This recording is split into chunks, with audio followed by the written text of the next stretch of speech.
close. And wait. And wait. And it's a ball up. Fair crack at this, Ollie Henry, and was a big chance. Or was it Martin was the big chance? I think Henry was going to take it. Came down with it, Martin. He's spinning through there, Lipinski, as we noted. 150th games for the ex-Bulldog tonight. And Magpies this time at handball out of defence. The kick from Elliott was a little rushed. Kolajasny, who's held up his own defensive end since returning from that long-term injury through his 3 games so far. Just gets to Holmes, who's drawn 50 and... Yeah, it was the jumper stretch that gave him away. Everyone knew that Max Holmes was going to go. Lockie Schultz knew that.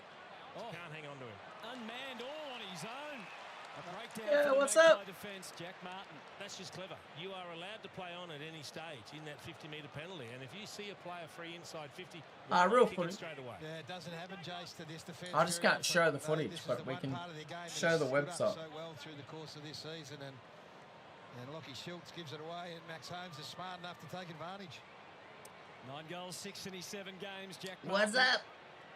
What's up, He's Fibs? had some moments this year already, and he's having more and more as the year progresses. Yeah, How are you, you've got to Claire? take your chances, whichever way they come. As I said, Collingwood's defence has been the strong suit. Oh. So it was just a little breakdown. Yeah, I'm right. Communication didn't react quickly enough here. You just see it. Jack Martin sits in the hole. Who's that? Is that Josh Dacos? Been better, been Josh worse. Dacos hasn't got eyes on the footy. So he's jogging down here to pick up his opponent. His man, yeah. While the play is coming down, 10 metres behind him. So that's a rare lapse in concentration. Oh, what's from your one of their One Piece? leaders and best players. Nice. Jack Martin's form's been really good, Jace. He's just been another one of these marvellous pickups for Geelong, who saw plenty in him and thought they could extract the talent out of him. He's really starting to find some consistent form. I just thought it was a smart move to play on because everyone thinks they've got that little time to breathe while the whole 50-metre penalty plays out. CG well dressed for a big Saturday night. Staying over the top against DeConey as they scrap it out with Anderson, Dacos. I haven't watched any anime. And Atkins is Geelong's 2 best tacklers. And they're on the job. I've been making a few clips, footy clips. 132, and still side bottom's gone on for the first time with a few words from Fly as he ran on. Back to Kath to go to half forward. Just a step ahead of Buller was Kolajasny. Bowes, who was going to be managed last week, but ended up playing and playing very well. Pies able to win it back. Josh Dacos stabs to DeGoey. There's a growing threat. Into the pocket to McStay, who is also McStay! I sang the praises of Max Holmes as arguably the best player. Rockstar. At the moment, he's kind of playing centre half and centre back. And DeGoey, I think, is not Rockstar. his man. And DeGoey's had 9 touches in this opening 10 minutes or so. So it's something they're going to have to keep an eye on here. Passion fruit. McStay kicked a great goal to get things underway. And he's just over Lovely. the snap and curses in frustration. And should curse as well on your natural foot. That's a regulation snap. He'll be dirty on that after kicking a great snap from the other pocket. You've got to make them count. Quick change of mind. He has the legs and the wheels to do it, Holmes. Well, the Magpies well placed here. Houston ready to re-enter Collingwood. Floats it high. Buller and McStay again. Not far away, Buller. Elliott pulled it out of there. Steele. Roaming through. Elliott waiting with Elliott to Josh Dacos. Snap. And goal. Who's your team? They're doing it off the back of clearance at the moment. 3 zip out of the middle and 6 Yeah, it is bad for you. all up around the ground. So they are. I can't drink at the moment because I'm on meds. His first goal of the season. Most of my alcohol at the moment. They've got players off the back of the pack. There's been a space there. I think they're not quite as organised as they'd like down there. So It's the last day of Tom Stewart came off meds. the ground and sat for a while. Is he still on the interchange bench? Tom Stewart, he is. So they're just a little bit disjointed in the front half. And what the Collingwood strong suit from Yeah, I watched the I watched pretty much all the games. I want to go full time doing highlights for football. So I've just been watching all football. Oh no, so McCreary it is now goes to home. So Watched Sydney. Went to ground, that allowed DeConey. And then Essendon, Gold Coast. They weren't expecting that. No. Pendlebury couldn't quite do enough. GWS. Again. Are you Collingwood? Take the advantage. Is it back from where it originated? I think it is. They're putting a lot of time into Jeremy Cameron here. So Houston's playing in front of him. Howe's playing behind. So the block is leading. Huh? That's what was on offer, and that was I got a message through. I've hit 700k views on my Gives YouTube. it a fair whack to the Pretty good. square. Henry this time. Oh. Far away. Couldn't quite side bottom. They're all over him. It's out. The umpire said not out too far. There's a lot of arms and legs and bodies on all angles in there, as you can see. So it's the Pies by 1 point. Clever by O'Sheen Mullen. Nick Dacos just dropped back inside 50 to defend, and he just put himself in the play outside of 50 and got that kick. What's up? Neil, Houston. Oh, Houston. Good pressure. Oh. Just couldn't make the most of the opportunity that was only there in a flash, and then it was gone. It's aggressive press, isn't it? There's so many players in defensive 50 here, and they're all. Oh, which one was most every boring? single player. Has another go. Same result. The Collingwood wall Oh. is working well. Someone else Just here. inside the 9, so that's okay. Is that Nicole? How are you, Nicole? For the big ruckman. For a big ruckman. He can do most things, Nick Dacos, including bring it back into play. Yeah, I think you'd want the ball in his hands more It's than made to anyone pick a else. team. An incredible 36 disposals again. 31 his lowest. Yeah, for the my league. family back home goes for Collingwood. Clean at half back there. Mum goes to Look who was North. zipping Dad past. goes for Collingwood. Dacos' kick. Stewart and Long. Next numerically tonight. Well done, Dempsey.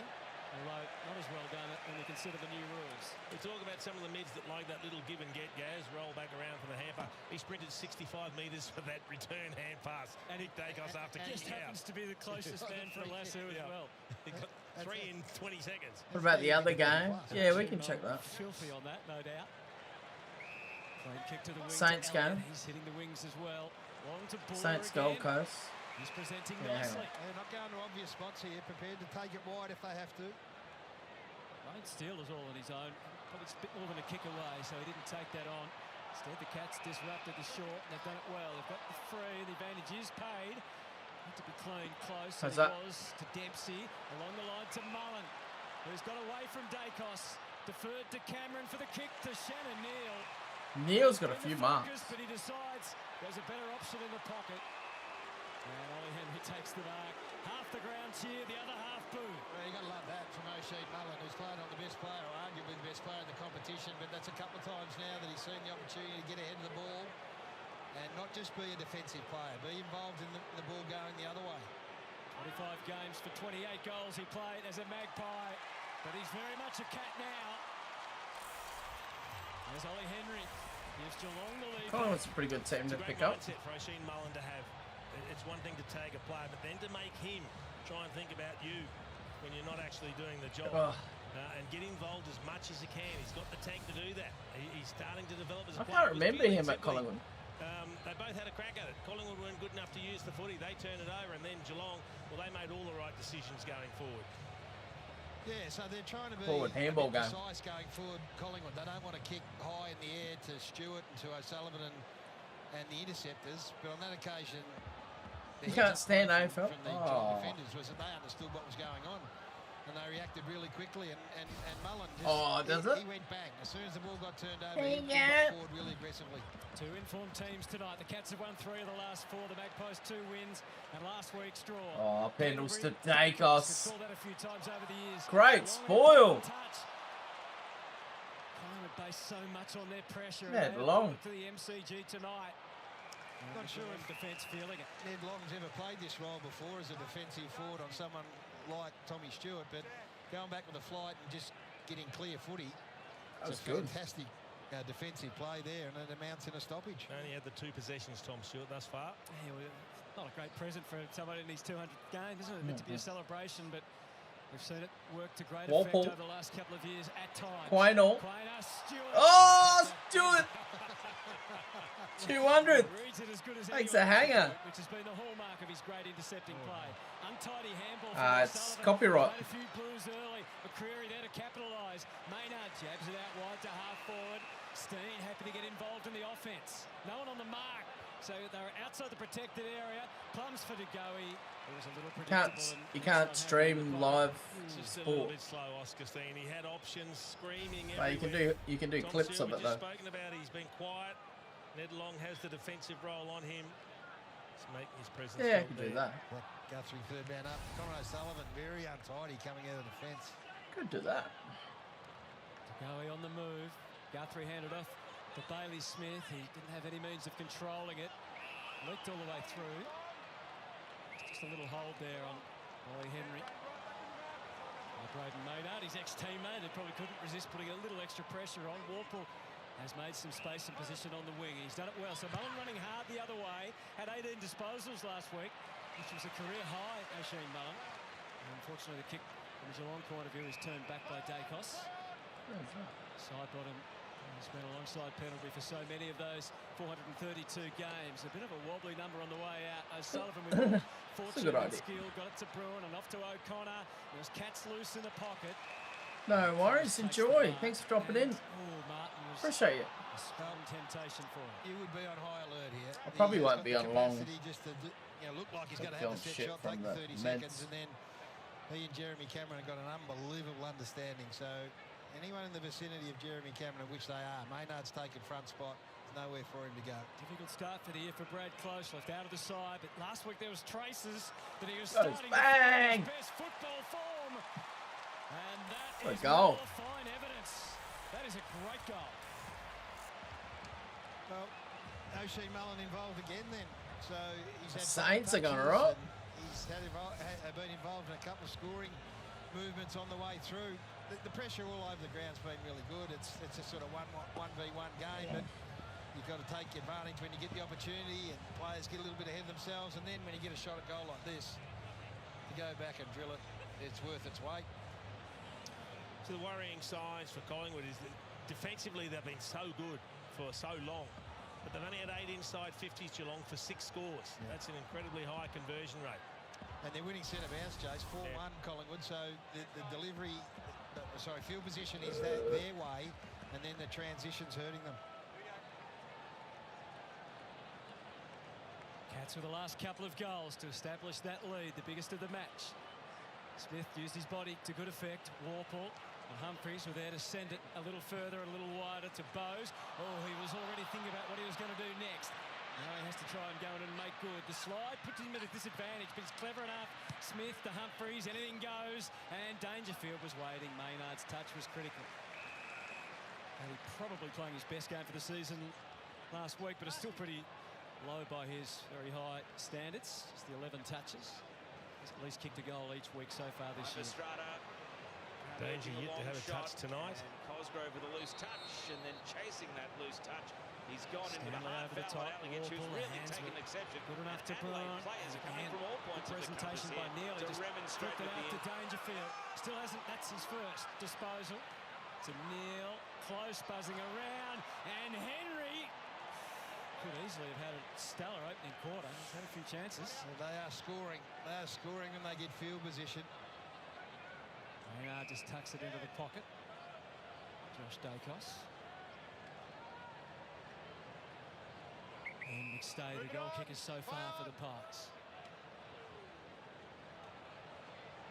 Floats it wide. Steen in front, taken care of by O'Sullivan. Warple hammers it back again. More work to do for the Magpie defence. Neil tried to share it with Stanley. Was it a good idea? It was in the end. Henry sockers it through and kicks his second. Well, you're the soccer man, Jason, the two of us. Beautiful little pattern that was played. I didn't know whether Neil should have grabbed that ball, but or was Stanley was who tapped the ball forward. Probably prefer you take advantage of that, but then it was some pretty fancy footwork here. So Stanley, no, Neil was Neil. It was right the first time, and then just a little cross. No, he was looking for goals. Stanley, he was trying to kick it off the ground. Didn't get much on it, but got it going in the right direction, and then Ollie Henry allowed to finish off. I think you're underestimating him, Jason. I think you're giving way too much credit. If you think with that shaped ball, if you think he's doing that, I think he did. Yep, I think he did. Yep. Thank you, The concern is 10 entries, 5 goals, 3. So that's 80%. Last 3 goals for the Cats. Edis got Predator to change the equation if he can.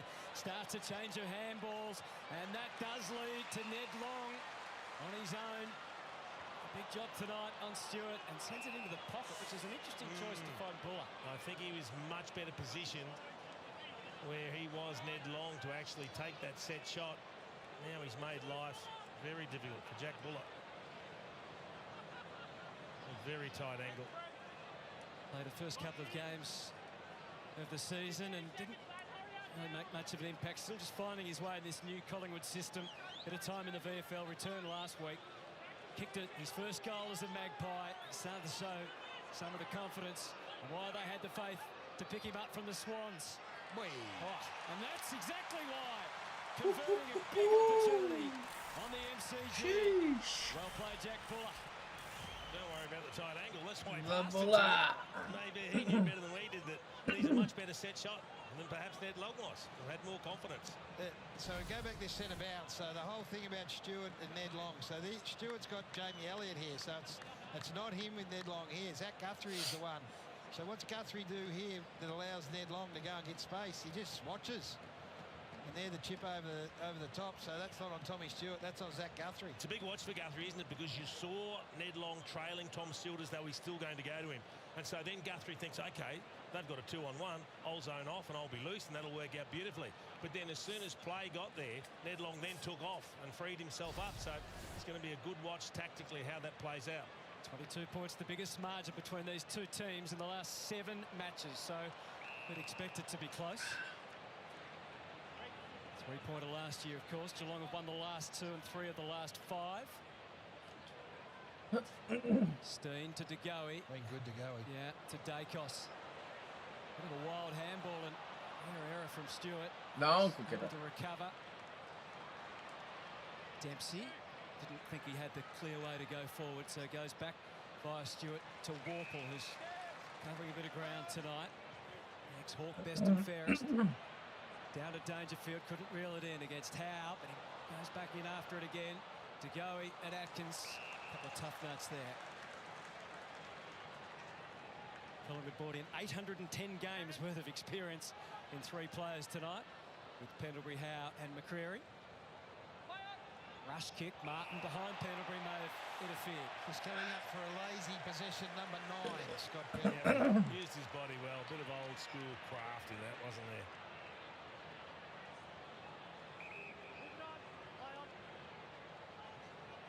Wasn't much for him down the line, so it wasn't a particularly challenging kick to De Goey. Goey's playing midfield. It is great to see him not just being an offensive weapon, but being able to make a big contribution up the ground as well.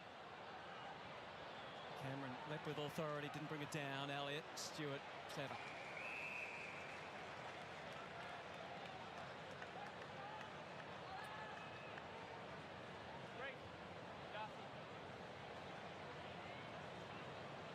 Cats have experienced Jordan De Goey in the past at his best.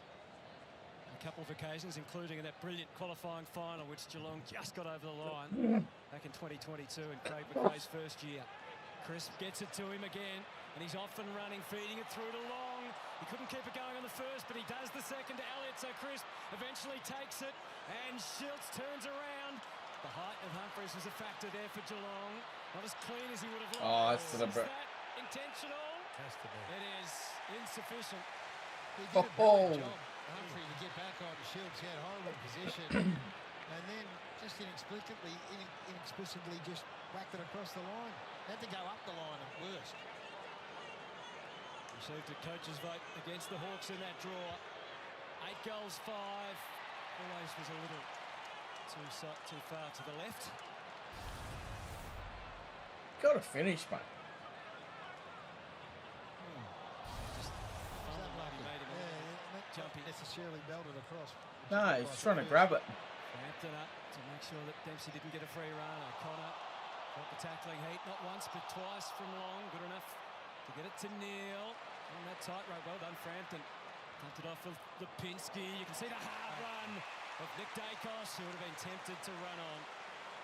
That's a brilliant kick, and that's what it looks like. That's what they're trying to do when they go forward. They don't really want to go long and high. They are trying to pick the eyes out of it a bit.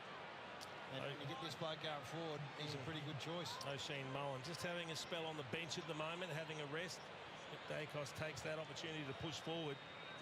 And this is an important kick for the Pies. They need a little bit of reward for all the good things they've done in this first 6-12 this season. Routine, the visualisation, the breath work. 6 goals, 12 for the season. So he's kicking a goal. There's one thing that he wanted to improve. And he still has that desire after missing to the right. That scream you heard was O'Shane Mullen on the bench when he ran in and took that mark. 8 possessions thus far, Nick Dacos. Holmes took off. There was Collingwood players all around. Warple. So Quainer had his choice inside 50. Dished it up for O'Sullivan. Just their execution inside 50 is killing him at the moment, the Pies. Oh, Smith. It was a horrible looking kick, but it somehow got to Warple. Up to Shannon Neal. Bounding up on the wing, the big man. Dempsey. Dempsey into a standstill. Had to use his quick feet, dare I say, from his basketball background to get it to half. Stanley. To Stanley, who rolls around Big Reese. Kicks it deep. Moore trying to cover Henry at the back. He's able to push him up into the contest and now puts a tackle on Josh Dacos. Got a great start, Ollie Henry, against his old team. It's been dangerous. It is the difference is just the ability to finish the play at the moment. At one end, they're turning the footy over the Pies. At the other end, Geelong have been able to connect a bit with their key forwards. Yeah, almost the same number of inside 50s. Yep. Almost the same number of scores. It's not a disaster. It's just a 2-goal difference. Cats by 11. Pressing again, though. Cameron held sway in the ruck. Tagoe and Bruin. That's McCreary in there. Can't say it's a great captain's match at the moment. They've had one touch between the two of them. They play on each other. None for Darcy Moore, one for Paddy Dangerfield. It's just doubled it. He's had a handball. It does seem to take Darcy a little while to get going when he returns from a spell. One each now. It's relying on their front half stuff at the moment. The Magpies, they've scored from forward half intercepts, but they haven't been able to move the footy from their defensive 50 to their forward 50, despite exiting 6 times. So just need to find a bit of flow coming out of their back half. And that's credit to Geelong. Their pressure's been outstanding. Unexpectedly, it came out to Martin, which didn't necessarily serve him well. Then that fierce tackling, hallmark of Collingwood in their pressure game. 21 tackles to 10 so far. It's a bit predictable. It's like they haven't looked to change direction, haven't looked to go through the middle of the ground. Maybe this is just the way they want to play right now. Not get opened up on turnover. Geelong have scored 4 goals on turnover, so they're probably playing a bit safer. Worked well down the line that time. Bailey Smith didn't look particularly comfortable in the pack. He's hoping he might be able to manufacture a free kick out of it. Instead, Steen marks. Gives them a look. Buller again. Josh Dacos. Already with a goal tonight. Can he set one up here? To go to Long. Humphreys latches on that time. And O'Sullivan, an awkward leap to get the footy. It was prey from McCreary. Dempsey back to Bowes. An awkward looking kick. Collingwood lined up. 50 seconds left. Good pressure. Good pressure forcing the dump kick out of defence because they had numbers back the Cats. This is the way they've scored, Jace. Forward half intercepts, going back the other way. They're as good as anyone in the comp in this part of the game. They're not really move around, boys. Back half, but once they go in there, it's moving. Enormous pressure on. Still side bottom only in game 362. Into the pocket, Cameron not far away. Dual threats down there. Quick kick, Bowes. O'Sullivan found himself not on the last line, but back with side bottom. Dacos in the tangle. And the Cats trying to get it out as the last disposal, and they succeed, barely, but they do. And they take a deep breath here, take their Pendles playing up high. Go in at quarter time and take the 11-point lead. It's been a good game. Yeah, it feels like they're fortunate to be a couple of goals up. It kind of feel like Collingwood haven't got bang for their buck.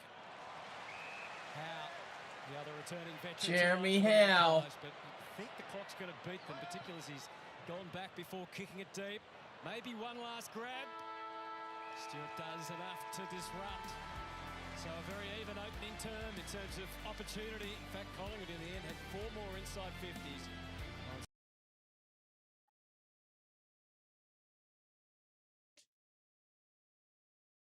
Glitchy. To put on a show in front of family and friends here. Got it home. And he is putting on a show. Rioli with the goal.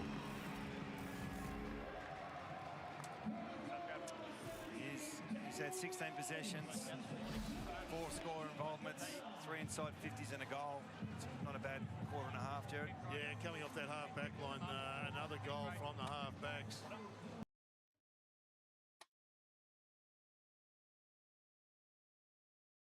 I can't have that music. Every time they have the goal celebration music, it's copyright on the channel. Well, he wouldn't have thought only Noble the 2 highest possession getters for the Suns, but they've ignited this second quarter. Yeah. He was asked this week what the best thing about returning home is, and he said fishing, family and footy. Now, I'm not sure if that was in order, but The 3 Fs. De Koning straight down to Hall. Sprints away and delivers beautifully to Hill. Hall kept running and so did Flanders. He goes to Flanders. Couple of leads, ignores them. He's just going to pop it up to the teeth of goal. De Koning was there, the target. Scramble in the goal square, and McAndrew, casual as you like, steps over and Jeffries. concedes. Happy with that rule, Jared? Like to see. Cannot rush it behind. It'd be good to see, I reckon. Yeah, a little bit more panic on the goal line. Panic. At least it's the man who knows the rule. Yeah. You play to the rules, do they change it? Then you work it out then. Jeffrey. Bang! Silvani. Took a little bit of Graham, a little bit of Sharon. No free. Marshall goes back. Bang! Bounced off like a rubber ball. Jack Carroll. Hill on the rebound. Out wide. Windhager. Owens. Carroll again. Needs a chest. Got it. TDK, arguably the biggest chest they've got. Shit. Henry in the pocket. Henry's doing good. Do that. I suppose left footer to a right footer in that pocket. Well, he can do amazing things, but from that side of the ground, pretty tough. Kick these for fun. From Fremantle's Next Gen Academy. Traded to St Kilda for a 2nd and 4th round pick. Game 63, and for the lead back. No. Just missed some shots. Yep. 5 minutes. They've had their This game's pretty close now. Opportunity. Well, it's been a game of massive momentum. Gonna get back to the Collingwood game, though.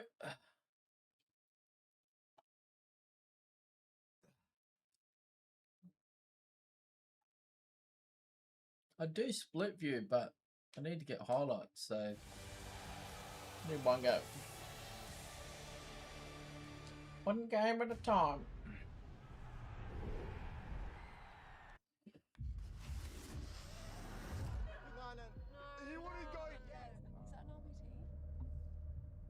Sir, your drug wipes returned a positive result to cocaine. What are reporting? Oh no. You're fucked. It's quarter time with Scott Pendles record, equaling match game number 432, but it is Geelong ahead on the scoreboard. The Cats leading the Pies by 11 points. Geelong super efficient in that opening term too. 12 inside 50s, 5 goals, 3. 8 goals all up, so we were treated to an entertaining opening quarter. David King, Jack Rewald, it's a good game on our hands here. Yeah, it is. It's a fantastic start to game 4-3-2. I mean, both sides have had their opportunities. Collingwood lead inside 50s by 4. They probably just haven't had that cohesion going inside forward 50 that they would have liked. Jordan De Goey, we've got to mention him, leading all disposal getters at quarter time with 13. He's been hot, Jack. Yeah, it's been a slow start to the season, but for injuries for Jordan De Goey, averages 15 disposals. He's already had 13 in this first quarter here, and he's actually getting the matchup of Tom Stewart at the centre ball ups as well. From there, De Goey's going up the ground. And we know that Ned Long is trying to do that role on Tom Stewart. So it's the rest of the Geelong backline, the Humphreys, the Holmes, the Guthrie types that need to figure out where Jordan De Goey's going. Because at the moment, he's patrolling up, getting used centre forward, and then getting a lot of ball going forward as well. So just a little thing that no doubt Chris Scott would like to tighten up. Because De Goey, if he has more touches like that, he can have big damage. So De Goey's been busy. Jeremy Cameron has not quite start for him, Kingy. Yeah, it's slow, but the tandem of Neil and Cameron is what you've got to look at. So Cameron working right up the ground. So roaming Jezza is better than target Jezza. Because when he gets the ball, his eyes go straight to corridor. How can I impact maximum damage on this game? And this flows through for a goal. So these are the sorts of plays we're talking about. So Jezza doesn't have to get 40 touches. If he gets 18 touches like this, then you're going to bleed. So Neil's doing his role. He's been targeted 6 times to forward 50. He's defeating Frampton right now. 3 marks inside 50, 6 score involvements. He's been terrific forward of centre. So they love what they're doing with the tandem. So it's not just about Jeremy. So Howe's holding off him and letting him go, which I think is an error. Jack, your thoughts? Look, I think there's some matching. I like the cohesion. Cameron up the ground, but I want to see him deep at some point because he does put, the fear of God in your wings. He's not a good target. He's really not a great... better player on the lead. He's not a very good forward 50 target, full stop. And they've given that responsibility over the last 12 months to Shannon Neal. They see massive upside. We haven't seen Frampton beaten like this in a quarter this season. He's in really good form, Billy Frampton. So that'll be a watch over the next 30 minutes. Hutto, it'd be good to get the thoughts of the men alongside you, Gary Lyon and Jason Dunstall.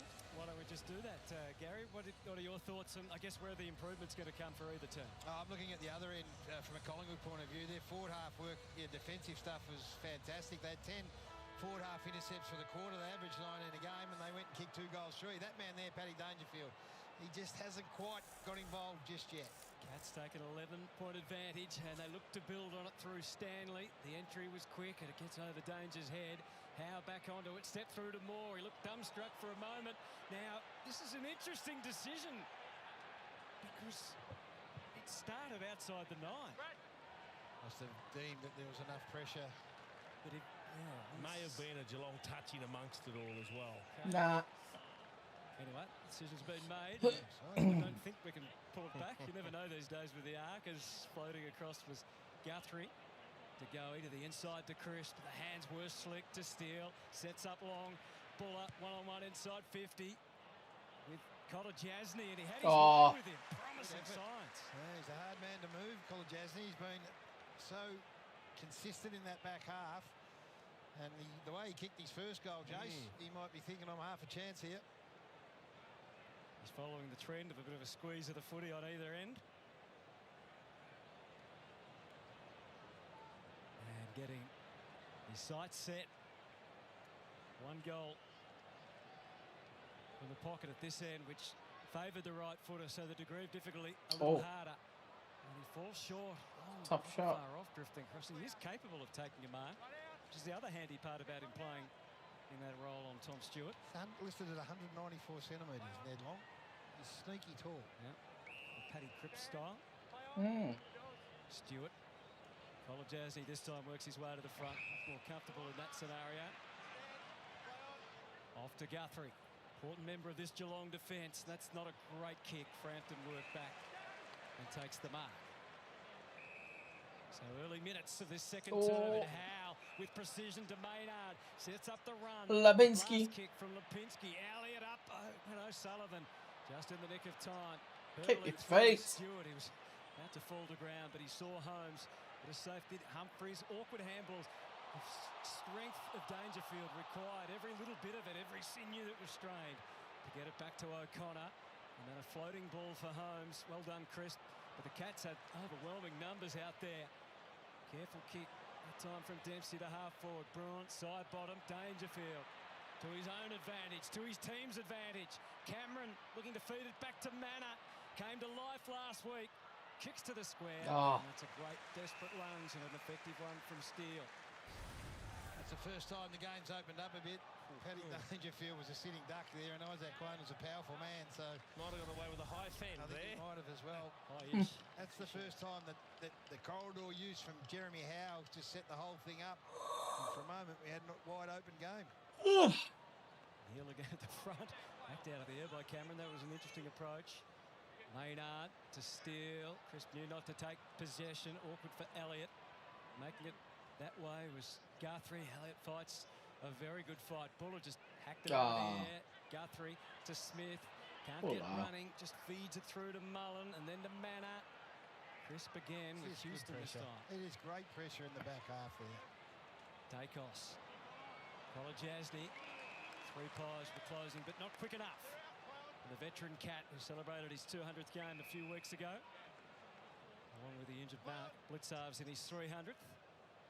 Gets them moving back through the middle again to O'Connor. So they're just creeping across the MCG. They lead by 11 points. No goals yet in this second term. Jeremy Cameron almost the furthest cat away from goal. But he can still skim one into Dempsey or Bruin. He's dangerous whenever he's lurking outside of 50. Jeremy Cameron, you have to be awake because his field kicking is exceptional. He pulls it across the body, just surveys the scene, finds the best option. Where is a player in a little bit of space, and he just drills it in. And that's another little bit of evidence for David King arguing for Cameron up the ground versus leading out of the square. Now, Tanner Bruin, you know his story last year, out of football for the whole season. He has kicked 6 behind so far this year. He thought he had a goal earlier in the year. It was overturned on review. So this would give him much pleasure. Well, he was never kicking that, Hutto, after you said that. It's a horrible kick, come on. That's an AFL standard player who's missed everything from 30 metres. That's just a horrible miss. Frightening what the white sticks can do to people, Gaz, above the shoulders. Incredible, isn't it? This is an in-tight, close game. It hasn't opened at all. Darcy Moore lofts it. No one really could leap for it. At the back, Martin. He was cognizant of where Cameron was and trying to get the ball to him. Who's it suiting, Jace? The fact that it hasn't. You know, we had a little bit of a wide open run there for about a minute and a half. The rest of it's very much in tight, in close. We did, but if the game stays like this, 2-goal lead's more like a 4-goal lead. Point each this quarter. Manna. Neil couldn't get the run. Well done, Darcy Moore. Bruin forward. Cameron. Dangerfield ready. Close has already kicked one.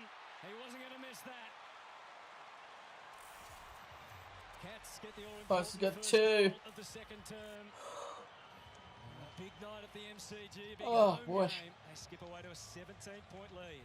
And that's the other reason why they like Jeremy Cameron inside forward 50 as well. You need 2 of them because he can make stuff happen, and he gets right. He gets forward at the right time. Who he handle that to? to? On the end of this, it's just an old-fashioned crumb. Like you don't have to be 5'3" to be a good crummer. And then the assist to Dangerfield and to Close was a good result. So there's nothing pretty about this. You've got to win it in the clenches tonight. You're not going to get the beautiful lace-out ball we saw Jeremy Cameron get a couple of weeks ago down there when he kicked 10. There was space everywhere at GMHJ Stadium for him. There's no space for anyone. So get your hard hat on and get to work. It's that sort of night so far. Goals coming out of premium, aren't they? 5 inside 50s to 2 in favour of the Cats this time around. It was a cool wet morning in Melbourne, but it's cleared to a fine night. Geelong led by as much as 19 in the opening term. It's at 17 now as Holmes brings the halfback Humphries into play. Launches down the line to Ollie Henry again. Maynard were in close that time, and it's a nice disposal free kick. So the Geelong covering the corridor, covering the switch. There's just no option at the moment other than for him to go back down the line to heavy traffic. That fell short of the intended target. Cameron drips through to Elliott, and they make something of it. O'Connor stripped of it by Dacos, and a beautiful service for Buller. McCreary runs ahead, receives from the pocket, just tries to dab it in. And well done, Zach Guthrie. Read the cues. He's had great tutelage, hasn't he, under Tom Stewart along his career. So this is their game, Collingwood. Their forward half intercept game, which stood up so well in that first quarter. Can they keep it in their half? If it gets wide open, advantage Geelong. Ambitious kick from O'Sullivan, but it pays off as Big Reese has paid the mark at half-back. The veteran, first game of the season, and of course his last was the grand final when he came back from injury. Humphries down the line again to Henry. That time Howe with his regular marking prowess on display. They just keep going back down the line. They need to change direction, try and open things up a bit. That time for Cameron, and then off to Nick Dacos. To half forward. Elliott is there. It reaches him just outside the 50. He had Schultz or McStay. He went to the square, and the defender was Jeremy Cameron, can you believe? And a little unperturbed was Daniel McStay, and he should go back and kick his second. That kick in from Elliott was absolutely elite. It got there in a hurry. Otherwise, Jeremy Cameron gets back there. We saw him do it last week. Get back in defence and spoil what would have been a goal. Nearly did it again. It's taken a while, but it really feels like Daniel McStay is growing in stature as the key Collingwood forward. McStay! And the Pies needed that. Well, the last 2 times they've kicked the ball forward, it's been off the boot of Nick Dacos. Dacos gets it to Elliott, and Elliott's kick, as you said, was outstanding. Having on replay will show you this, and in the end, you just got to rely on some class. So this at one end of the ground, Ollie Henry, who had a great first quarter, went underneath the ball. But it's the Dacos. The last 2 kicks from the middle of the ground have resulted in marks to Collingwood. And then Jamie Elliott swings around and belts it. And Jeremy Cameron just can't get there. So in these tight games where there's no room and no space, someone's got to free it up. Someone's got to loosen it up. And it was the Nick Dacos kicks that gets them there in the end. It's on the improve, isn't it? Scoring from turnover. It's got to be the biggest source of your scores, and they're starting to get it right, the Pies. Yeah, 4 goals to 3 from turnover in Geelong's way. Nice tap from De Koning that time to Holmes. Side bottom in front of Ollie Henry. Picks up with Josh Dacos. Quainer takes off. Unimpeded. Has a bounce along that southern wing. Dacos firing off the next to De Goey. System is working now for the Pies. Elliott takes the mark. That's electric. He just waited instruction as whether he could play on or not, but he decided not to. Well, that's the transition there. That is what we haven't seen tonight so far, is that is get the ball in your back half and go the length and the journey and score. This would be their first time, the Magpies. And that would give them the impetus to try it even more. Get a little bit of speed and pace on the ball. We kicked consecutive goals in this game for the first time. 3 goals last week. Strung together 3 promising weeks with 8 goals in total. That is not going to add to it. Didn't look like missing last week and just sneaks that one in for a point. But they were able to find the corridor there as well, coming back in with hand. Beautiful pickup at the half volley from De Goey to keep that ball alive and create the scoring opportunity. Pies 2-5 from set shots so far. It could be telling as always. Dangerfield never looked like missing. It's trademark Paddy Dangerfield. Played on. And then made do. Just kicked it long down the line. Cameron didn't get access. Well, Collingwood's Cameron did. Off to Moore, and then to Frampton. The walls close quickly on Billy. But it's come off multiple hands, so it's over and out. As Kingy said at quarter time, he's had an excellent season, Billy Frampton. In the absence at times of Moore and Howe. Being tested tonight by Shannon Neal. Max Holmes sits off the back of this pack on his own. Pendlebury goes to him now. De Koning, Cameron, De Koning again, Dacos. Mullen won the first duel, little toe poke from Nick though. Stewart's turn, then De Goey, then Pendlebury. If he can't find a way out, well he can, to Anderson. Just his second disposal. And the clump of players moves along the wing. There's a bit of holding going on. And it's a Collingwood ball to Buller. Geelong getting back quickly to try and frame some defence, but Maynard is going to test that. De Goey, back to Maynard. Good overlap run. It's Schultz this time. Getting dangerous. Elliott's also on the move. They look dangerous when they come through the middle, Jace. They haven't been through there too often, but when they do, a whole forward 50 opens up for them, and they look much more inclined to score. So maybe something they try and attempt to do a little more as this game unfolds. Just love to get those entries a little bit deeper, make them easier shots for goal rather than kicking from basically 50 out like Lockie Schultz has to do here. Not easy, but he's capable. Is he? A lot of that has to do with their starting point too. Is he capable? We watched Gunston over the last couple of weeks start deep, gives himself the whole forward 50 to work in. They start very high, these Collingwood forwards. Yeah, and they like to run back and sideways into space. Those was the backup, and the insurance was used. Neal in front. Frampton's timing excellent on the spoil.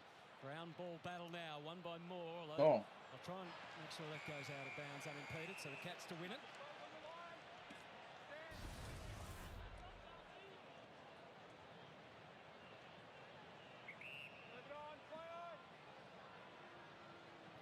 Cameron had the foot stood on. As Bowes in his own sweet time. Down the line. Steen back there. Oh, he dropped the mark. Courtesy of his own teammate. Able to ad-lib his way out of it. Dacos unhurried. He sets Steen up for a fall and a tackle and a holding the ball. Not paid. Gee. Dacos takes off. He wasn't waiting. 2 bounces. Quick transformation. Up to 4. Just a little strong for Buller. Awkward handball from Atkins. The bounce was true though for De Koning. Under pressure immediately as Holmes found a way out of there. Bit of a dubious handball along the wing. Atkins runs into Moore, runs past Moore, and the ball is out. And a fair opportunity, big Oscar Steen here. That has to be one arm pinned, and that ball. How's it holding the ball? It's no prior. Brad Close, it's been missed. I think Chris Scott agrees with us.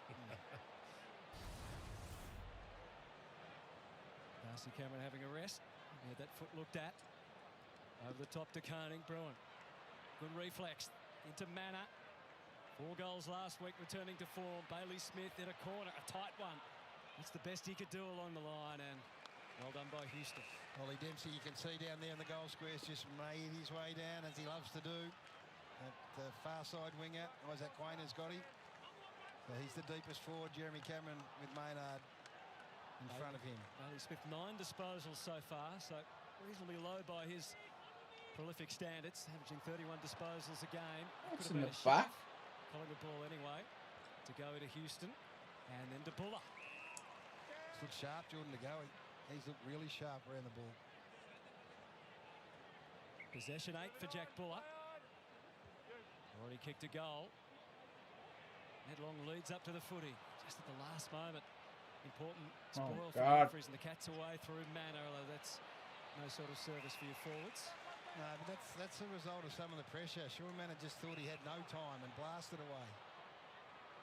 Out to Quayner. Elliott on his own in the middle.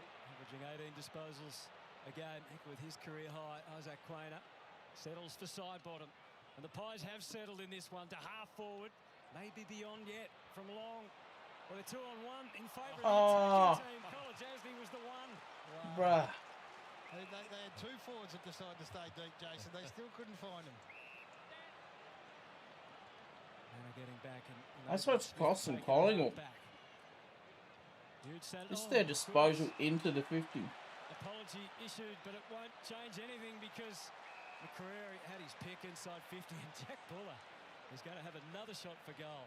He's having a really good game. 8 times they've been inside their forward 50 at the moment, Collingwood, in this second quarter for just the 1 goal. So it's turned around a bit on what we saw in that first quarter where the scores were coming pretty freely. They average 11 marks inside their forward 50 per game, the Pies. They've covered that mark already. Great. Each in this second term. He's already had 1 shot in this quadrant in this quarter. This was a better look. It was a better result, but ultimately it still misses the mark. It's disappointed, but it was a nice kick. It was not far off. Not far out of it. Pardon me. Set shots, as we said, has been a real issue for the Pies so far. 2 goals, 6. Oh, Bailey Smith, he'll be happy that got there. It's a way to get a kick, Hutto. Don't take the kick in. To Stewart, and then to O'Connor. Back to the 200-gamer. Geelong vice-captain drives to the wing. Lipinski stood his ground. That was all he had to do in the end. Houston spins it around, curls the kick in, but to no avail. Humphries. I swear he was trying to pick out Humphries then. Just again, Smith. Before the effort from Schultz, which was fine. Dempsey has the wing to himself. He dropped it. And then a Hollywood handball back to the inside.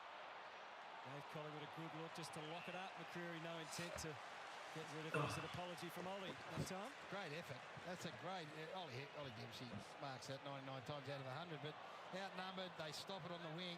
It's been 10 minutes since they've been inside 50 Geelong. Carney might give them that chance. Warple, but that's wiped out as well. Chris Pendlebury.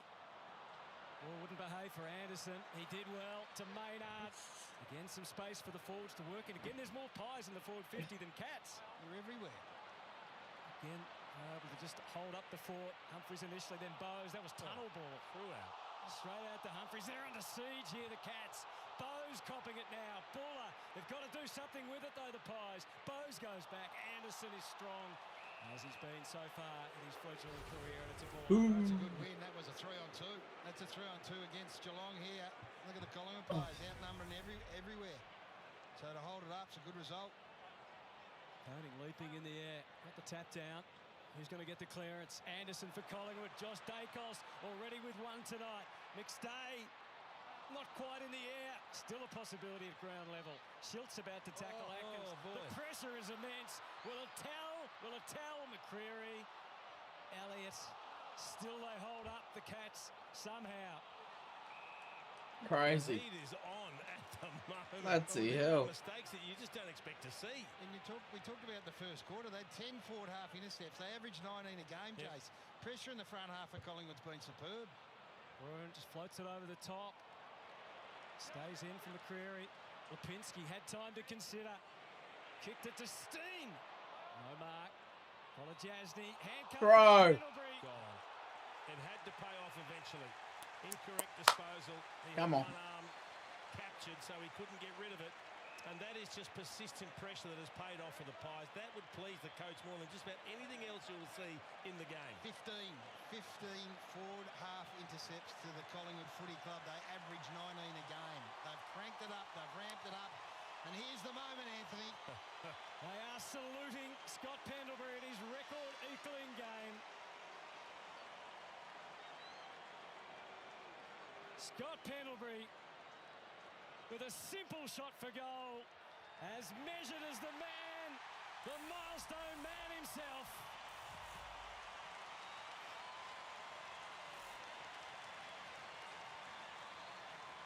Still adding to his legendary legacy is Scott Pendlebury. 432 games, 206 goals. He just adds another one, Jace. So, but it's symptomatic of the way the game's going at the moment, is that they're all buying into this front half pressure game. So the Cats can't get out of their own way coming out of the back half. More tackles than anyone else in the game, Gary, and he just showed us why then. Another tackle that pinned one arm.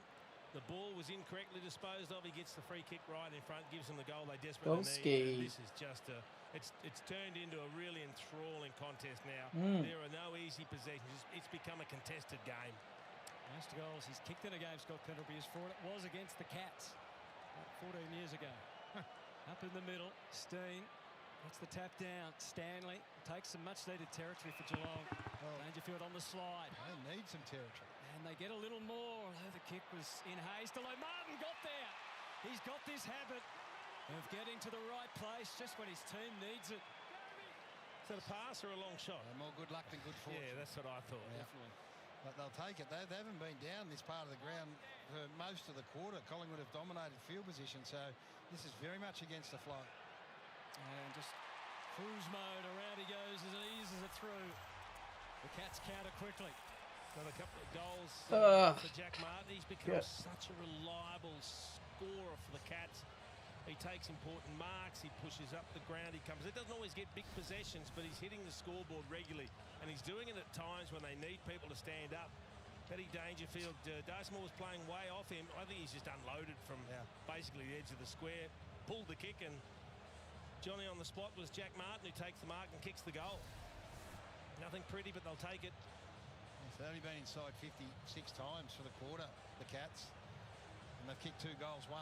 So when they do go in, they're likely to score, but the field position's been all Collingwood. Centre bounce clearance was Geelong's way in a big way early. Collingwood's way in a big way early. It's 6-5 now, Geelong. Pies in a hurry out of the middle. De Goey swing and a miss. Was he held? No. Playing on the call now. It's a dump kick. Being paid by the umpire that was furthest away, the free kick to De Goey for being held. Right.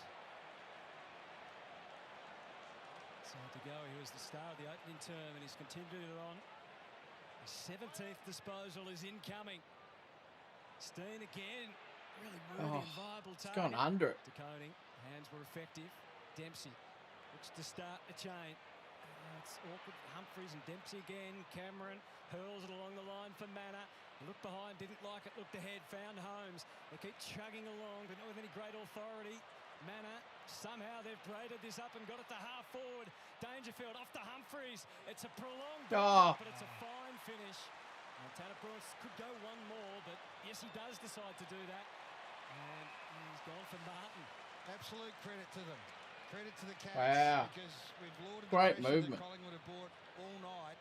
And there wasn't one easy possession then, but they didn't flinch. They just kept going forward, Jace. They had runners in support and kept going and backed each other not to make the mistake. Well, the Cats had that efficiency last year in their forward line. It was the hallmark of what they were able to do. It haven't really had it so far this year. Martin misses. Incredible chain of hand passes. Went from nearly one end to the other through hand pass. And each one along the looked like boundary it was line. gonna get Yes. cut off. Yep. Short and sweet enough into Howe. So it's a 9-point margin. I don't think we've got any more idea who's going to win this game than we did at the start. Houston to McCreary. The Pies have had the best of this second term. It hasn't necessarily reflected on the scoreboard. So you look in the middle of the ground, and Jeremy Cameron's part of the Geelong representation through the centre. Just says you're not coming through here. Whatever happens, you can go around, but you're not coming back through the middle. A couple of times that they opened Geelong right up. So they're just closing that corridor down at the minute. Akos on the move, which makes him even more dangerous. Stewart with the counter thrust. Warple. Guthrie down the line. Frampton will have first look. Neil turns defender. Handle it pretty well. Oh. Suddenly it fell for Bailey Smith. He's able to use Cameron. Can he glide one along the line? No. He pumps it deep to Martin. He's about the single threat at the moment. He got disposed of. That's a big win for Steele sidebottom, body on body, deep in defence. He did well, tracked the footy, used the body. Back pocket. Just took his eyes off the footy and went looking for Steele sidebottom. Lost his balance. Just playing the ball on its merits. Play on! Really strange. Play on! Holding kick to Maynard. Danger fielding. Has that casual habit. All good. As Maynard does take issue with Paddy Dangerfield. 2 minutes to go. Protect the footy mode here. Oh. No. Fumbled over rather than a last disposal. And Steele. 2 minutes is Craig McRae. Just 2 minutes. Should he get too expansive at this stage? Collingwood's defence defends kicks better than a chain of handballs. I think that's what we're seeing in this first half. It's like that for any club. Forces it down. Tagoe and Dangerfield. Dangerfield and Tagoe and Dacos. Look at Dangerfield. That will still incredible. Atkins, a rush ball. Darcy Moore, no certainty yet. It's hit the ground. Cameron sweating, trying to keep his feet. Lipinski, much needed assistance. Bowes is there, flick back to Moore. They've collaborated well. And suddenly Collingwood on the wing with an opportunity to go forward. Extra body is Geelong's. Humphrey, Guthrie. Well done from Schultz. His trademark pressure slowed the Cats. Any help or what? Smith. Minute and a half to go. The Cats go wide at half forward. To the square, Henry again. And Steele just whiffs across from the Warple. Shot for goal. And they've been a little bit more expansive by hand in the last 5 minutes, Geelong. Forward handball particularly. And just the Collingwood defenders get set so well when the ball's being kicked down the ground. When it's being moved by hand, it's a whole different proposition to try and defend. Scott coaching against his three-time premiership, 3 times for Craig McRae, premiership teammate. Up over the top, DeConey. Spinning through was Cameron. And hustled over the line. There's Buller. He's had a great first half, Jack Buller. He really has.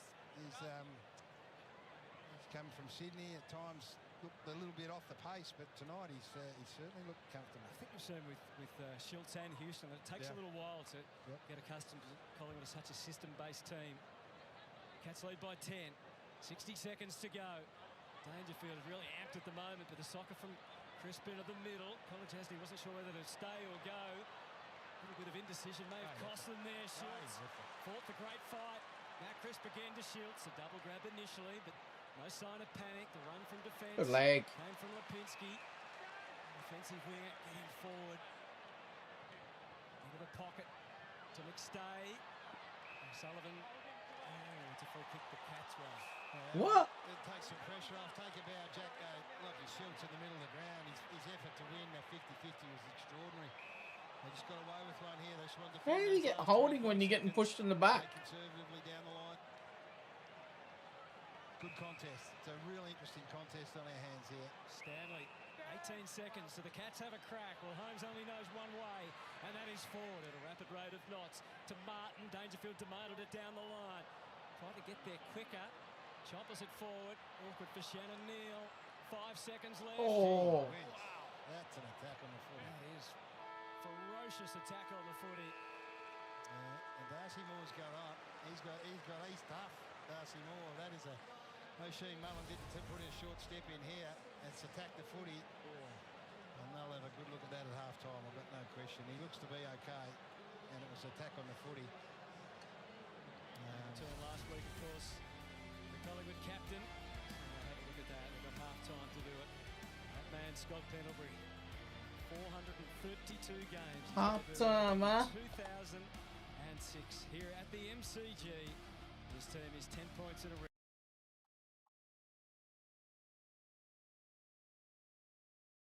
To give it off to Miller. That was a wasted entry. Thought better of it. Now he's going to flare it wide to Noble. Dominated in that opening half. Just sharing it around here. Oscar Adams. Humidity takes its toll eventually. Game will open up. Pressure drops. Noble. Powell. Played a bit in the midfield at the opening stages of this season, but back at half-back. A fumble by Sharman opens the door for Andrew. Had too much on the handball to Lombard. It's going to come back to Sharman. He can go inboard to Burns. Late inclusion for Naz. Wilson. Garcia. Loose players. Squares the kick. Hall. Further up the ground he goes to Carroll. Not sure if it was a shank or a grubber, but it didn't come off. Not good enough, Kel. You should be able to hit a 30-metre kick. And the Suns, well, it's a 50-50 call here, a boundary throw in after another scrappy passage of play. Pretty fatigued, both sides early. It's almost been 40 minutes since the Saints last kicked the goal. Timmer doesn't look too happy. I'm sure Ross isn't either. It hasn't settled this quarter, has it? It hasn't, but the fatigue does set in. I mean, the humidity kills the contest, kills the pressure, and then it's a matter of who can handle the ball the best. Moylan, De Koning went at it. Garcia, little fumble, and that tells the tale. Wood, De Koning loops it. Long knew exactly where they were going. Humphrey feeds it on. Miller on the back pedal. Burns found some room where there wasn't a lot. Phillippo. So the forward handball works now. Wilson can go long. He goes short instead, and he gets it in Collins' direction. Could have gone for the mark. Went the double fister. Might still work. Rioli all the way back to Adams. And he was hammered. And Kamanides come off worse for wear, giving the free kick away and giving himself a problem. Yeah, self-inflicted nose punched one. Not good. But that kick inside forward 50, he just got to hit a target. Oh, yeah. There he is. They have been the most efficient side in the last month at entering their 50. Not tonight. Jepson in his second game delivers down the line right in front of the Morris Rioli stand. Strong hands from King. In slippery conditions, that's just as good from Graham.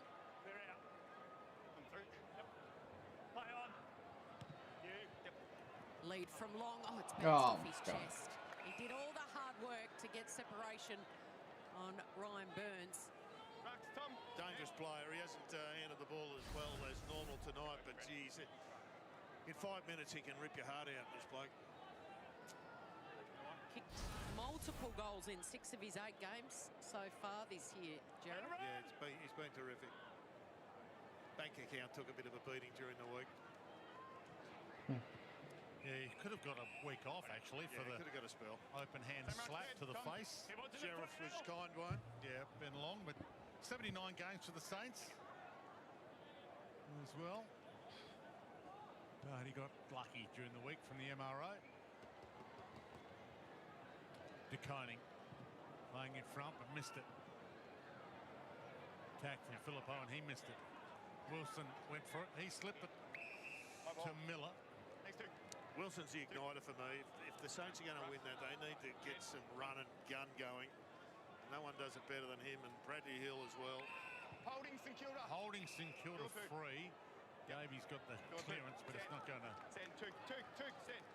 be to the advantage of the Suns. It's going to be back to Phillippo. So the Saints can reload. Gold Coast have kicked the last 6 goals of this game. Brad Hill yet to touch it in this quarter. McRae, Phillippo trying to work their way out of a puzzle here. Wilson's involved. Carroll, and now Flanders just loops it up in front of Owens. That's good defence. Yeah, Collins all over him. Moyle. It was a loopy kick, though. Yeah. Didn't really give Owens much of a chance. A little bit too much air time. And And De Koning chops it off. Can they go again? Reload. Oh, that's a one-hander. He put up the big mitt, did Humphrey, and he snared it. Got a little bit too much on it for Graham. Silvani just runs straight through him.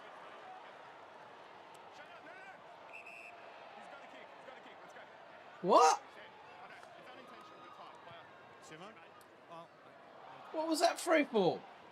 kick wise, but anyway, geez, the conditions are now really starting to take over. You see the pressures going through the roof.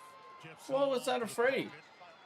Sinclair, Philippo. Come on, tell me. Do the kick mark game with these conditions, Jared. Yeah, it's going to be tough. O'Connell out wide. Wood. So a little bit of kick mark here. A little bit of clean-handed possession for the Saints. And there hasn't been a lot of clean-handed possession in this second half so far. There you go. Little fumble from Flanders. Windhager, who probably owes them one. Henry has got a couple of options inside. It's a not paid. Marshall had to play on. Philippo danced around his own shadow. Got it to Windhager. McAndrew, he slips under some pressure. It's turned ugly all of a sudden. No system whatsoever in front. Hammers it away. Oh, Reed, God. contact. And everyone can take a bit of a breath here. There's a definite skill to this ground. Touch him. I think both sides have really embraced what they need to do. Fair hobble. He's coming to the bench. We'll get to the bench in a minute. He hoiks it long. De Koning in front. Humphrey. Gone. Silvani. He's leading the way, Silvani. I think he's been terrific. He's sucking in the oxygen at the moment, Jack Silvani. Hill. Flanders. Back to Hill, who just goes long and strong. It's a tough one there for Sharman. Knuckled into the pocket. Wood. Henry. The banana. And it's come off because Wilson in the right place. The right time is going to line up for his third goal of the night. Totally meant that. I'm not convinced the long bomb to the very short forward line is going to work as the unicorn goes down. He's got a crook right knee, I think. But that little floater, well, hit a mark, and that's the luck of the Irish. Sure, it was banana, Kelly. I think it was the flour bag. it's come off well. Laid out last week with illness. Back in the side. And couldn't find his third. Hooked it late. Margin is 7 points.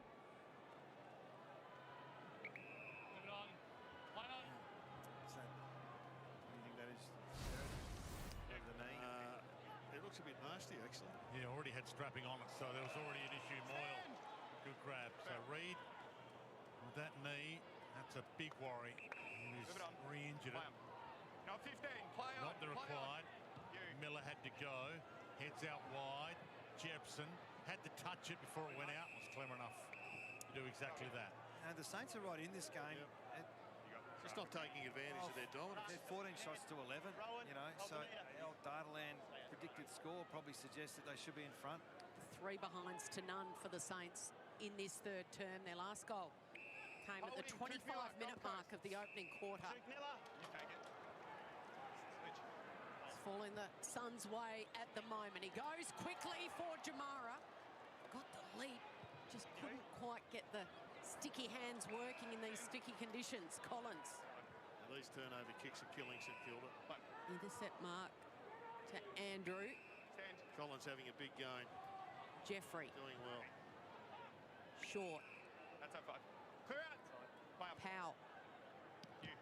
Says, I'm going long. And another leap there from Jamara. King. Petrarca misses him. Hall goes in hard. He's been tackled by Jepson. Petrarca asking the question.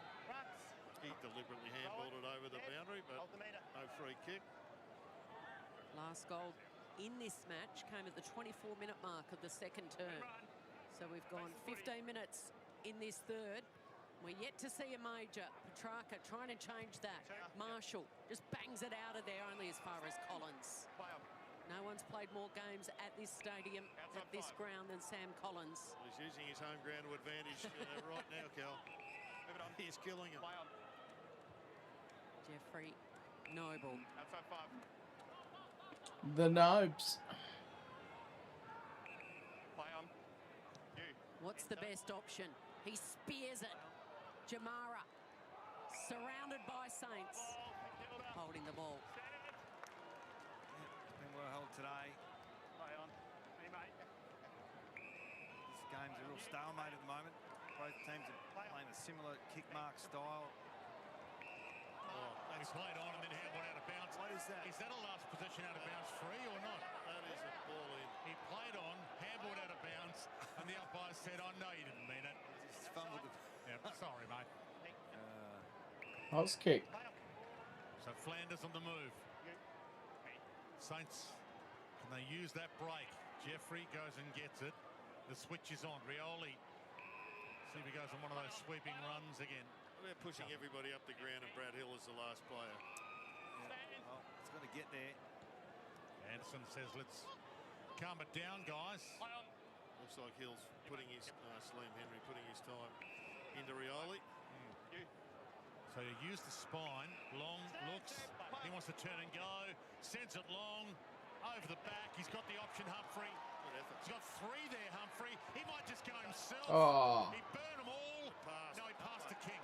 Bags come into strategic plays. Unselfish. Straight to the main man.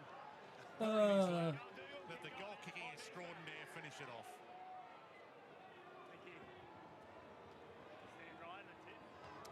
Well, St Kilda are dominating territory. They've been inside 50 on 50% occasions more in this term, and yet they can't generate a goal. He's got 1. He's got 29 goals, 7 for the season.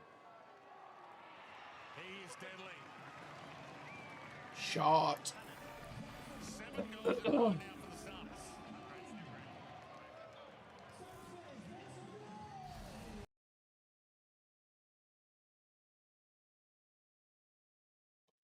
The game for him, so no Nasai Wanganeen Malira for the Saints tonight. The other big story in this one was Callum Wilkie's been ruled out at half-time, copping a heavy knee to the back in a marking contest. We'll probably hear from Ben King.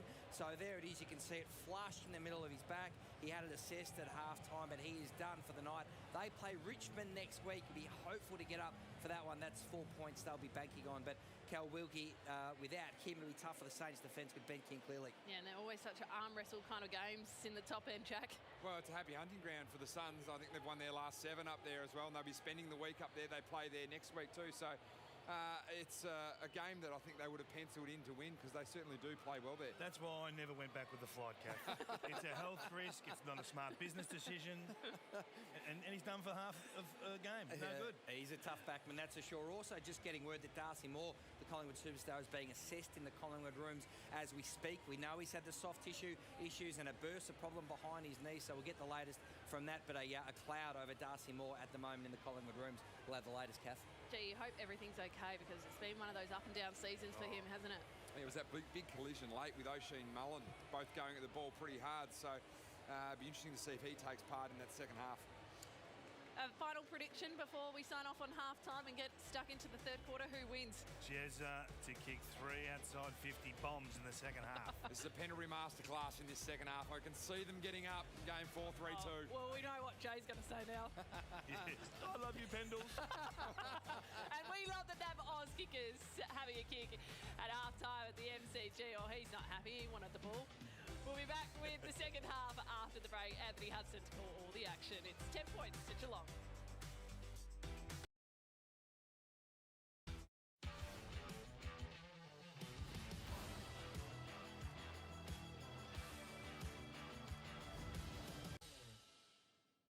AFL High presented by Toyota.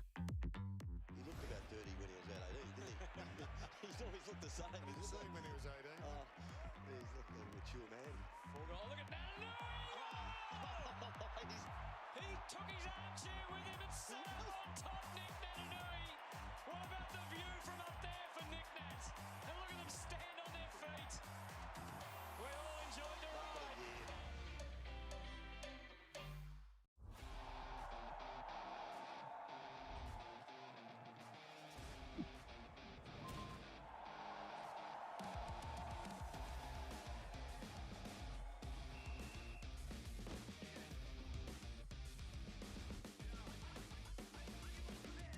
the hell is this?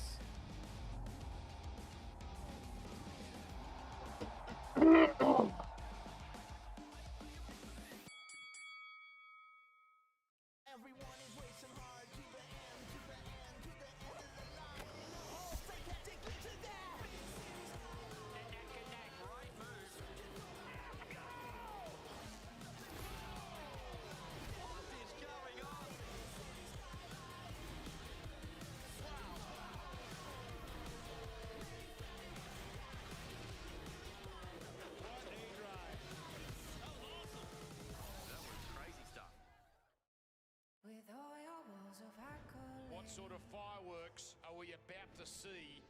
They think you're superhuman. Oh my goodness.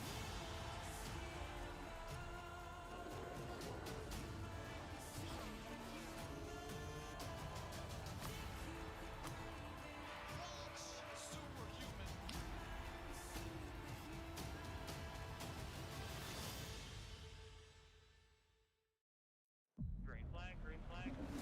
Let's go. 270 kilometers per hour. The fight is on. Supercars racing at its most aggressive. Getting the elbows out. Oh my God!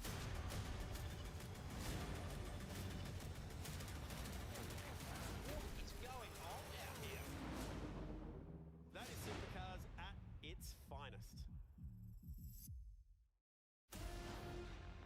Well, here we go. That is brilliant. Absolutely outstanding. Oh my word! Oh, how good is that? That's spectacular.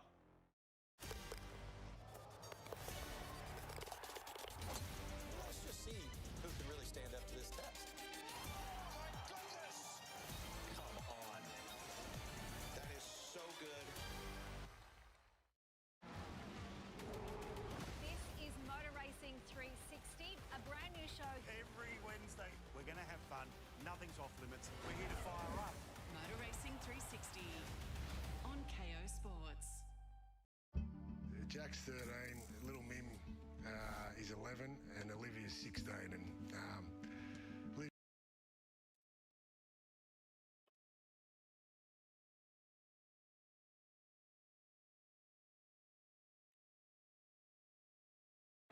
Looks like he's on a box or something. Dwayne? No, he's not at all. Talking to the AFL commissioner there, Gabrielle Trainer.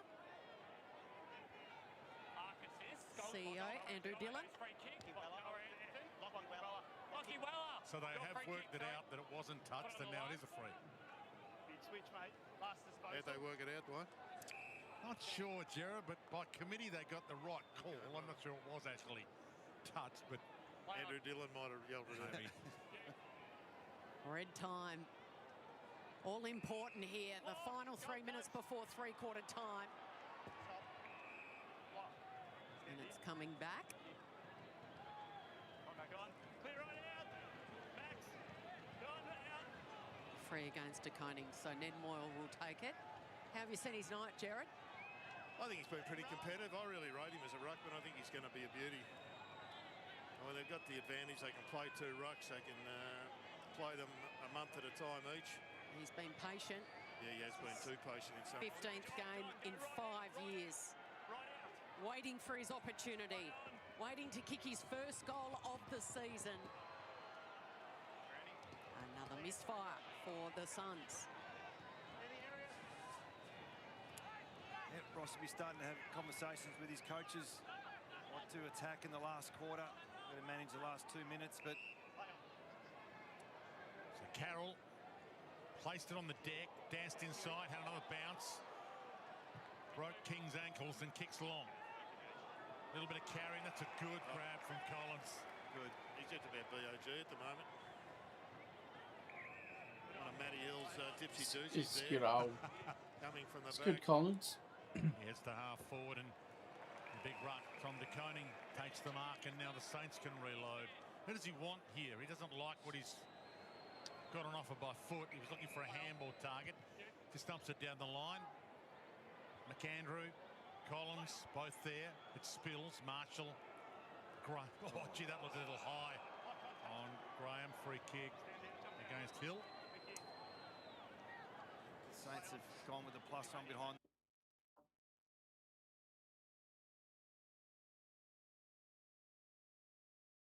Venomous! Wow. That is superb. That is a statement. And the Cats lead by 16. Oh, what a way to start the second half. That is spectacular. The Missed it. Watch the replay. Side by side against Nick Dacos. We take a look at the Harvey Norman replay. Bottom of the screen, he breaks away. And then he says, you know what, I'm going to have a bounce. Don't worry about who I'm playing on. Then he links up with Bailey Smith, Ollie Dempsey. Goal. That is as pretty a play as you could have written up. Don't underestimate the goal here. Look how much time Ollie Dempsey gets once he receives the ball. A bit loopy there, then the straight give. 1, 2, 3 steps bang from outside 50 with Isaac Quainer breathing down his neck. Quainer's playing on the wing on Ollie Dempsey.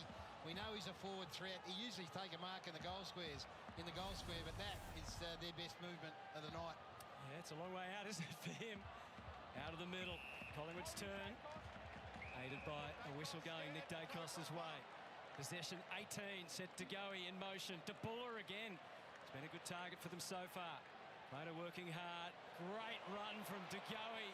He can get it out of the middle, and at his best he can roll forward and hit the scoreboard as he has in recent weeks, but misses there. He's had 20 touches tonight. But that would have been the answer they needed, just to dull the Geelong crowd after their spectacular start to the third term. Yeah, and Isaac Quainer involved then would have been, he would have loved to have been able to get one back on Ollie Dempsey. Quick change of mind from Guthrie. Quainer does get to the front berth. Good hands from Long. Buller, Kolajasny. This is what we're waiting to hear on here. This was late in the second quarter. He's now been ruled out of the game with concussion, we're told. So no issue about this. This is just a footy accident. Yeah, two players reaching for the footy. Yeah, O'Shea Mullen's attack on the footy was admirable.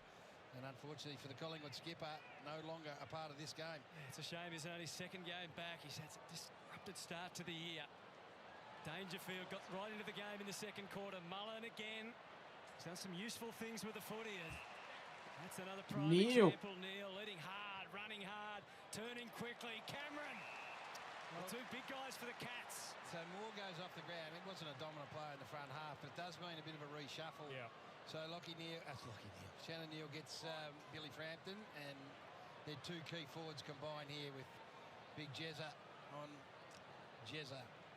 Just a shot at goal. Just kicked the one against the Pies last year. Before that, 3, 2 and 3, but he did kick 6 back in round 3, 2022. Jeremy Cameron. That one away to the right. In fact, it's fallen short just for a moment there. Martin, as he was threatening. Jezza kicked 3 behinds last week before he kicked his first goal. No, Nick Dacos is up to 18 possessions. It hasn't been as impactful as some of his 18 possession games to this point in time. And O'Shea Mullins only had the 8, but he has had a couple of important possessions. Houston sends it whistling out to the wing. In front, McStay. Well done from Long. Goes back to Steele. Had to kick on the left boot. Schultz had a little look over the shoulder to go. He was there to crunch the pack. Stanley sweeping in. Atkins to Smith. Chugging across half-back. Another Bailey Smith special, but it gets there to Mullen. It's opening up. This game's opening up a bit here. And the runners come into play. Bailey Smith's already had touches this quarter. Neil decided he could go longer. Dempsey didn't fly. Maynard was able to neutralise. Did it well. It was tough initially there for Nick. Helped out by penalty to Houston. Penalty was the #1 rated player on the ground, incidentally, in the first half. Incredible. So much on the back of ball use. His 12 disposals. And the goal didn't hurt. Goal. Yep. Which was his 207th in his career. Great vision. To De Goey. Oh, clear path forward. It's opened up, Jace. Yeah, it has. And they'll get a shot at goal here. Oh, they're out everywhere. They really would have liked a sounder shot for goal. Still on for McStay, although he lofts it up. What are they doing? Well done from Stanley. What are you doing? Got a mark in the 50. Just go back for goal. Scotty Pendlebury to operate in that corridor, because he then has the vision to go straight down the middle and find De Goey. They go forward, and it's just a poor kick. A poor kick from Buller puts McStay under pressure, and then he butters up with another poor kick off the back of it. Stanley. Crisp. Atkins. This duel, as you allude to, Gaz, could be telling either way. Quainer to Dacos. He was into his spin, and who knows what he had planned. Cats are able to quell the uprising for now. That's just rushed footy everywhere. Dacos disposed of by O'Connor. He was so happy with the first part that he left the footy behind. Joss with a sweeping head forward. Mullen in his own unique way. Back to the wing. Neal can't mark this time. Ball getting a little greasy. Frampton. That's a hot footy still. Jeremy goes with the boot. Just with brute strength and determination. Dangerfield takes a bit to bring him down, and that's a great effort. It was a great tackle, Maynard, up to the challenge. He went into beast mode in that second quarter. Paddy Dangerfield had 7 touches, and there's just a flashback to the ferocious best. Well, it was a flashback to preliminary final. We haven't really seen it since then, have we? No, we weren't. Schultz. And again, there's pockets of space. It's got to be tidy here. If you're patient, take your time. Well, one or two things can happen. The gaps open up, or the numbers get back. Instructions was to get into the pocket, but he goes for the square anyway. Steen in the air. O'Sullivan. Dempsey. O'Connor. Smith. Handball the mode for now for the Cats. Good progression. Shannon Neal. Dempsey had to go back and collect it. He did it with aplomb. Those handballs everywhere. And they get themselves loose on the Oh, wing. my Dempsey God. keeps on running. There's 4 Cats forward. Take your pick. Number 5 sounds good. Cameron Marks. He's got 2 over the top. Still tempted. Kicks to Manor, but the umpire is going to straighten him up here. Well, Jack Martin's still on his own in the goal square right now. It's a great result for Jeremy Cameron, though. Did the team thing, passed it, but then got pulled back to go back behind the mark and made to take the set shot. We'll go back and if he kicks this goal, we'll go back and look at the passage of play, because it's that chain of handballs again, which none of them look to be absolutely spot on, but they all got through. He's kicked a goal, at least one in his last 17 games against Collingwood. Doesn't have one tonight until now. There's no one now. Efficiency is the difference in this game at the moment. And it's a big difference. It's 22 points. Yeah, that's getting to a worrying amount here. Let's have a look at the Bunnings build-up to the goal, Jason. This started to happen about halfway through the second quarter. So the chain of handball starts right on the last line. 1, 2, forward handball, and the runners are in support here. You look in trouble. You go, no, you're in trouble. No, I'm out. You're in trouble. No, I'm out. You're in trouble. No, I'm out. And from this point on, it was take your pick. It's a trend that's coming into the game, Gaz. We see the Sydney Swans sitting on top of the ladder at the moment, doing lots of that through the middle of the ground. There's the Cats showing us that you can actually run and carry with hand and really open up the opposition defence, because you continually draw players up and then you have the options over the top. 460 to 268 handball metres gained in favour of Geelong. His 24th goal of the year. Stanley did well, not just in the tap, but the follow-on. Atkins has them in again, getting busy. Manor, vacant goal square. He knows how to find it. The Cats are really rolling now. The big guns have come to the fore, and others are following. Over to you, Collingwood. Alrighty. Every line, you can see a little discussion amongst the Collingwood back 6.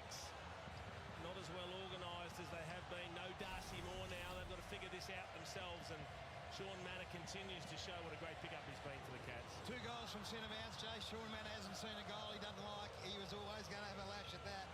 But their centre bounce work here is what's separating them. So they've been inside 55 times in this third quarter. They've kicked 3 goals, 1, and the centre bounce twice. They've won the centre bounce, twice they've kicked goals. Ollie Henry not a big possession winner, but he's kicked a couple of goals and he competed in the air there that brought the ball to ground and allowed Manor to get on the end of it. Bit of trouble here. Nick Dacos Collingwood. in the middle with Cameron. Over to those boys. Cats have kicked the last 4 in this game. 3 in this quarter. Warple, it's a battle of inches for the moment. De Goey eventually stabs it inside. Not ideal footballer. Did well at first. And McCreary, as a result, looks to finish. Going right for the Magpies just at the moment. Well, there's a decent gap on the score. Brother. 7 points, and most of it is because of Collingwood's lack of execution in the forward 50. They've created opportunities they haven't taken. Could he have picked it up then, do you think? Well, I think the option was right. He just needed to make solid contact with the boot because he was streaming ahead of anyone chasing. It was a lunge from Anderson. So Holmes touched and rushed kick forward. Frampton had the size advantage, but once it hit the ground, now it's come off the boot. You're a hard man, Hutto. You went to great lengths to show that Reece Stanley can do a little side kick in the goal square earlier on. Hey, what up, he mate? Kick one from the middle, 2 metres out. I'm not saying he couldn't have kicked it, but just to make sure. Should have been a goal. Good to see you keeping it into account, Mister. though, Jace. How are you, mate? We're happy for us to do the same to you. Always. Cameron, Mullen again. The ball found him that time. De Koning doing a pretty reasonable job as the centre ruck. Mullen bangs it up to half forward. Ollie Henry was outstanding in the first term in particular. What Geelong do rate themselves in quietly, I don't think they beat their chest about it, is they think they're an outstanding running team. And this third quarter, the ball winners, Mullen, Dempsey, Holmes and Smith, 6, 6, 6 and 5. Yeah, it's Games no open good. up, their hard runners are coming to the fore. He's got an 11-9 record against Collingwood. Third worst he's got. Every team he's at least 50-50 with. They're on target tonight. Warpaul, Henry, could have been high. That was Dempsey again. So Ollie Dempsey, in the space in this third quarter, has racked up 7 touches. Had 2 score involvements already. He's kicked the goal and setting this one up. Continues to compete. Ollie Henry, he's taken front position, used one hand to keep the ball in front, and that drew the free kick. You can see why the umpire paid it. He had to pay it. The arm all over the neck and face. Left out after the opening round. He was a bit disappointing on the Gold Coast. He's had a couple of problematic seasons after a strong start in his hometown. The Cats have kept the faith. And his kick was smothered. And it springs back. Now Lipinski quite have the green light to go. And neither Josh Dacos, the Cats able to win it back as they have in this quarter regularly. Shannon Neal against 3. Had a good contest, and that enables Dangerfield to swoop in his style. Feeds it out. Henry that time got hunted down. They turn the tables on side bottom. Good enough through Pendlebury, through Maynard, and now Dacos, the arch of the back to Anderson. Pendlebury again. It was looking better. To go with the tidy up. Pendlebury keeps on running. That muscle memory over 21 years of football. Generally knows what to do, but there wasn't much. What are you doing, Cleary? Well, they were trying a handball chain of their own. They ran out of options. And then Pendlebury under pressure just had to throw it on the boot. O'Connor out wide to Guthrie. Cats in this quarter have had the answer so far. The difference in those handball chains might be that running power that you're talking about, Gaz, the difference between the two. Yeah. Bowes, he really only had one thing in mind, which was to swing it inboard. He's given up 55 metres and the advantage. O'Connor, very extravagant by the Cats. It's going to be costly. The punishment set up by Anderson. Elliott's on the move. McCreary have to turn it into a goal. It was a gift, wasn't it? Too good to refuse. Maynard. Oh, my that was a God. low percentage crack, really. And O'Connor, the man who... Ironically, Cameron O'Sullivan marks on the goal line what he started. Really disappointing, isn't it? From for Collingwood fans, they're doing so much right except when they go inside 50. Cameron becoming accustomed to him getting kicks in the D50. Dempsey didn't mark, he didn't have to. Close, creative, hard run from Dangerfield. He's there, but so is Howe. Twisted away from De Koning. Frampton summed that up pretty well. Yep, knew he was going to get tackled, just took possession and played for the stoppage. Well done to Billy Frampton. Great spoil from Jeremy Howe. Dodged a bullet there too. He had other options he could have gone to. It's a free kick to Collingwood. Darcy Cameron. Ollie Dempsey makes good decisions, doesn't he? That decision to just punch the ball on then, kept it going. He's been enormous this third quarter, Dempsey. Howe. Good revision of where to go to next. Ryan Steele. There's players free everywhere, so now it comes down to the execution of how well you can use the footy. Trouble is they've cordoned off pretty well, the Cats. He just took a bit of pace out, did enable him to get to the right spot, long up to the task. That's a great example of using the footy. To Schiltz, to full forward, Buller, can't mark, Cameron saw to that. Elliott from the pocket, you wouldn't count him out. Good defence by Connor O'Sullivan. He's not getting deep in defence, Jeremy Cameron, does he? He goes all the way back to the goal square to help out. Has that licence just to follow the feel of the game. So his opponent, Jeremy Howe, is the last player in line in the middle of the ground. Cats have brought the pressure in this third term, as we saw. De Koning's tap. Mullen, Holmes, Warple, Anderson. And that works. Geelong 7-3 clearance this quarter. It's getting to work. Getting on the inside and the outside. Win tonight could put either team up to 5th, depending on the result of the Suns-Saints game. On the way back. Oh, Anderson brushes clear. Tries to show the older guys how to do it, and he wasn't far off, was he? They can't kick one to save themselves. Opportunity after opportunity. So they've had 5-11 for 3 behinds. The Cats have had 8 inside 50s for 3 goals won. Summed up the quarter there. Yep. And they did everything right until the finish. Sums up the match to some degree, doesn't it? Yeah. 5-11-41 for the Maggies. It's bizarre, they were here Thursday week ago, the Pies, and could not miss. Kicked them from everywhere. Yeah, I know what the Hawthorn fans are thinking watching on, Jason. Cameron again, a long way from goal. Warple to O'Connor. That is an interesting call. He was told to stand. Look back to the line. Cats win it anyway. Humphries stabs it down the line to Bowes. Great procession of possession for the Cats. Bruin to full forward. Ollie Henry can't take the mark. Oh, that was up and down to Koning. Howe. Maynard. Pressure still there and applied by Martin that time. He just stood up. Still Sidearms does some great defensive work in this. 2-on-1 with Ollie Henry about to jump on his head, and he was the one that bobbed up with the footy. So they're under siege, under pressure, but they're, to all intents and purposes, the back half's holding up. It's just the ball movement that's getting him. Margin 26, Planer's kick, a bit of interference. Yeah, the Koning free kick. Yeah, against Lockie Schultz. He just took him out, just bumped him off the ball. Trying to protect Darcy Cameron. No subtlety whatsoever.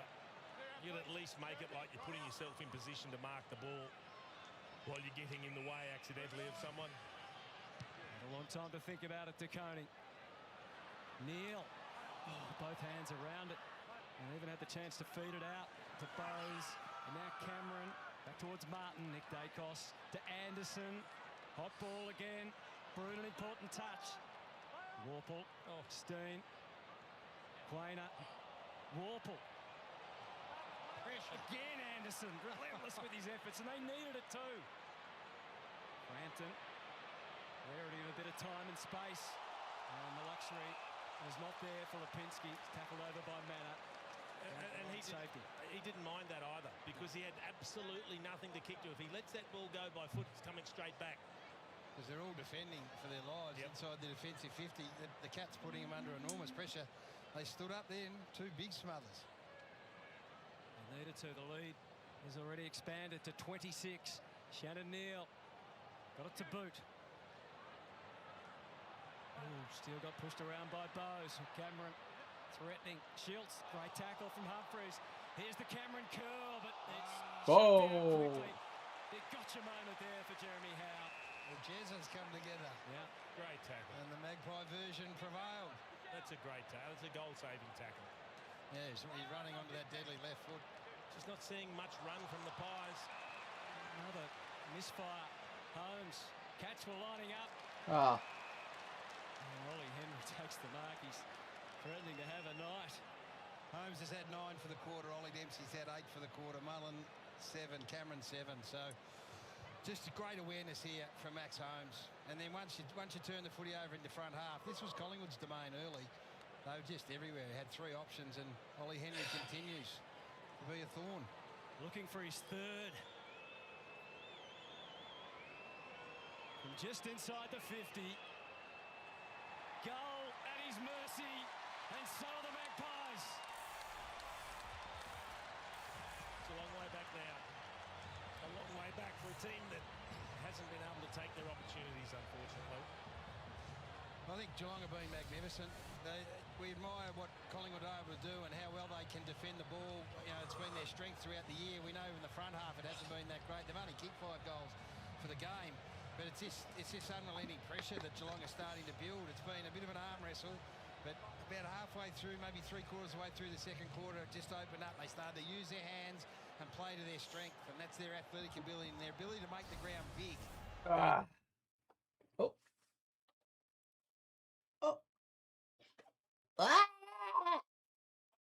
What's going on?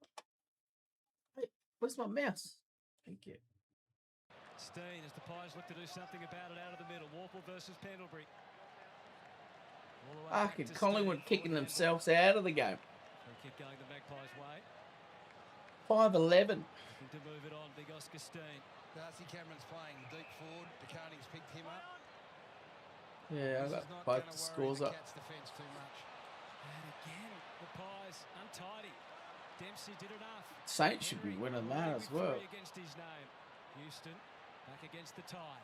Lipinski, can they set up some run? Pendlebury, can he be the architect again? To the inside. Crisp uses his feet. Oh, Fumble from Cameron again, and they've turned it over.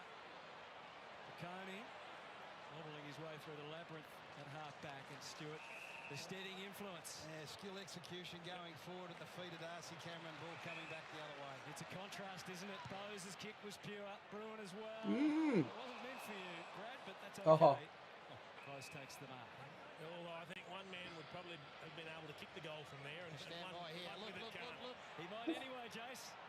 He just... Oh, Jim, I let go. Oh, it's going to be the other one. Close and Cameron. Well, when either of those two get the footy, you've got to find the other one very quickly. Otherwise, the ball's going to end up in their hands. Yep, elementary skill error from the Pies. Jack Crisp running through the middle. He's got a perfect lead up. Missed the target. Cats nearly make you pay again. Great mates, Brad Close and Jeremy Cameron. That's a fine take out of the air by DeConey. He's growing in confidence in the ruck. Where do you like him, Gaz? Would you prefer him as a permanent key defender, or do you like him as a second ruck and mobile around the ground? I like him behind the ball. Floating ball forward. Fists everywhere. Bailey Smith. Quickie. Misses to the right. What about you, Jace? Well, I think while Blitzarves is out, he's the nearest thing they've got to that type of option. Just has the flexibility and athleticism to do things around the ground. Chris Scott really demands versatility, doesn't he? Yep. So the Magpies on the back foot. Still 5 minutes to go in this third term. This is a long way from being settled yet. Anderson draws the free. He's drawn a lot of our admiration already in his young career, mature age. Handy. Recruit from SA. Down to Buller. Next part's what they've got to get right, the Pies. They've had some looks going forward, but haven't been able to complete the play. Oh, no. The last 9 games for the Swans last year. Now he's a Pie. They're in need of a hero in the forward line. They might be in need of Jamie Elliott. Another point for the Pies. 5 goals, 12. Just trying to challenge himself by win by points. A couple of days is a long time in football. And I mean, that was a great snap. That was a really low percentage, the number of times we kicked that. He nearly did hit the post, but just not happening for him. Nonchalant handballs to the biggest names for the Cats. Jezelenko!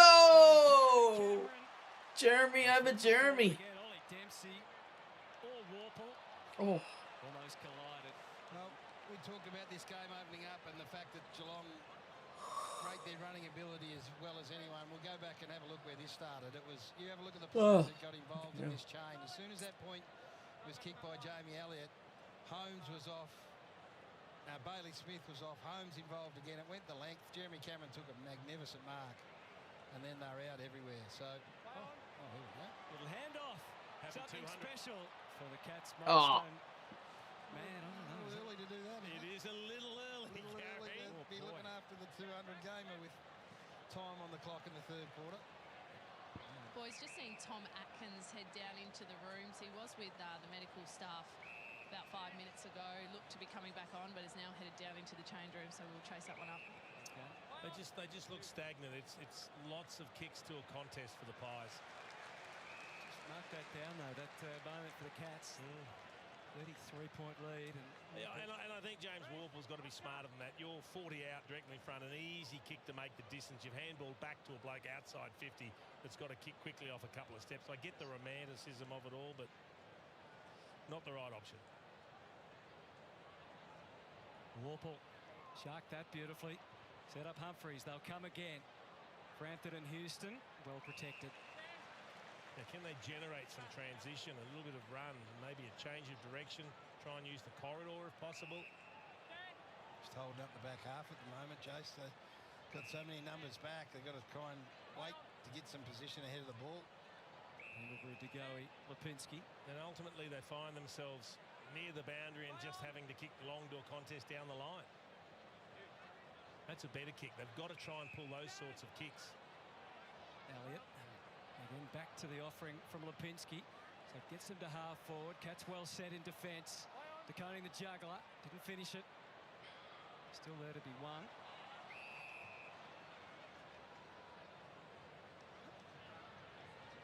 Oh, Gold Coast 3 out ahead. 33 in this third term, which has been dominated on the scoreboard at least by the Cats. But they wouldn't give for a breakaway goal from McCreary. Gave it along, got it back. Again under enormous heat. And again they fall short. Look at the Cats and the plaudits they hand out to their teammates. Yeah, so that's O'Sheen Mullen, who's got the toughest job in footy, but then decides to go and run down. It was a Bo McCreary, which also is a pretty big ask.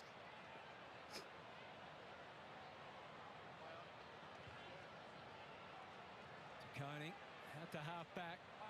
Frampton, and emphasis knocked it forward. Bailey Smith, I think he had the leg power to get out of there, but out of bounds, not a bad result. They worked his way into the game, Bailey Smith, just through pure work rate. Same with Max Holmes, the leading possession winner on the ground now with 26. Jordan Nagoi 25 for the Pies. Sits at 34 points. Magpies still goalless in this third term. Trailed by 11 at quarter time, 10 at the half. Oh, that's tunnelled out. Not deemed to throw. Guthrie with the forward handball. Houston ready for the inside to Lipinski, and then Maynard, and then Pendlebury. Can he pin the point? Not quite. Anderson not far away. Oh, Stanley put on the don't argue. Left him vulnerable. Left his team vulnerable. Cameron Elliott. Oh, that's a throw. There's been a few tonight that have gone unseen. It's a volleyball set from Jamie Elliott there. He had the ribs exposed, so he needed to get those arms down pretty quickly. He knew what he wanted to do. I think he thought he had more time and then realised, no, I'm not going to be able to take this in handball, that I need to tap it, but by then it was a throw. Just needed someone for the spike. And here they go again. Look at the options. Look at the run. Neat work by Foot this time. O'Connor. Oh. Hands it back again. Maynard, McCreary away. Nothing ahead, Addo. You can't kick it at this stage. They can run and handball and wait for the moment. Anderson got to the 50. To go under the pump immediately. Plays it back to Buller, who plays it back to Lipinski, who plays it back to Maynard. Play it again, this time forward to Crisp. 50. Talk about labour intensive. They got there in the end. Huh? Oh, yeah. Instructions are clear. No Oh, split view. Any milestone bodies that happen to be nearby. He's like, which one do I listen to? Jack Crisp, famously to kick after the siren. This game last year. That didn't quite get there. He's a bit further out than he is here. He was also on the cusp of a milestone. All we've done with over 270 consecutive games. This for his 100th in his career. Oh, come on. Nothing has changed. They're going to be so accurate last week. Yeah, and that's right, Hutto. So accurate last week, and this week they can't kick anything. Against Hawthorn, which is a fantastic performance, but they have been labouring in front of the goals for most of the year, and the reality is bad kicking's bad footy. They've kicked 5 goals in 3 quarters almost. Sullivan brings it away. Controls it well to Warple. And now to Coney, coming up from defence this time. Oh. Probably number forward for Manor. Well done, Ryan Steele. Little fumble. He knew he was trying to get it back to Quainer. Shrugged off the Manor tackle. The Dacos shoots it out. Back to Steele. And they use their system. Oh, God. Some of the skills are terrible. Yes is the answer. Pump it. To go. His only call came from long. And there was about 3 Cats at 80 metres between them. Lipinski is able to hit that same target. Well, it's the first time they got a genuine lead from deep inside their forward line. They've been caught out of position so much because they've been defending really high, and Geelong have had such control in this third quarter that their forwards have been up the ground. This is one of the few times they've got repeat ball in did you get the locker codes? And Long was able to hit up from near or close to the goal square. WNBA and also a Brunson code. Kicked by Scott Pendlebury. And here we are closing in on 3/4 time, and still, for love nor money, they can't even get close to a target. He's worked really hard tonight, Ned Long. He's done a good job, that man there, Tom Stewart. He's been responsible for most of the night. He's kept him to 13 possessions thus far. He's had 14 himself. Should have rewarded himself and the team with a goal. They just haven't converted. Just close to the difference in the game, isn't it? 7-2 to 3-7 from set shots. Wayne denies close. Bruin under immediate pressure, but Holmes and De Koning. Bruin again, and Bowes gave them a way out and forward. Houston, 38 seconds. Can they construct to the middle, to side bottom? Thought about it, giving it off to Nick, but decides against ultimately. Oh, what are you doing Paralysed still? by the Cats. And what was on the horizon, it wasn't much. Houston, so they go the long way home. 18 seconds, the clock a factor. Pendlebury was available, and why not use him for a 23rd time? To Maynard, to Schiltz. One last attempt. It's deep to the square, and the siren beats them. But really, they've beaten themselves to the third term, Collingwood. The Cats were superb. They've opened up a 32-point lead. With a blistering third term, they kick.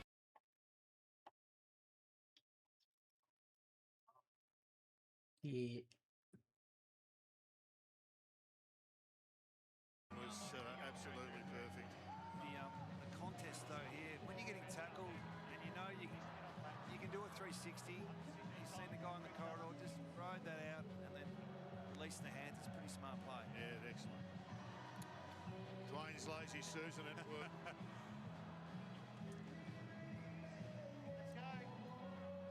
Yeah, you just got to wait until your lazy Susan comes around for your meal.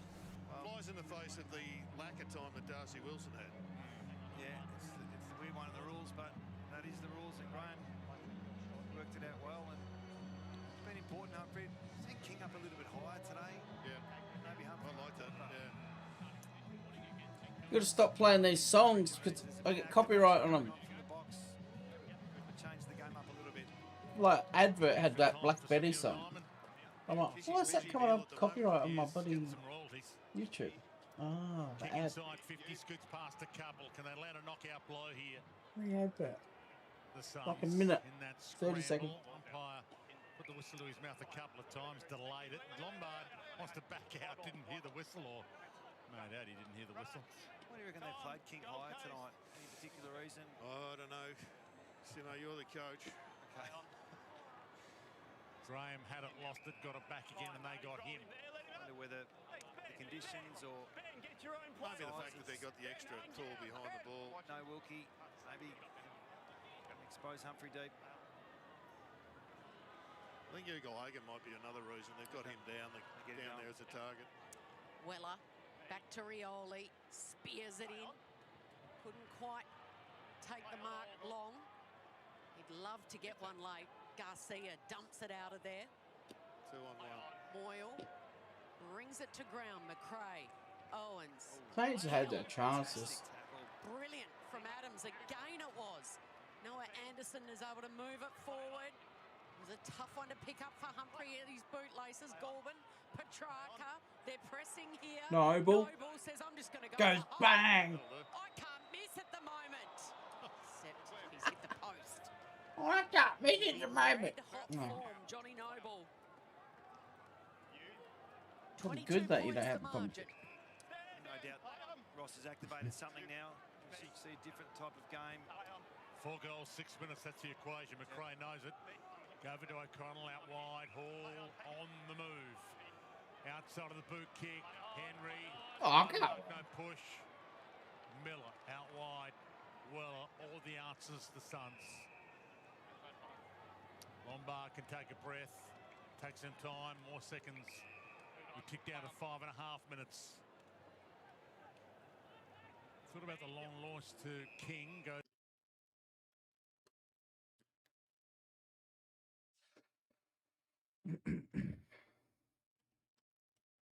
Back to the Geelong.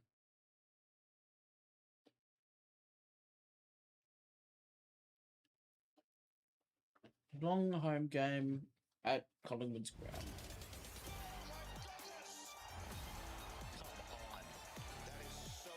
More money.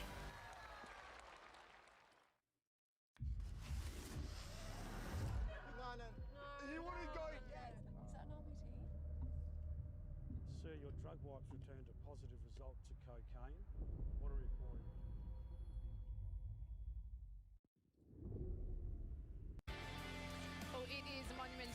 in Melbourne, and here at the MCG, two powerhouse clubs going head-to-head in Saturday night footy, and two humble champions celebrating milestones. Scott Pendlebury, of course, rewriting the record books, making this evening a huge occasion for Australian football with game number 432, and then Tom Stewart celebrating game 200. But it really is Geelong who have flexed their muscles here at the MCG. They kicked 4 goals for in that third term to Collingwood's 6 behinds, and gee, the Pies, they'll be ruining those chances missed in the final in the third term, Jay.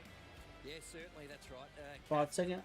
Geelong really took the game away from him in that third quarter, and as Jack's about to explain, really the efficiency really cost them. Yeah, 17 inside 50s. They only had 34 last week. They had 17 in that third quarter there, and they come away with 0 goals 6. It really is the tail of the game. They've had their opportunities, and they lost all their cohesion ahead of the ball. Forwards coming up too far. Poor skill errors as well really let them down. So when the ball was in there, the ability to win it back, only 2 tackles inside forward 50. So they were exposed. Geelong's defence really strengthened up as well. And the Cats also had 17 inside 50s and kicked 4 goals. Curry. Oh, look at that number there. You've had 44 for the game, and they've been able to get a goal 11% of the time. It's is that the new guy? Kingy, you've been on Jeremy Cameron. No, it's the new guy. Yeah, since Darcy Moore's gone off, they've lost their ability to roll and change and shift and What's his cover name? these 2 key forwards, and Cameron's played it perfectly. Had a 9 disposal third quarter, 3 of those inside the forward 50 because there's no Darcy Moore there. They can do what they want in pulling apart Frampton and Howe. Quayner's on a wing, so they're really unorganised behind the football. Neil has 6 touches, Frampton just a 1 intercept. That's the game for me. What they're doing with their 2 key forwards is quite brilliant. You feel for Darcy Buller. Jay, it's been an interrupted season. How's he doing? Yeah, failed that concussion test. So Jack that's Buller. the heavy contest there with O'Sheen Mullen. He's going to miss the clash against Sydney Swans on Friday night. That means no Pendlebury likely, no Darcy Moore. They're 2 key 17's leaders. He's a small boy. Hopefully get up for that clash against West Coast in Pendlebury's record-breaking game in a fortnight. Big loss for the Pies. Dean Cox won't be too mad about it, knowing he doesn't have to worry about Darcy Moore next Friday night at the SCG, but we're good to go. Not many tackles for this type of game. MCG, it's over to Anthony Hudson. What was the max? Runners took over in that quarter, Hutto. Max Holmes, 12 touches. Bailey Smith, 5 scoring. The goalie's It's going to take something pretty remarkable from here for the Magpies. pretty much playing full-time middle. Still at it. Disrupted play again. Jack Barton, who was critical early for Geelong to keep the minutes. Stanley just Stanley, turn back the clock. Instead by foot to Manor, and the goal is there for the taking. So you do it, Collingwood? The 2 big sticks. Hey?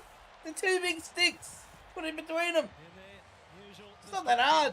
The Cats have opened up a 38-point lead. Fucking hell. What are we doing? Send a clearance straight down goal. You know what, I don't know what Dan Houston was doing. While this has all been played out in the middle, Dan Houston's man just drops off the back. He was never going to get them closed down. I think it was Stanley that kicks the ball to Manor. And he goes and kicks the goal. So the centre bounce stuff's been good and strong. He could have gone to Holmes, but we looked up and he saw Sean Manor on his own. Great strength from Jack Martin in the midst of a couple of tackles to be able to break the arms clear and get a great hand pass forward.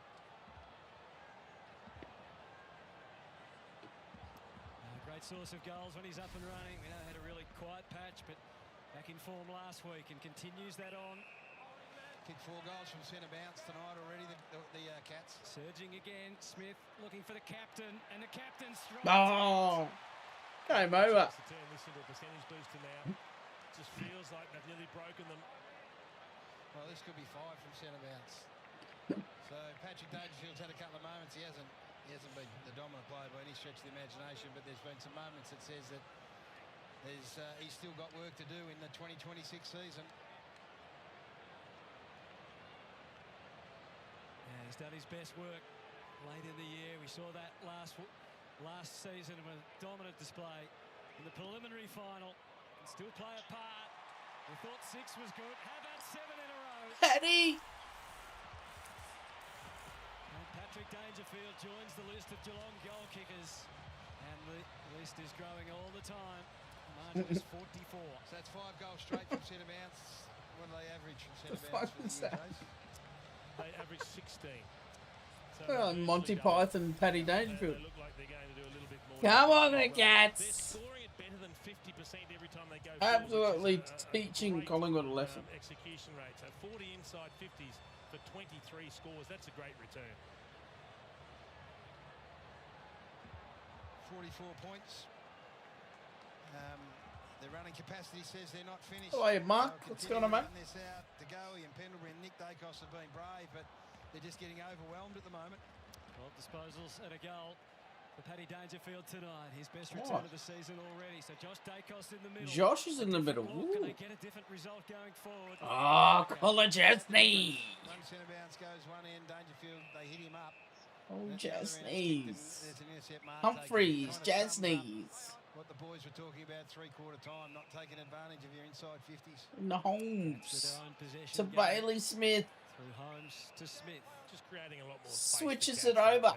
Back to Colin Chesney. It's opening the ground. He takes off. 53 disposals between Holmes and Smith.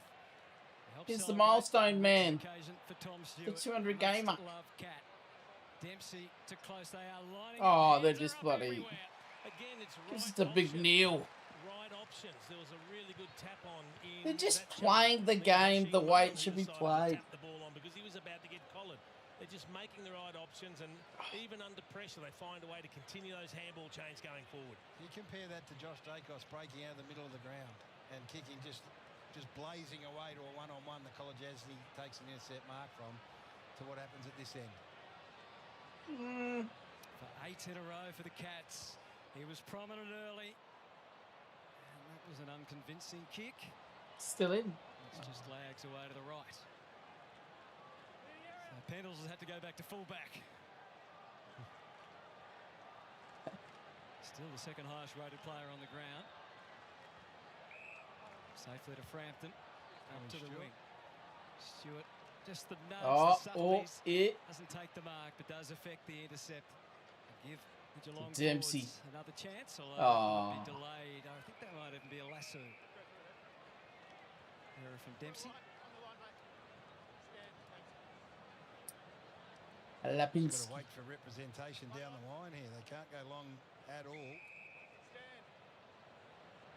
His form's been a positive for them. Okay, they got Darcy Cameron. Down the line, Cameron goes to even up now. 27th disposal, an unconvincing one as well for De Goey, but he made good to half forward. McStay leaping at the footy with confidence, but Holmes doing what he had to do defensively.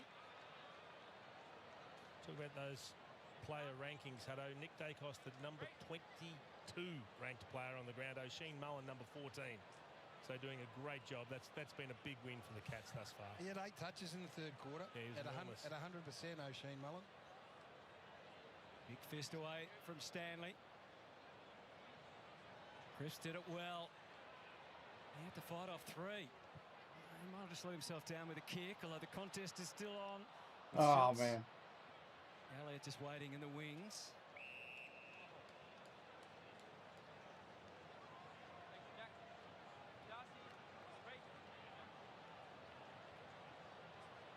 We're just waiting off ball if it spits out the other way.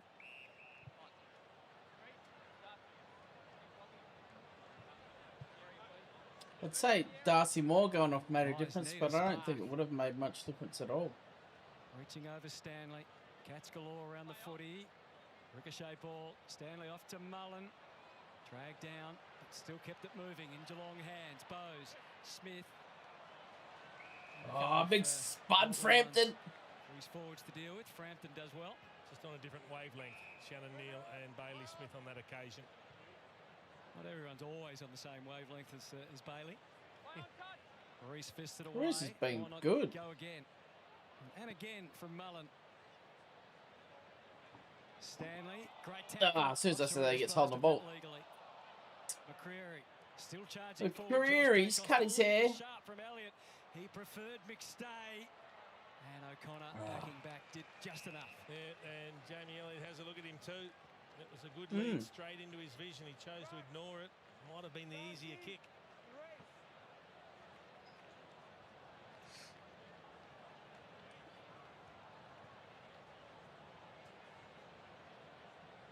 Cameron versus Stanley again. It fell for Elliott to Dacos. Even he can't. Oh my God. Even score. 24 possessions, 15 kicks at 40. What the hell? I would have kicked the point. Just the one behind. I had O'Shea Mullen on my ass. Humphries and across to Paddy Dangerfield. Played 22 times. Oh, he had 8 touches last quarter. 100% efficiency.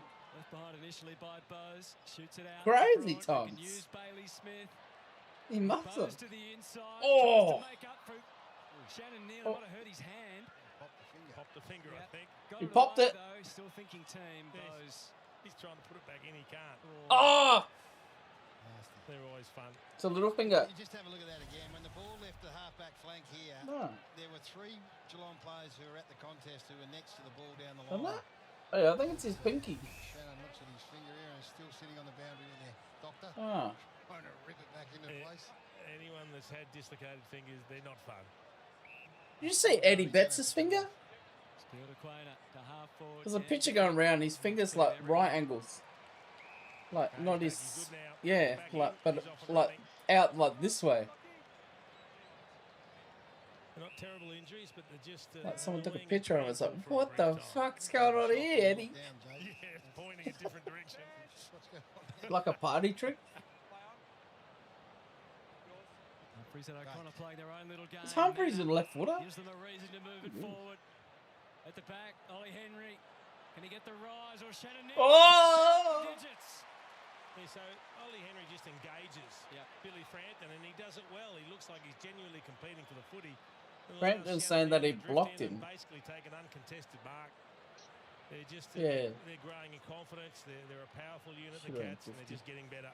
He had 9 possessions, Ollie Henry, but it's as good as I've Yeah, if it's not cold, it's not there. Contest and being predictable and Yeah, they're both wrestling each other. Kick for that, but Shannon Neal. To add another, more misery on the Magpies. Doesn't matter. Contributes late.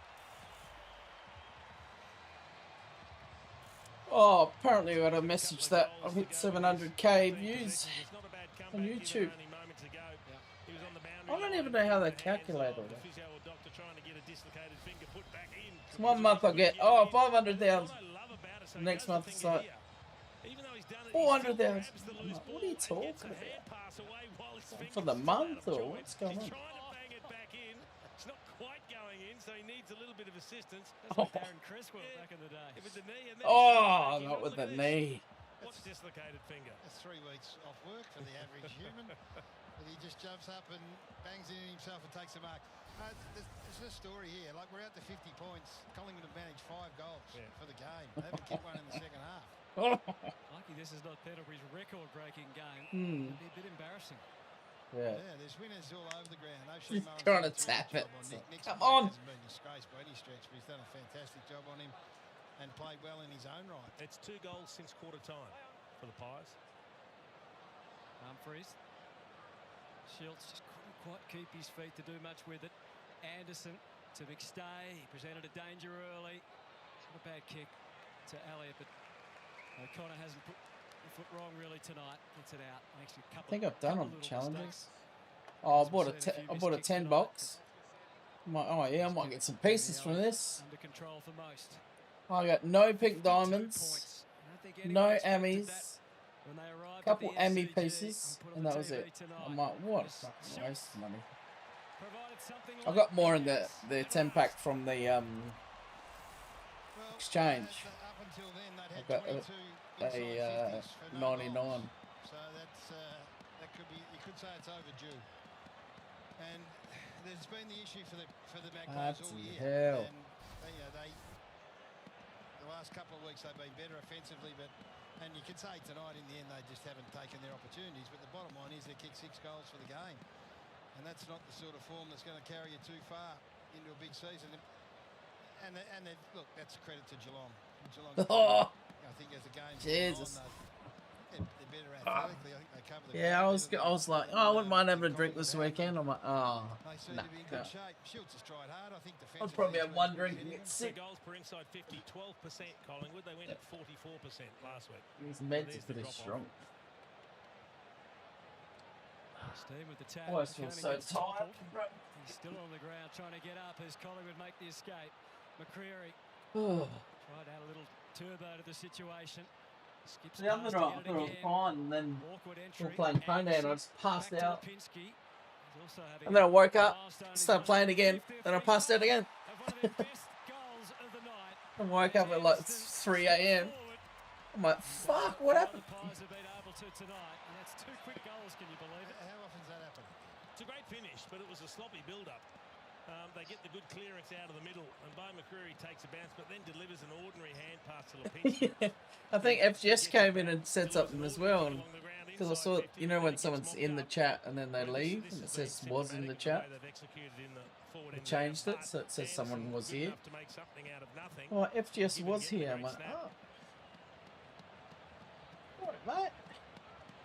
He's done that before. He's joined. He goes, "Are you sleeping? They got their goals tonight. Are you there?"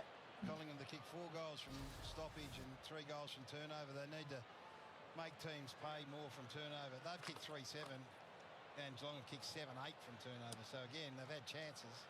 Can it inspire them for more? Geelong out of the middle through Smith and Warple, and Frampton denies Neil this time. Bowes needed the ball to behave, which it does. Snaps it back like he was shooting for goal. He was trying to kick it down to Neil and Henry. Out comes Dangerfield, and everything changes around him. He gets to his feet. Out to Manor. Bowes. To Manor. Manor again. It's not beyond him. Oh, don't tell me. It's a goal, and what a goal it is. Don't tell me. And what a night it is. Clip it. Well, Patrick Dangerfield just went back into beast mode again. Yeah, he's a bulldozer. Where he just picked about 4 Collingwood players up and got to his feet in this passage of play. And as I said earlier in the night, he hasn't seen a goal he doesn't like Sean Manor, so he wasn't that interested in the centering of it. What a goal. And he's just slotted it. And there's an Ackermanis in the celebration. What, he did a handstand, did he? Can't believe how good I am. Basically. Surprised himself style. Is that what he's talking about? Oh, it's a magnificent goal. It is a magnificent goal from there. I guess you can take, there it is, you can take those pings at goal when you're 50 points up, Gaz. It was a tight contest. On the Acker. I kind of think you'd be looking to square it into a dangerous position. He's kicked 3 to follow his 4 last week. Riley Smith. Pulsing back for Sean Manor. Smith I have more again. The X-Pie. Still whacking away for his team. Cross half back. That's a dangerous kick. A run from Nick Dacos to Maynard. Lateral progression to Howe. Jeremy Howe. And along the lines. Oh, we're kicking it. Too many elementary skill areas tonight for the Pies, unfortunately. Mullen. What a night he's had. His 18th disposal. Career high 18. Yep. Career high 18 for Mullen. Yeah, equal last week. Oh, catch that. O'Connor. Dangerfield. Danger! It was half a shank from Mark O'Connor going inside 50. The chaos ball, and Danger just attacked it. I think they're Maynard. No if wonder. you're a defender, you're setting up for the expected, 45, 50 metre kick to where Jordy in this Jones. case it goes sideways off the boot. Ball drop. Danger looked around and thought, this is going to drop in the hole. I might as well mark it. Dacos coming off, and O'Shea Mullen does as well and gets great applause from the Cats fans who are ready to cheer on their captain. Oh. Got it. Now. His song should be Highway to the Danger Zone. For Geelong. Took him a while to get involved in the game tonight, Gaz. Paddy Dangerfield has now got 15 possessions, 2 goals, and you can see the value that he can add when they need him. Yeah, if you wanted to say what's the real positive, there's plenty of them. He's one of the big ones, I think. The fact that he's worked his way back. Now they're cooking with grease. We've had those moments where he's been at the bottom of packs and he's just powered his way through. I think that gives you a feeling it gives you the sense he's feeling pretty good about himself. 10 score involvements. Now he's cooking in grease. Superb. So he's been great. I think Ollie Henry's job's been great. The crowd's been great. 83,000. A little snapshot of what we're going to get in a couple of weeks when 83,000 breaks the record against the That's a Eagles. lot. Touch wood, he gets through here okay. But it's a good night for the Cats. A great night. 52 points is the margin again. Restoring that from a little earlier. Chris picks it up. Breezy balled out. Difficult to deal with. Warple taking no chances. Schultz, the same method, just hacking forward and hoping. O'Connor putting his body on the line again. Schultz takes off after it. Quick with the hands, but Kolajasny there to make sure it goes out. Nathan Buckley. Oh, well, he'd be well pleased with his back. Looks weird in the catch Managed uniform. to keep the Pies to just 7 goals. He'd take that all night long. Coach Scott Pendlebury for 9.5 seasons, 218 games. He was in charge of the Maggies. De Goey. Oh! Dacos, a dead end. Oh. No Pryor. Good way to How much they paying you? Absolutely. He's just Oh, sitting in the 50 hole metres. here, contemplating life as a 5-time All-Australian, Premiership winning Victorian State of Origin player. He's done it all. Yeah, extraordinary story really, given how late he was drafted. Himself wasn't really ready to be drafted at the time. There's been a local footy great article from Ryan about the doubts he had in himself and how he expected too much of himself as a young footballer. But he what came an on to acquisition. such immediate success that he had those 5. Once he got his first, he got another 4 in a row. 5 All-Australians in a row as a late starter. And he's there again. Sending the opposition back. Bruin. Step on. Cats fans love what they see. To Guthrie, to Smith now. The build-up. Shannon Neal. Ollie Henry's out the back again. They need a middleman. They need Cameron. Does he go now? He'll wait. He'll wait. He'll go around the corner by the looks of it. I'm like, move around. Just like, settle down, mate. Back it out. Relax. 12 score involvements from 33 possessions. Looks like he wouldn't blow out a candle. Number 1 rated key forward in the game this year. Reigning Coleman medalist. Oh. Overdid it. Yeah, Jordan De Goey on the other side of the coin's had 11, so they're the only 2 in double figures from a score involvement point of view. Geordie's had 29. Which is most for a couple of years. Which is the real positive for the Magpies. Nice collect. And halfback from long. Schultz hammers it forward. Well positioned. O'Connor. And his job again. It's lacking the polish. What about these seagulls around? And Bowes. Mine. Jeremy Cameron's played so deep this game. 19th disposal coming up. See how many of those he had in his forward 50. I've come back into the help the defense the whole game. 6 of those inside the forward 50, so been very comfortable up and out, letting Shannon Neal and others have their way. 6 multiple goal kickers for the Cats, and Jeremy Cameron's not one of them. Yeah, it's worked. It's worked really well. Ollie Henry's accepted the responsibility. They're going to crack here.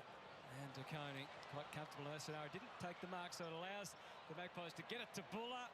And suddenly they've been able to hit the target. Neatly done by the 2 big guys. Buller puts it now for his second. He's tried hard. 16 possessions. Jack Buller, just a little bit of heat going out of the game the last 10 minutes or so, and Collingwood able to hit the scoreboard, put a little bit of respectability on the scoreboard. Should have kicked a much higher score given the opportunities they had earlier in the game, but finally starting to make a couple of them count.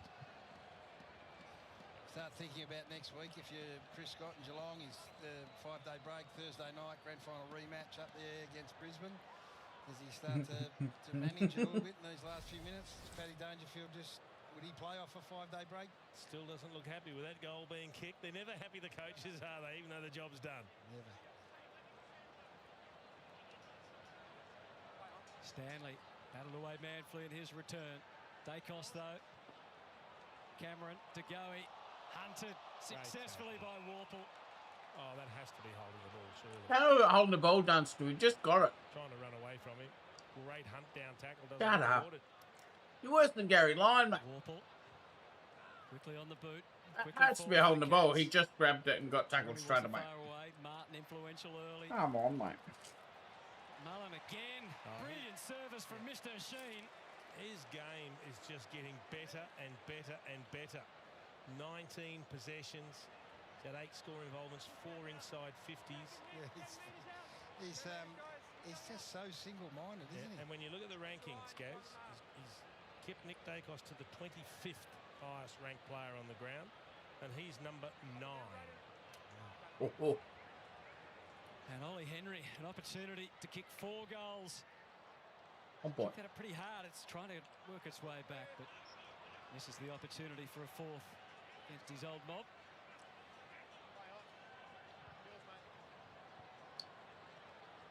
Quainer.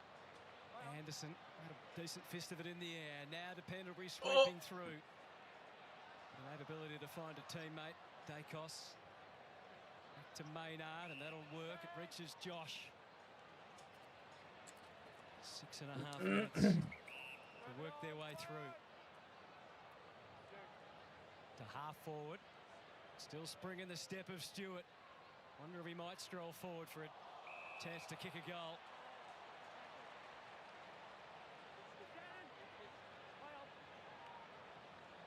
Quick handoff. Dacos to Goey. To Pendlebury. Still trying to set Zassy. Cameron. Fair to say the sting's gone out of it right now. Got a couple of questions as Beau McCreary. I keep calling, you've got to get his hair along again, Beau McCreary. Scott Pennery expected to be rested next week against the Sydney Swans. No Darcy Moore now, Jace. Yep. It doesn't change things, does it? No, definitely not. They've been very committed in the way they're going to run that program. Very committed. Where he's playing the game. Football decision or a celebratory decision? It's a player management decision. McCreary, quite the energy to get it all the way. Big leap from McStay again in the air, looked likely. Bowes slammed it out to Mullen. Just out of his reach initially, but still he charges on. Made a bit of a mess of it, but it doesn't really matter. Getting into new territory now, O'Sheen. It's a 19 disposals, make it 20 in fact. Keeps breaking his own bloody PB. That off to Oliver Henry rather than mark it. Houston works his way through. Offering in the middle from Crisp.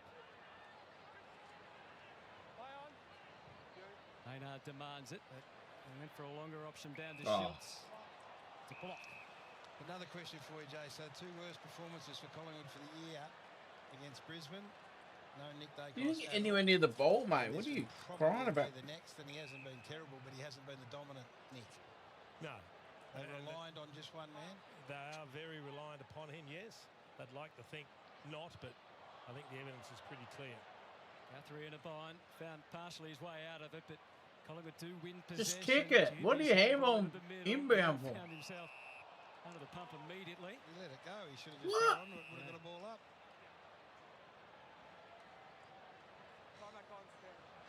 This is a blowout by standards when these two teams met. As we said, the last 7 occasions, 22 points was the biggest margin. Cats set this alight in the 3rd quarter. The Magpies failed to kick a goal. Geelong extended their lead from 10 to 32 points in that time. Steele and Stewart can't mark this time. Well battled by Buller and by Anderson. Oh, that game I was playing against the Nuggets. I just kept running into Jamal. He kept dropping the ball. Collingwood, so just full charged him. He kept dropping it. 5 steals, and then I couldn't get one for the rest of the game. Hasn't been where it needs to be. It'll be on the bench. And he might just sit it out for now, Scotty. High up and under, not an easy ball to mark for anyone. Elliott made the play, thought he deserved to freeze. Stewart, whatever is in his way, he didn't mind at all. Dacos, McCreary to the inside. It's a big build-up. Houston out to Steele. Even that doesn't quite work. Manor full of defensive vigour still. Another positive is Sean Manners back into a bit of form. We know that some of their small forwards have been so important to them over the journey. Okay, yeah? No, with injuries, to have Sean Manor back in this sort of nicks is a good thing. Brian Myers played today in the VFL. Yeah, he got through. Something just happened. Someone was like, "You're right, Gareth." Steele, he's kept at it all night. Works it forward to Chris. Somehow slided What back to Houston. You right, Into Gary? Darcy Cameron. A standstill. No. Didn't have any energy for anything more than that. Buller, Guthrie. I'm talking about Sean Manning, but Cats have oh, got the answers Sean again. Manning, Dempsey, oh, back to Tom Stewart. you right, yeah? Over 20 disposals yet again. That's what he's basically averaged his whole career for a defender. 3 minutes to go, Jason. Would you throw Tom Stewart to the full? Oh, another one been good. Oh, Sean Manning, oh. He likes that. Very nice of you, Jason. Well, the game's been over for a while, hasn't it? A little bit of junk time footy, but they need to capitalise. They need to kick as many goals as they can. Collingwood look after their He percentage. keeps calling McCreary Take something away. to go as well. I think Tom Stewart hasn't done in his career. He's kicked too many goals. Just 7. He needs to grow his hair back. I think the desired outcome is all that he was after tonight, Tommy Stewart. And he'd be a very satisfied and proud man tonight as Bo McCreary lines up for the Magpies at 9th. Oh! That just about sums it up. Oh, boy. He shanked a few tonight. Bo McCreary. Oh, no. I don't know what he's doing. Give it back. That's not one that's going to go into the time capsule, I wouldn't think. What the fuck's going on? Well, at least that one is hooked through. Daniel McStay. How's he going? How's the goal umpire's arms moving outwards? So I think we know where the outwards. Cats are going to be. They're going to be contending again. How does he even do that? Whoa. Very talented footballer that's got the ball in his hands here. It's one of the better kicks in the game, we think. Oh. It's a lazy kick, wasn't it? Where have you got Collingwood slated? Somewhere between 7 and 12. Oh. Yeah. 7 and 12. When they're on, they can beat anyone. The ground has stood up throughout the year. They've given up 110 points tonight. Been overwhelmed a bit. Darcy Moore out through the. When they're off, they're fucking shit. Full of runners, full of hard runners that are going to give you good looks. Better territory tonight, though. They've had 59 inside 50s, which is a big improvement. But it's no point getting inside 50s if you can't score. Still hungry for more. Reece Stanley got a Oh! little ambitious. Just dribbled it inside 50. Bruin under siege. Flips out to close. Oh, the back heel. Just handed off between Henry and Neil. Bruin again over it. Wild kick. Anderson hammers it and hopes. Angry Anderson. Minute 25. Get around him. Perhaps time to put together one more goal. The Cats fresh off Funny their that big score of the two season last year. Deep to Henry. Sandford players who relocated from other states to play Sandford, both playing like in good clubs. Billy Cootie and Anderson. Of the unexpected and the freakish. And he showed it again there. That's a great effort. 4 goals to his return, Gaz, but that, the ability to fly, nearly take a screamer, but then bounce off the jump, grab the crumb yourself and finish. Yeah. And the thing that it does is it gives them the option of playing Cameron in a different manner. How's that recovery? You suspect when the whips are really cracking that Jeremy will spend more time inside 50 than not, but to have this string to their bow, let him play up the ground at various stages and have Ollie Henry be... The thing that struck me most about Ollie tonight is how competitive he's been. He's got to more contest, Gaz. He's never been a high possession winner, although he's picked up 12 tonight, but he's got to a lot more contests. Ball squirts out. Dacos, Mullen. Oh. Got him to ground. And Smith was there to pick up the crumbs. He's 38 disposals. Bailey Smith. 38. Lipinski, Bruin. Where's it from McCreary? Doesn't know how to tackle soft. Not dangerous. 39 for Smith. Bailey Smith's just worked into this game over and over, and his relentless running just allows him to be impossible to man up again. I think Jai Simpkin did an unbelievable job last week. They put the whistles away. This whole game open, he and Holmes again. Max Holmes has been good. Oh, Smith. Disposals between them, and there's 40. Time to Dempsey. a little more. Gives it back to Holmes. Collected on the way through. Oh. 25 seconds left. Up That's against it. the line. Dacos works his way up to the footy. Why are you Quino? In the house, I think it's fair to say at this stage. And the kick doesn't quite reach a its intended target. The big scratcher takes the mark and he goes for a torpedo. There was a scrubber, but it might get out the back. Cameron taps it to Bose. And the siren sounds and the Cats are smiling. Wow. Champion, and what a champion he has been. Yeah, well done. Tom Stewart, 200 great games. Collingwood will have to wait to do their bit for their superstar. Two very different football journeys. The high pick of Sister will be happy. Her team got up. but no celebration for the equaliser. And her boyfriend goes to the Bulldogs, so he'd be happy.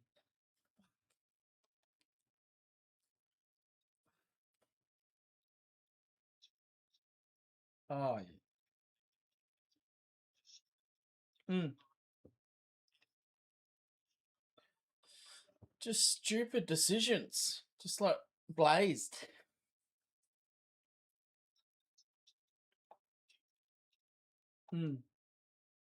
Alright, who we got tomorrow? Who we got tomorrow? Oh, look at all these clips. So many clips.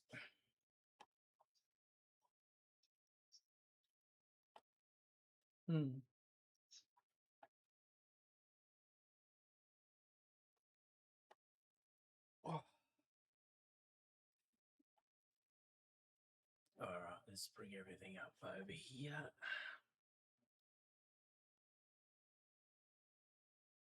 Oh, oh no.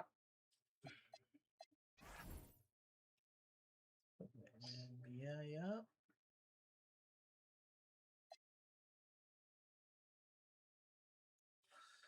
Check that over here.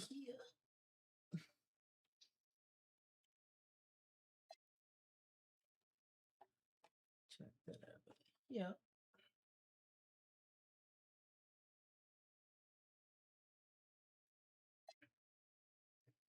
Over here. Check this one over here.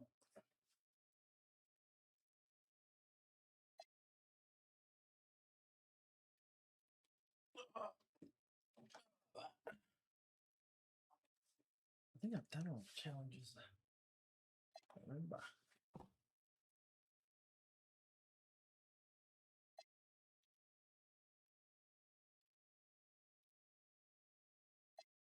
NBA.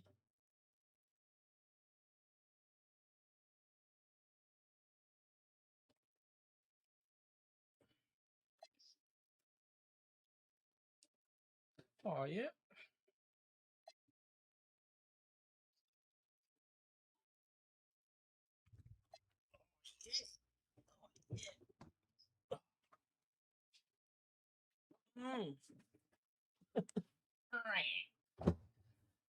Oh, shit. Oh, so lumpy.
Yeah.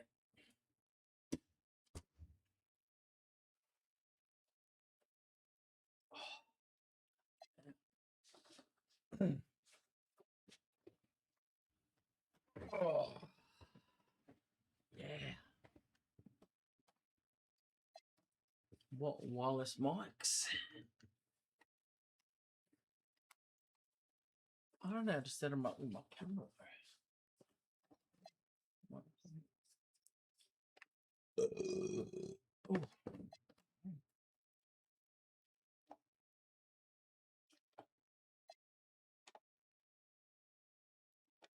The old bloody Sky Cam. Roof Cam. Oh.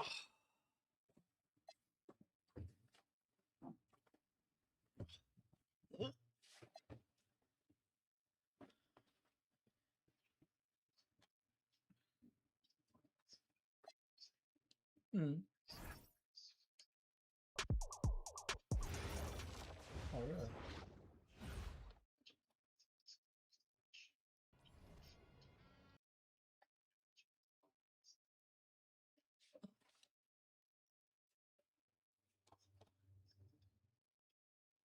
Oh.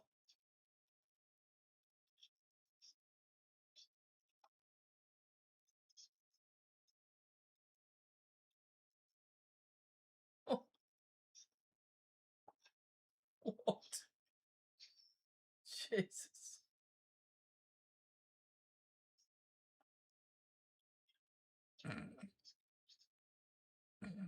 That's it. That's it.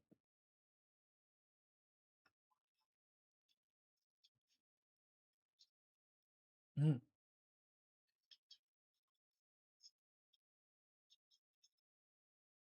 Mm.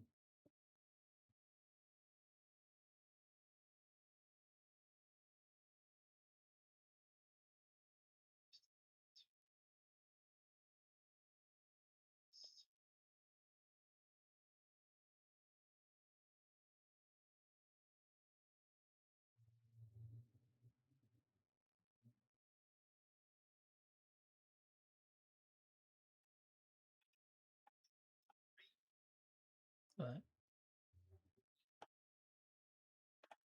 Right. Where's Dan? What did Dan say? He says something about the pies for sure.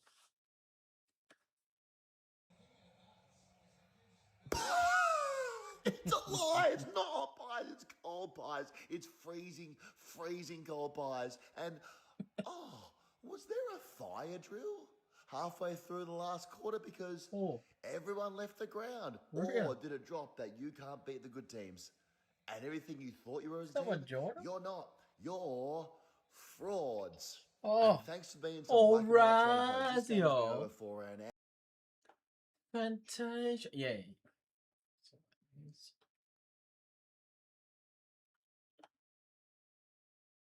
Hey, what's going on, mate?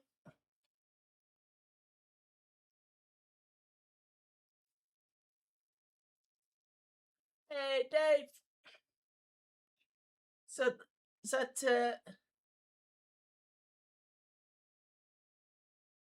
that Sabrina's Luke? Hey, go, mate. How's them cats?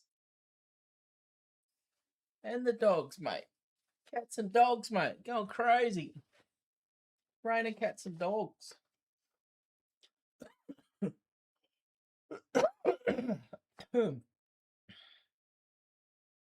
damn. Dying.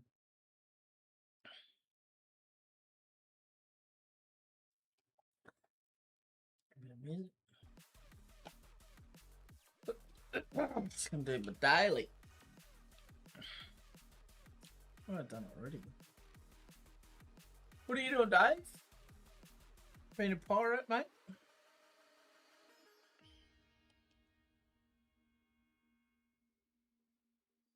Give me some boosts.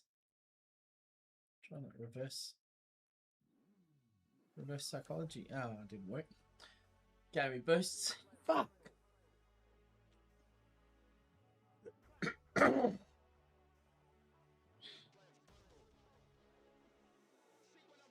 I don't want any goodies, mate.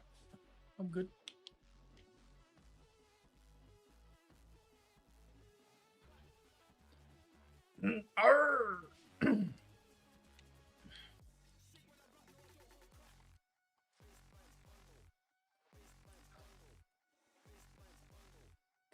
daily.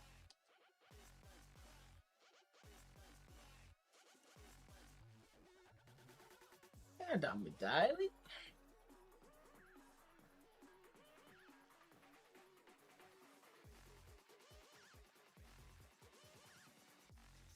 That's fun. Watching a bit of footy.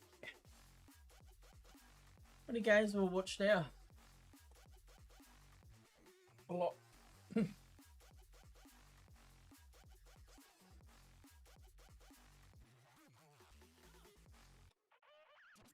Got some clips uploaded of some of the games.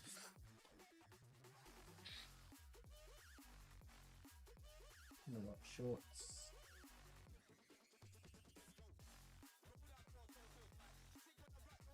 Stuff like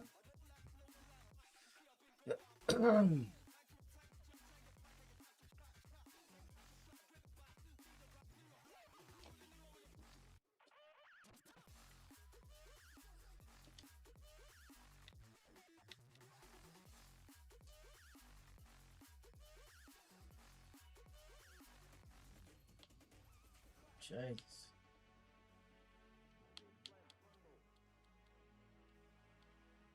Redeemed. Give me some more. What are you doing?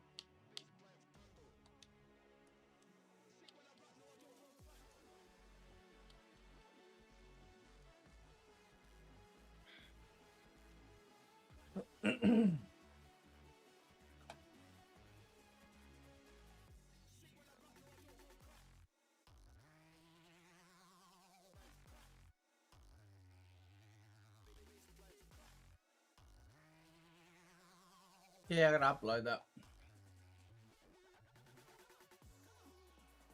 Reacted to it before.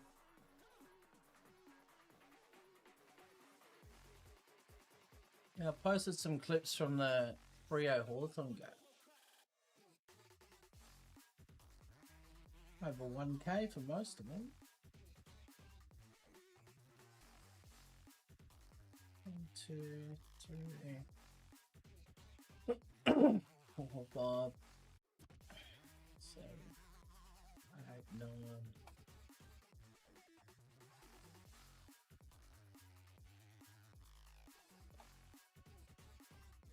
Yeah, I responded. I reacted to the trailer.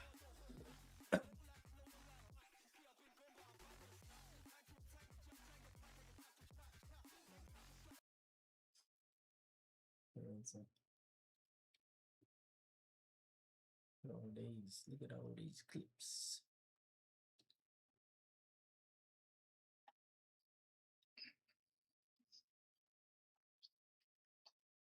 Oh, it's an NBA ones as well. Oh.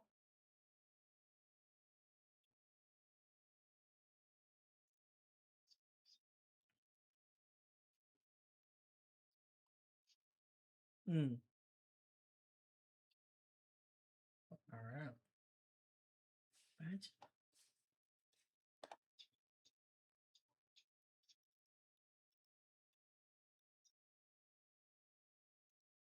Oh.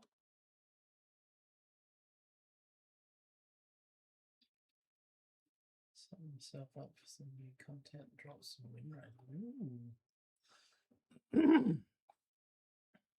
Right, there we go.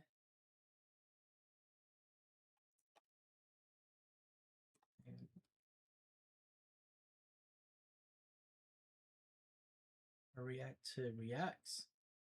I better react to a react. Hasn't even been posted yet. Imagine. Turn it up. Pause out. Horizon 6 trailer. Let's go. Soxy watching Soxy. What's going on here? Then we'll watch it again. There'll be like 20 Soxies watching Soxies.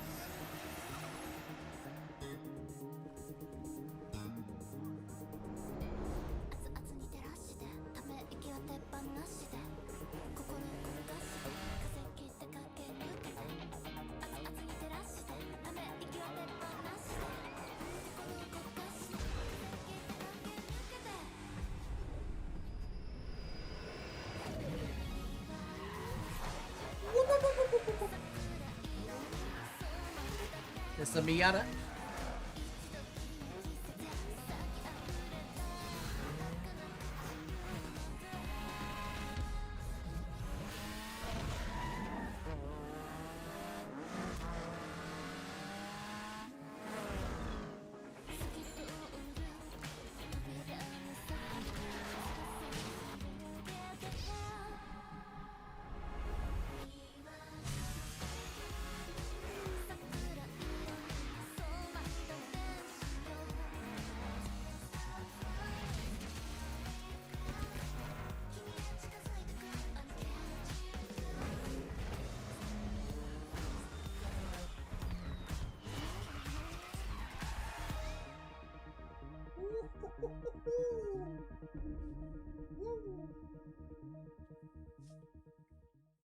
Oh yeah. Love it. Oh yeah. That was this morning, right? Then I did the 10 box.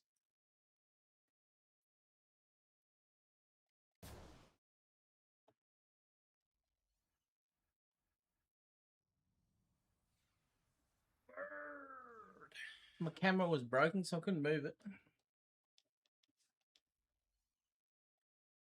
You like my keyboard?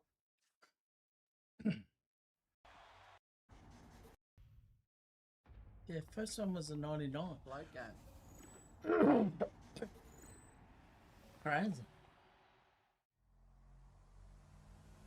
It is.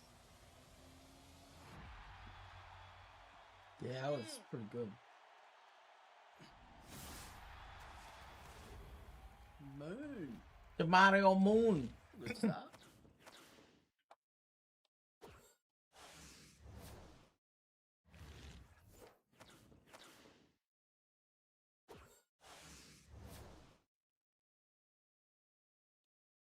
Yeah, that's all I got.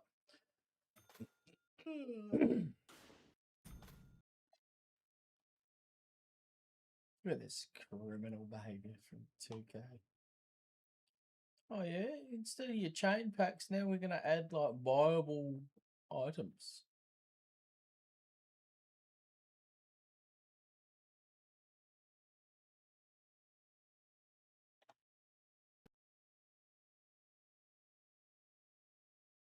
Like 39,000, 40K to get a invincible piece.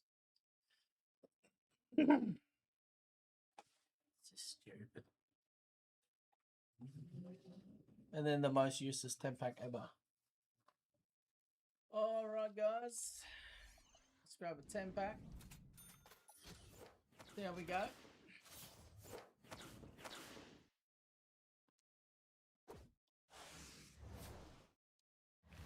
Nothing.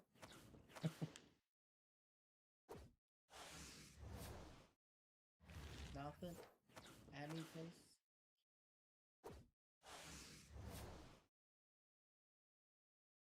Old piece. Nothing. Hammy piece. That's it. Nothing. Gold piece.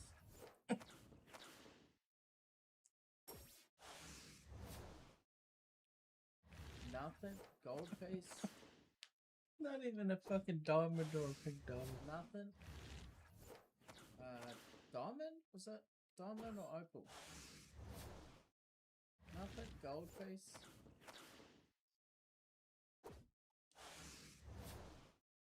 Nothing. Gold piece. Nothing. Gold piece. What a fucking piece of shit. What a fucking piece of shit. This is my work today, boys.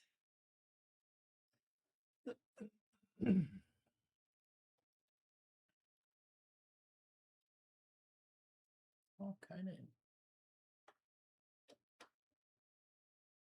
Oh, I got the old Forza 5 out. I didn't see the separation that everybody else saw. I mean, my got in one of my old cars. to prove people wrong. You know, I think that's something that's common amongst people who feel like they're being overlooked. Dame was considered a three-star recruit. He received hardly any college offers. Can't get no grip on the dirt.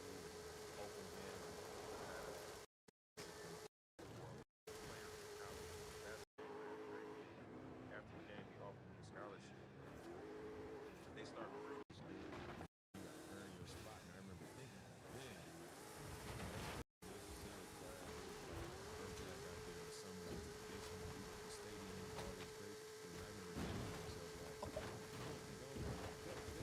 I realized that, I didn't work hard. There you go.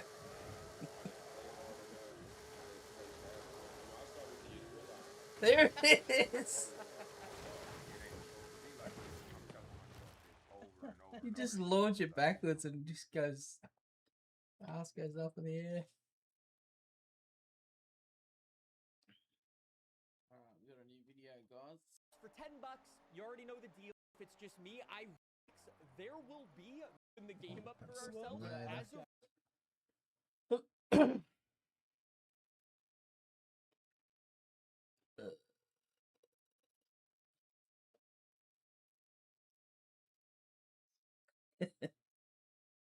Flashing the tether.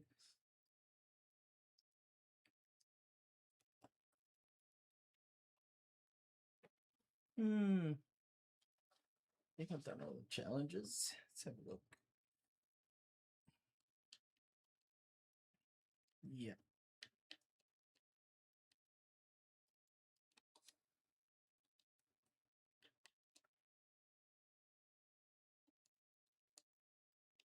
Oh. Oh.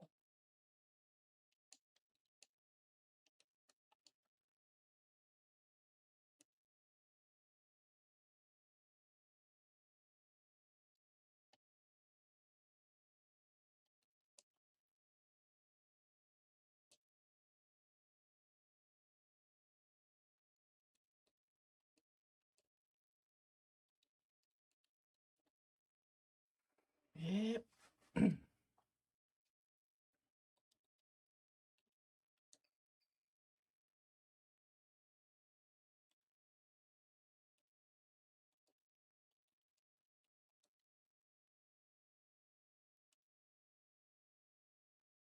gonna need 3 more 100 overalls. I think it's gonna happen.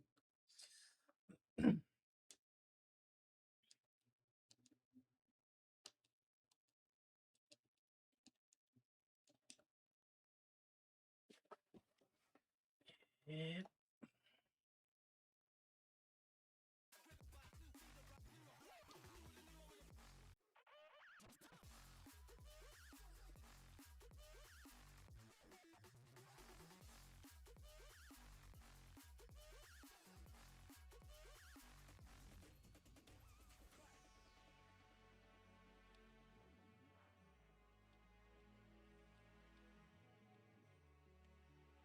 So I could have got this guy, but I don't even know who this guy is.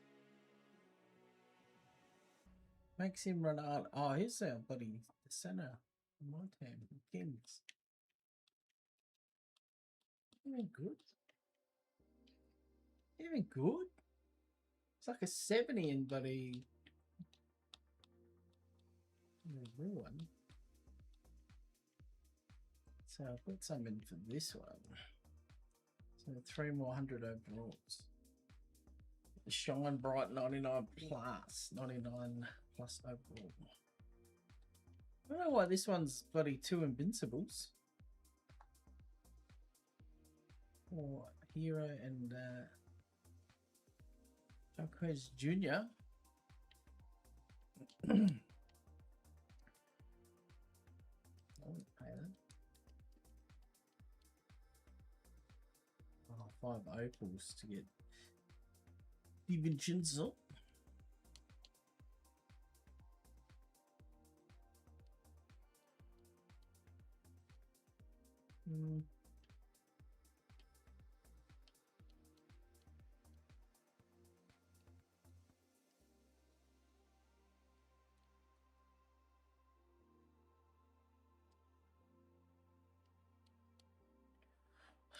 don't think there's any more challenges till tomorrow.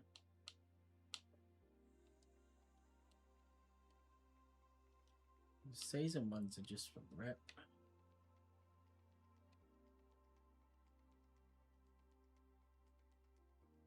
How much rep do you even get? Play park. How about that?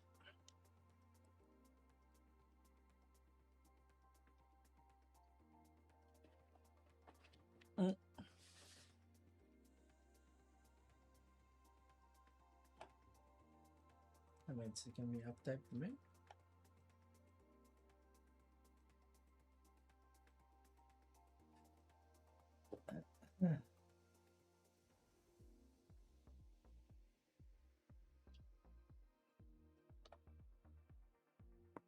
Oh.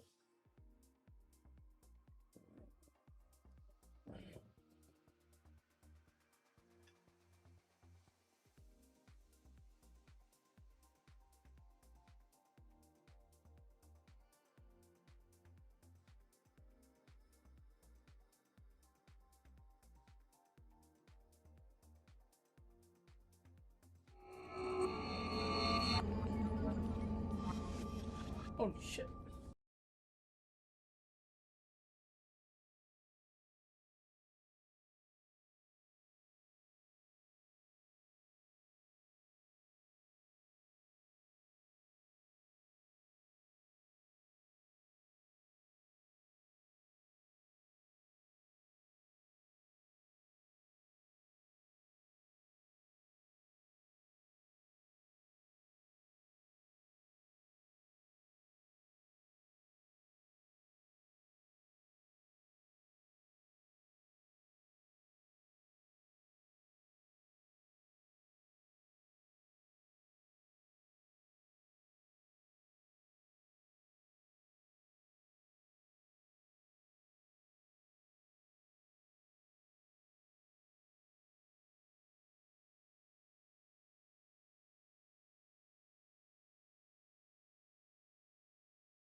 Wang away.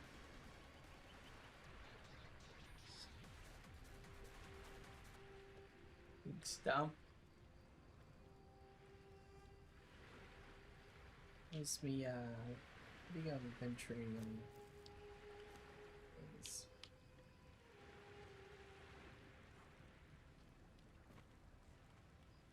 Put it away. I can't even craft it. Oi!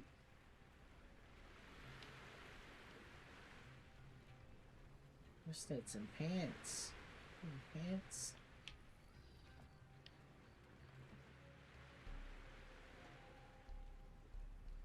Right. What do you need for pants?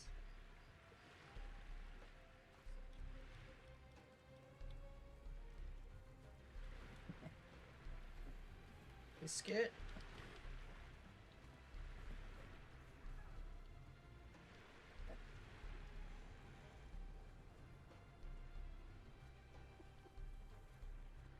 Oh,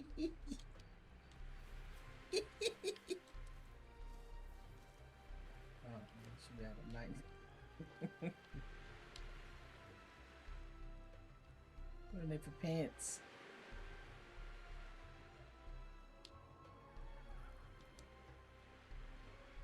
What do I need?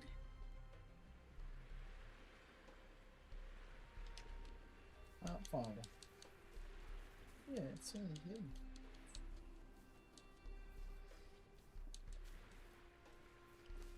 There we go. Enough.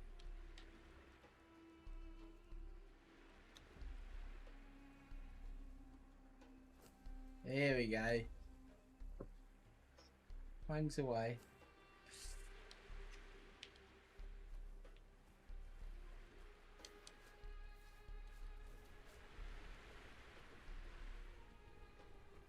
Rabbit.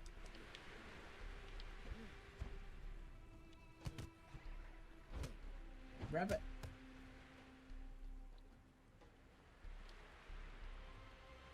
She was like your pet rabbit and I just fucking slaughtered it. Oh shit! Oh yeah.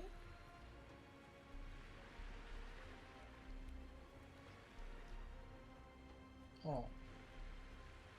Oops. Shake. I was trying to use the alchemist bench and I pressed the bed instead. Oh, bedroll here as well. Alchemist bench.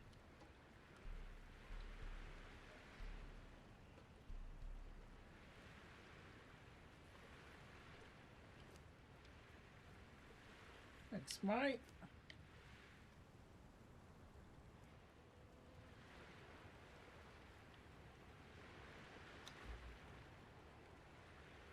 I'll put him on. Quick. Hey. Oh, yeah.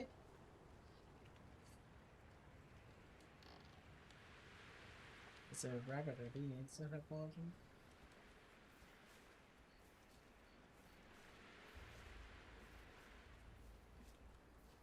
Oh.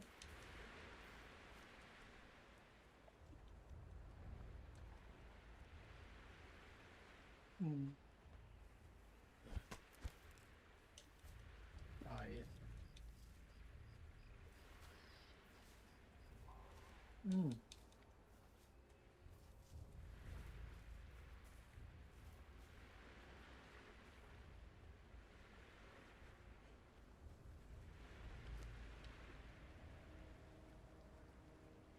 Oh, nice.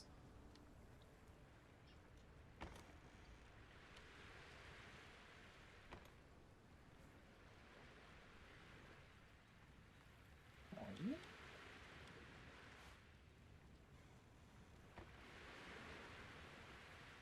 Heaps.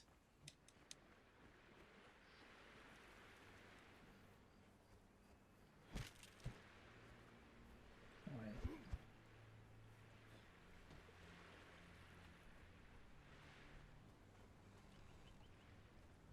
yeah. I get it.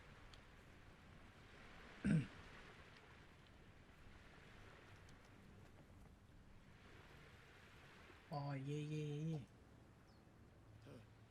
Oh. Spear. How do you just take one? Oh, then. Oh, yeah, I even choose the other side. Oh, an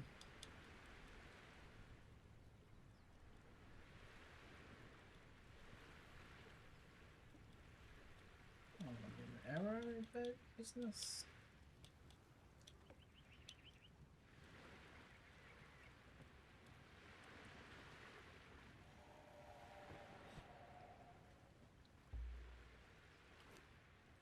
Yes.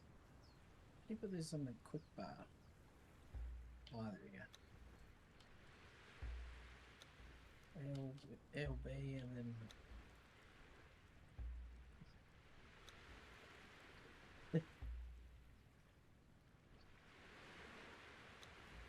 Huh.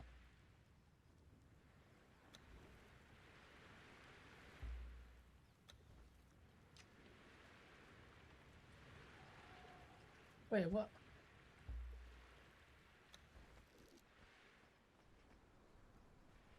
Wait. What?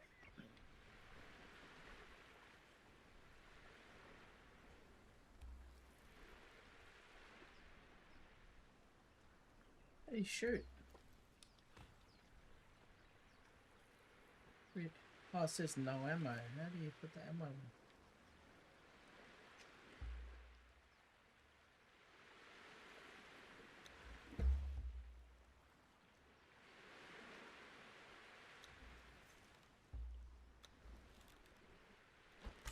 Oh, yeah. I think I did it.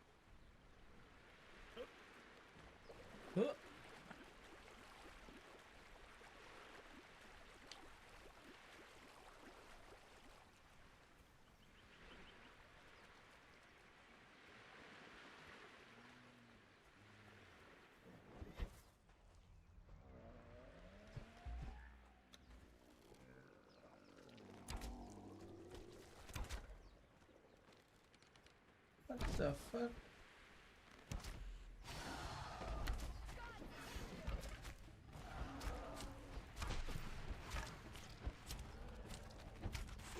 Oi!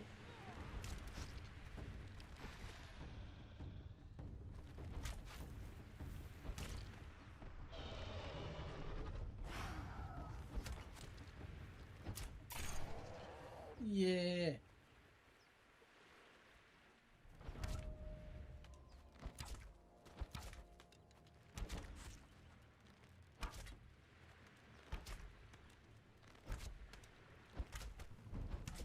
Move.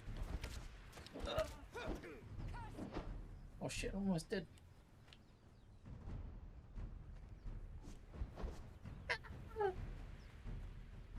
The last was almost dead.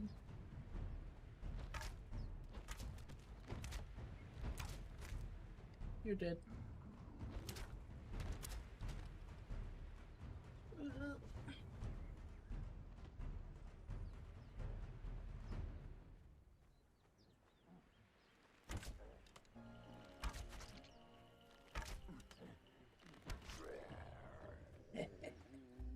Right.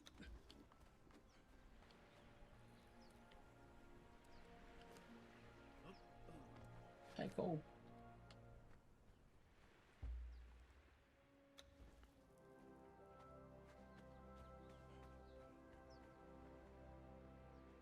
Oh, someone's unconscious.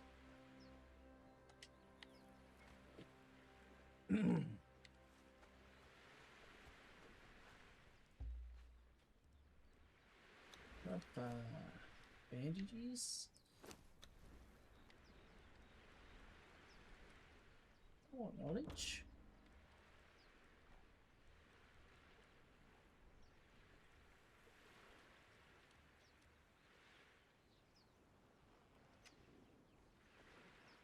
Oh. There is.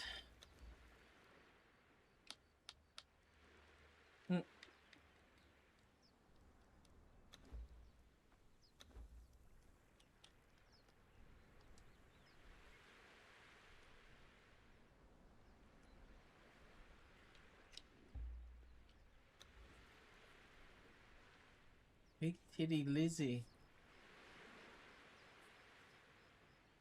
Wow.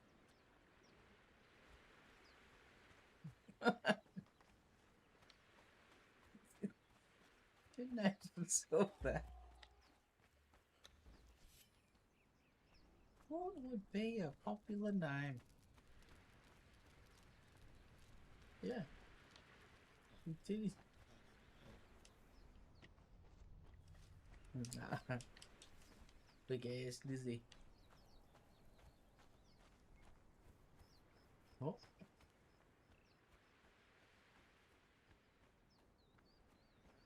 Ah.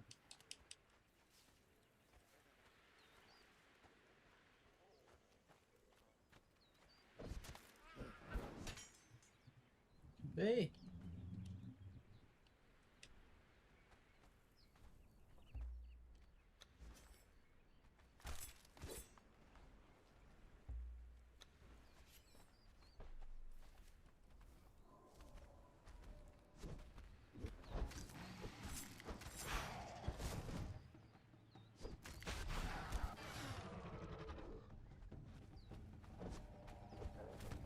Oh no.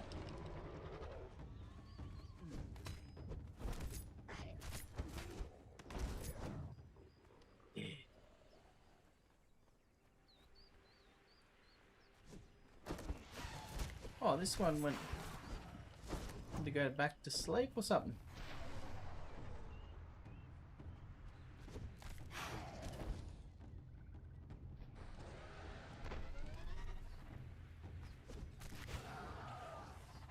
Went to go back to sleep mid-fight.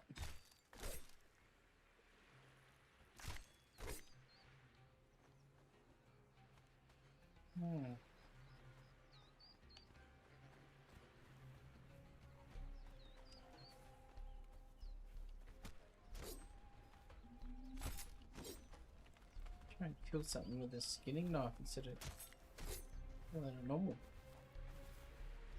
Come here.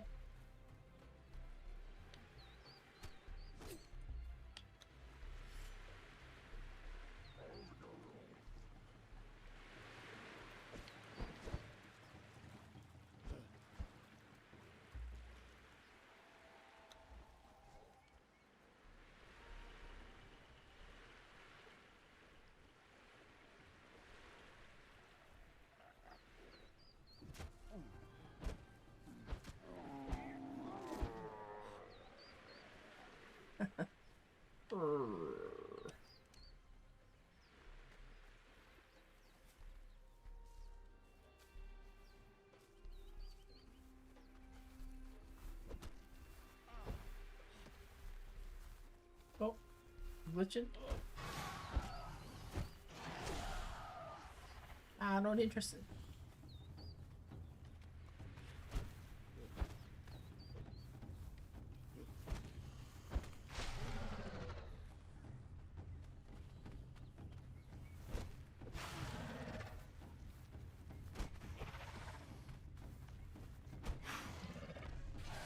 Oh shit! 3 of them.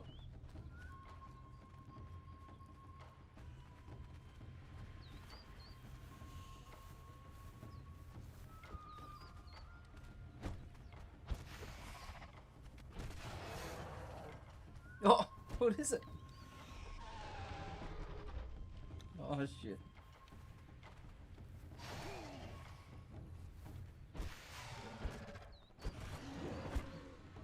Yeah.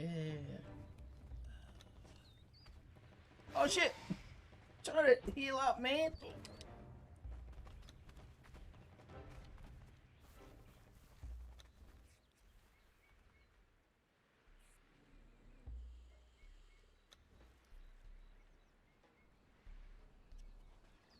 Hey, water. I just drink water out of here.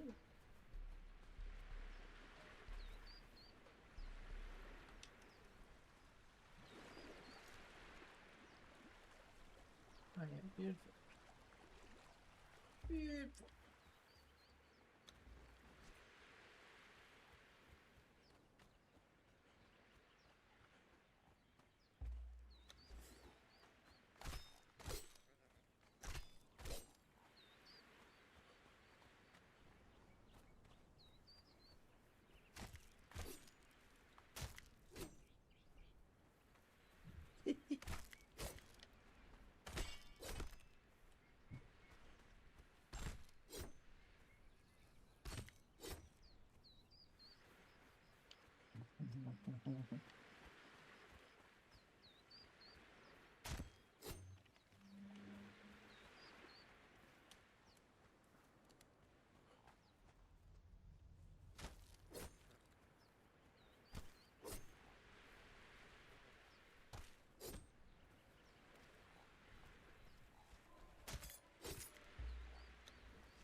Oh, it's hot.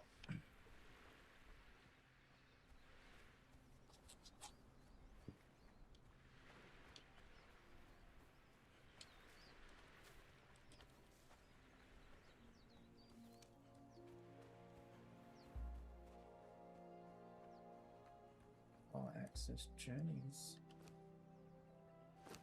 We got here knowledge.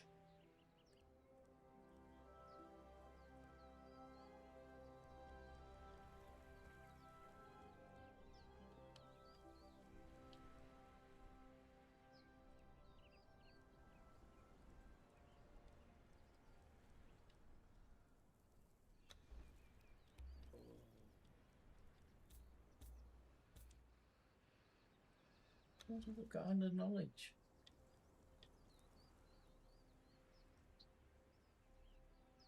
Oh.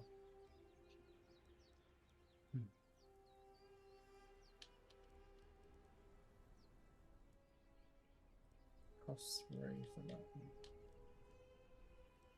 No, that's probably why.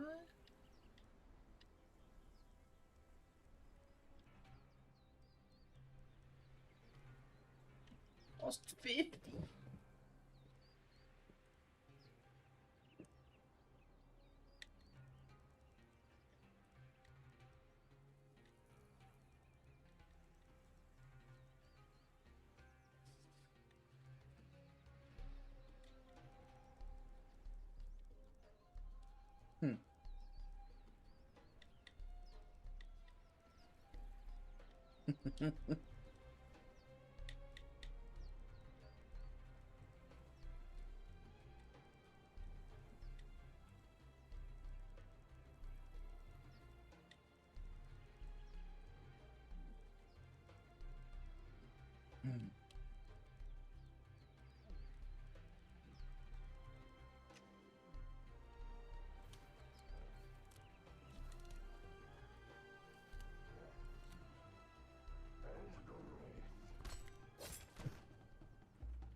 So. Oh. Nice. In the butt. What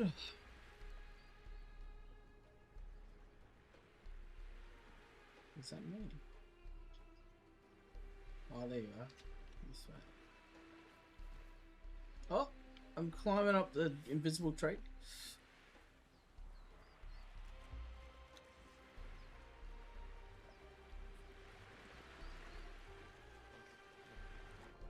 Oh, I went the wrong way. That's why. Fishies!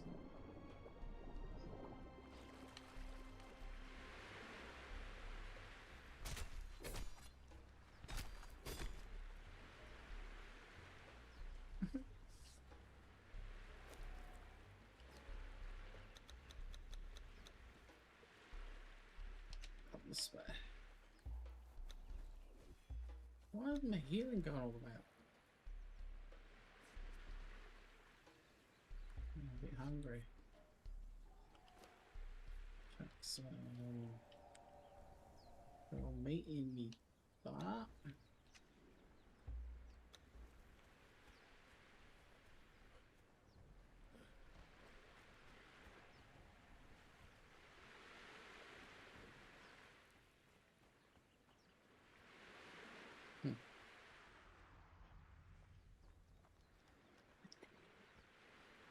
Good arrows.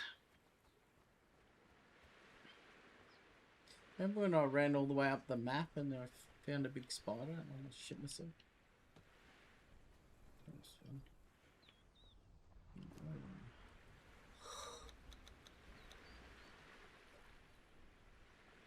Ooh, this way.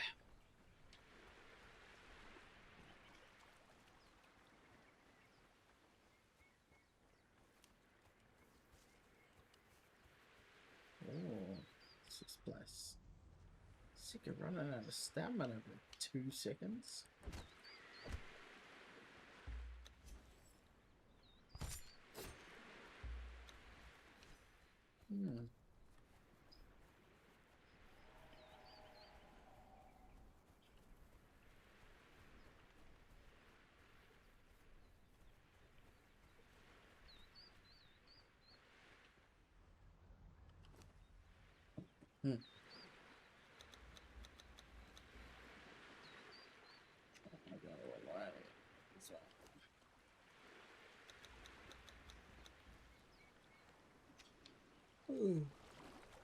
That's great.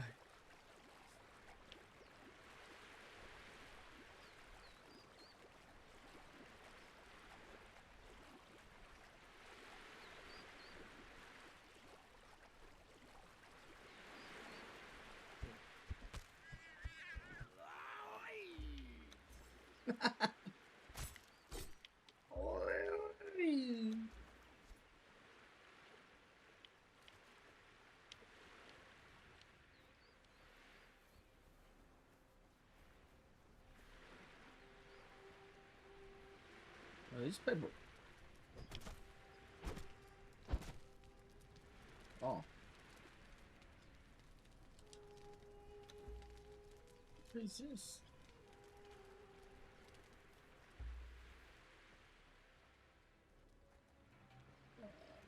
Oh no.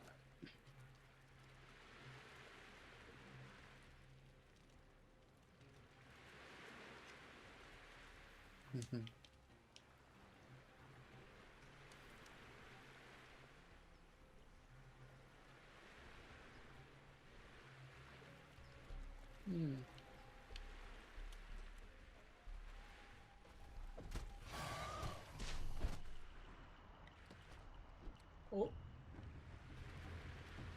Oh. Hello.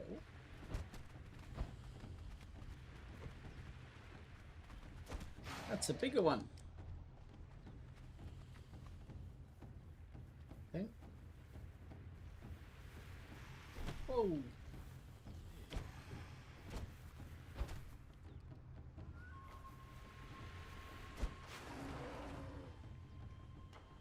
Yeah, friend just died.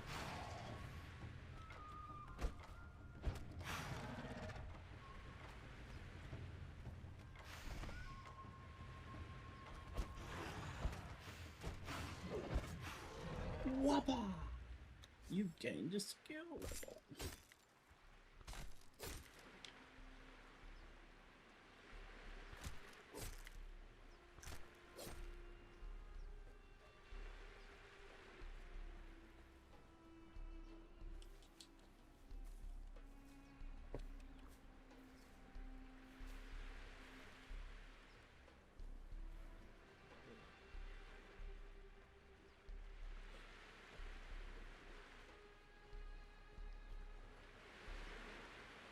Yeah, it's been a while. I made some updates.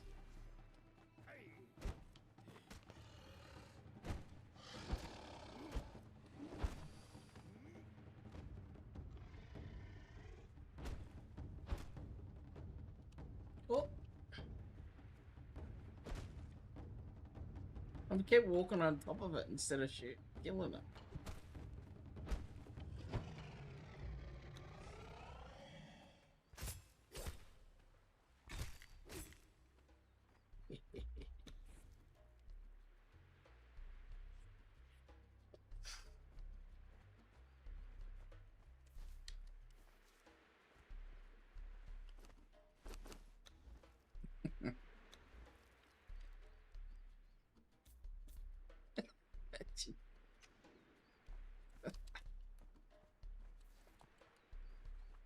No, it's long rack.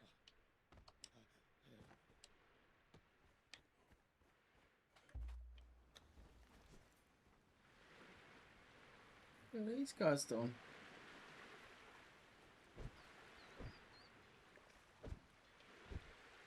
Is this someone's statues in front of their building?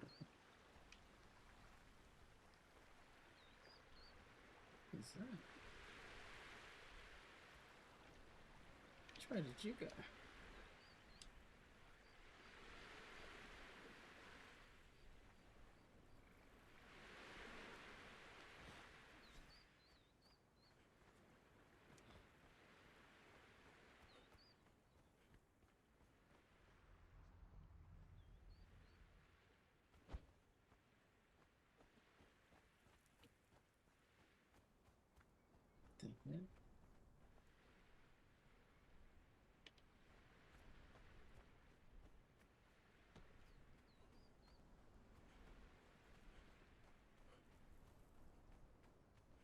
Oh.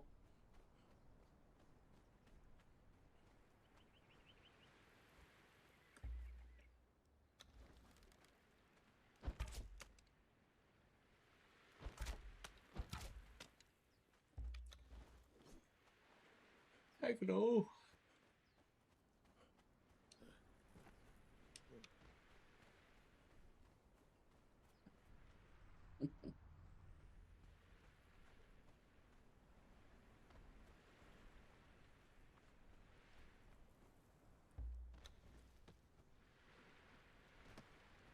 Ow.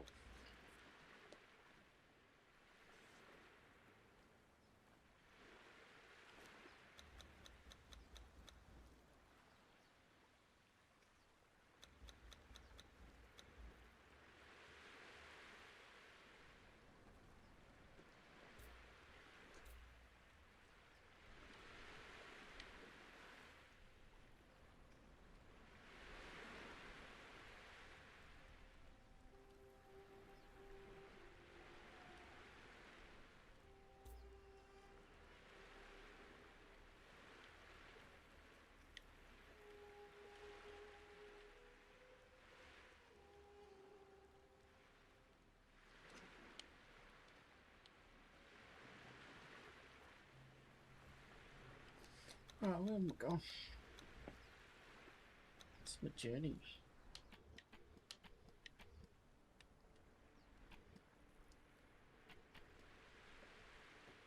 Oh, I gotta build stuff.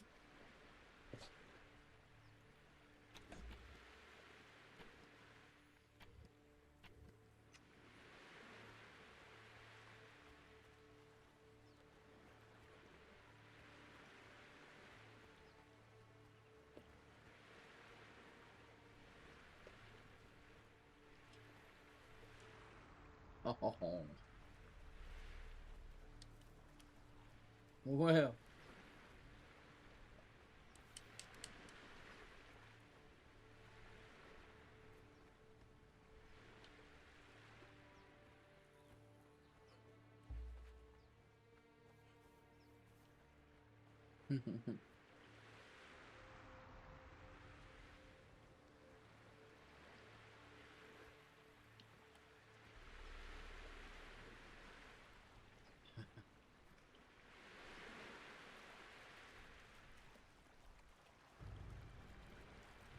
Yeah.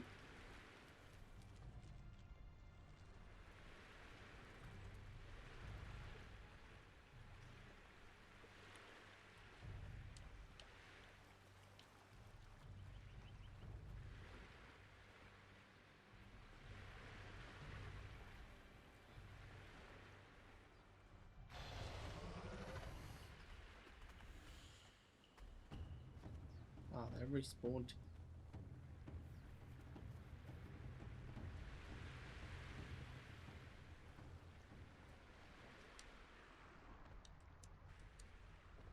Oh no.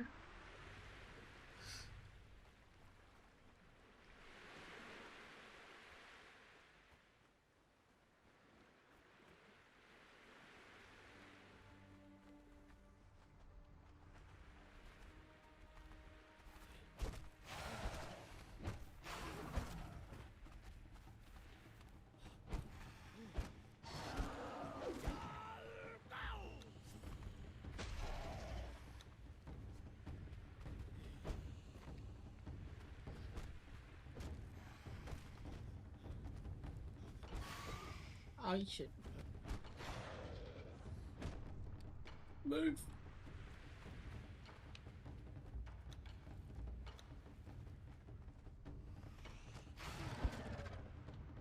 One more. Yeah.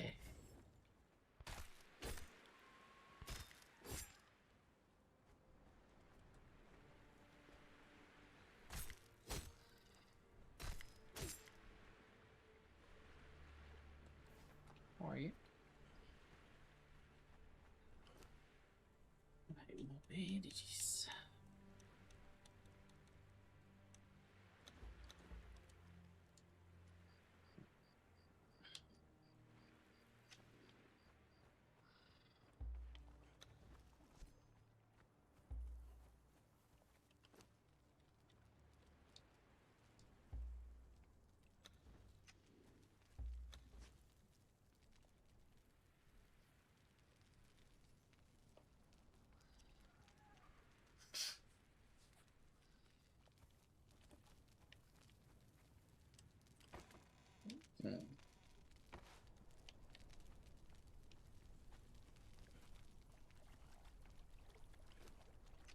Where's our place?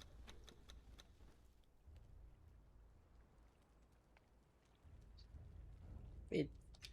That's back here.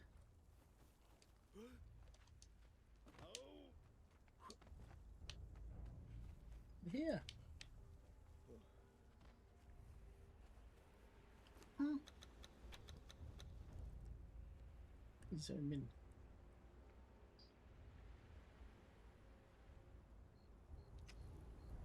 Oh, back this way.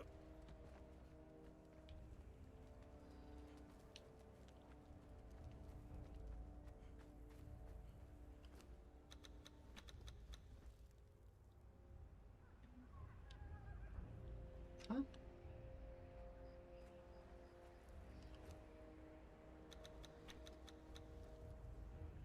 Across the water.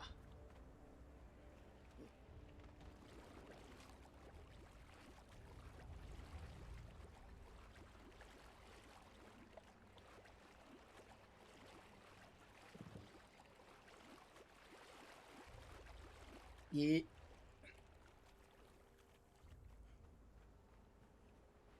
Yeah.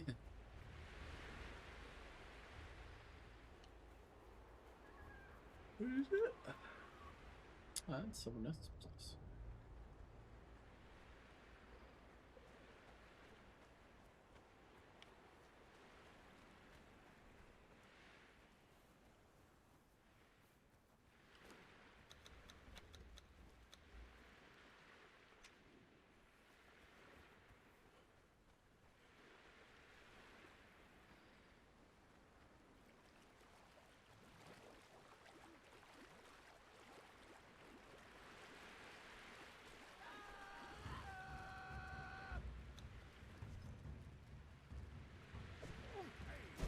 Why is it so laggy?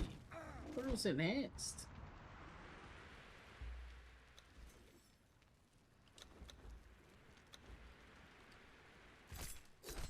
Oh yeah.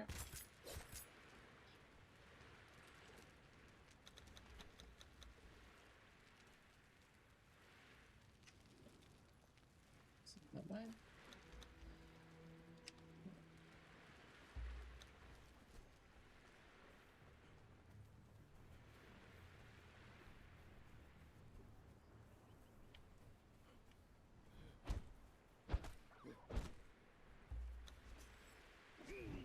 Oh! Who's this guy? That's brutal. Bleeding out.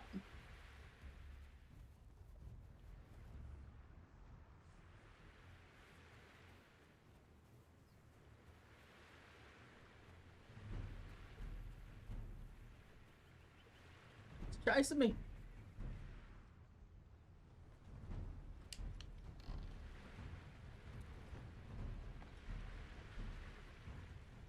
What the fuck? Get out of here! Oh!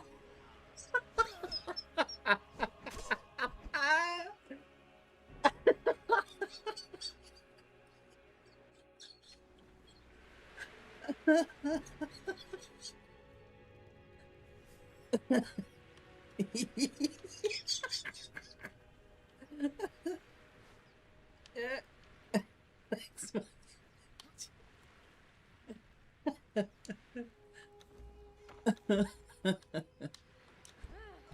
Just sitting looting a bunny rabbit, and then all of a sudden I'm getting attacked and I'm almost dead. Bruh.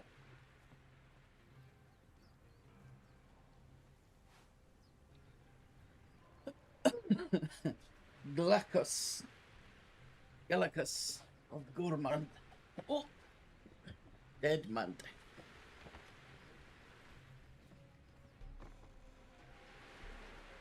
It's cooked now. Ugh.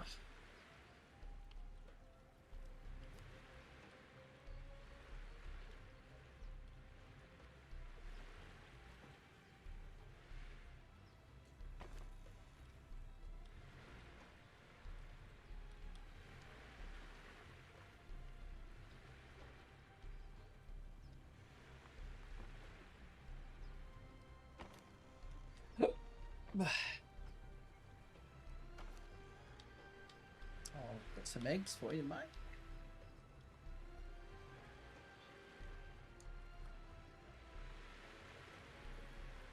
Some meat.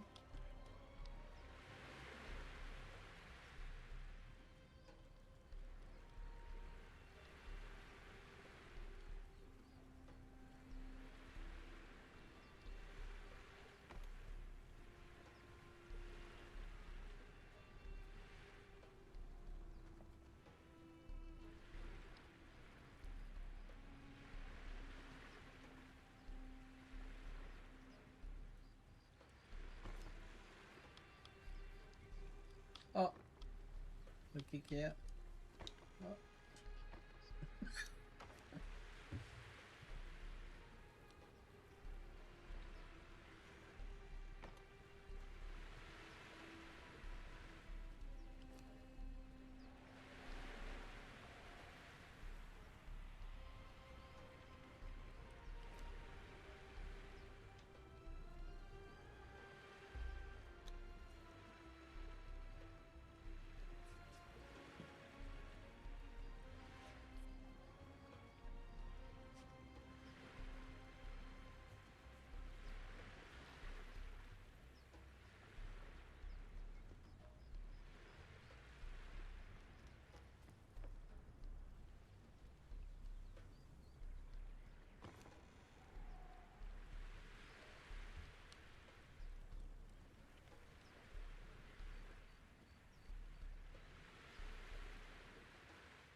Oh, that's good, yeah. Can we get rid of this body? Hang on.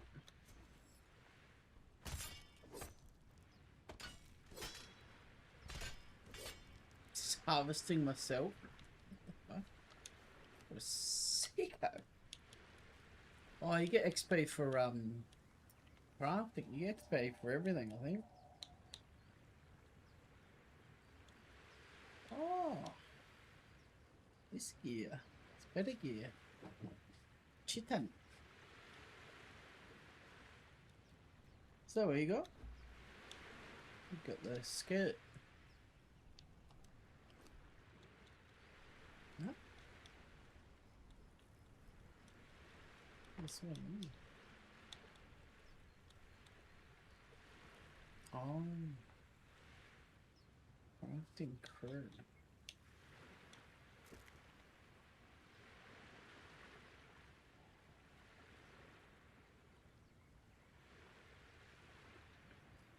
Oh, yeah. Fuck you, Winch. Oh, Fallout. What was the guy's name from Law and Order? I can't remember his name. Just that. Oh, what's it that? Someone. What was that video? That's funny. That's the Fallout series.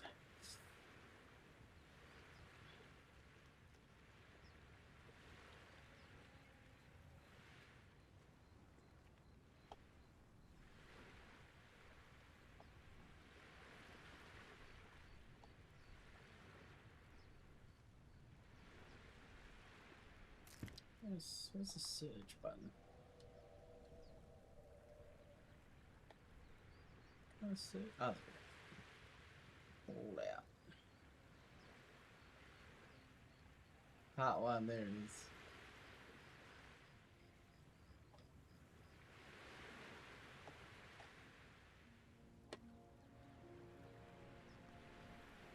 Here it is. Fallout 76.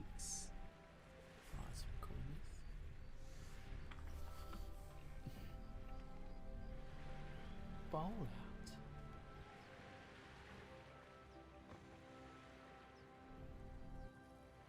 I think.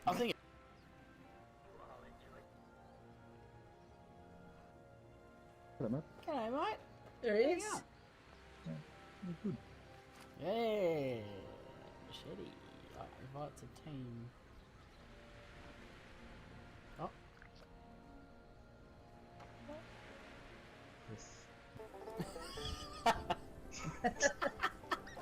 Yeah. Play the banjo.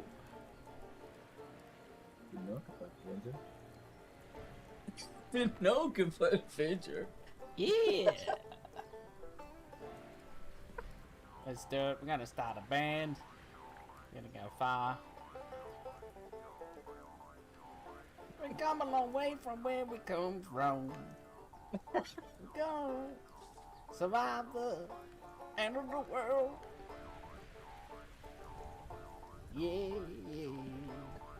You heard The it there greatest first. song in the Sax world. Gamers Twitch channel.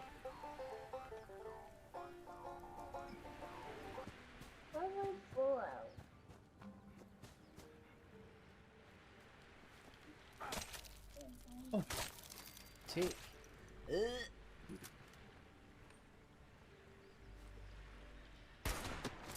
Oh, that's a shot. Oh! Oh, Shoot me. Shooting. Shot. The zombies had Shot. guns. I couldn't believe it. Whoa, look at the mouse. Oh, missed. Yeah. She's still talking. Oh, some big dudes up here. Oh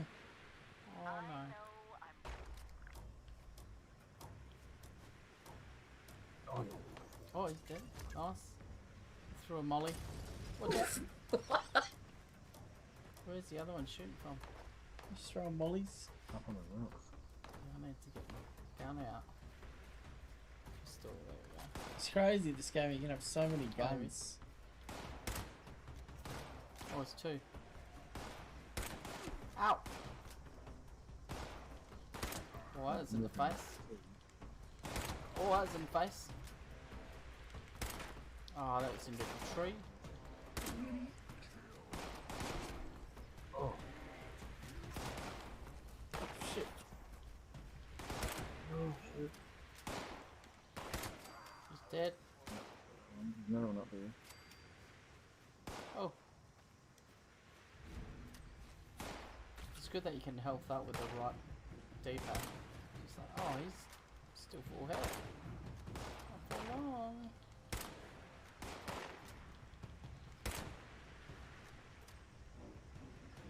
Reloading. Oh, he didn't like that. Oh, got him! Woo! Oh, sliding down the hill. Oh, here we go. Bed. Make it bed. I'm gonna sleep near the edge.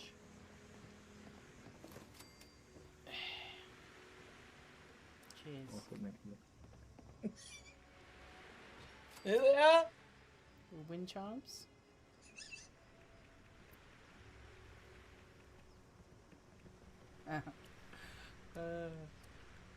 Shelves.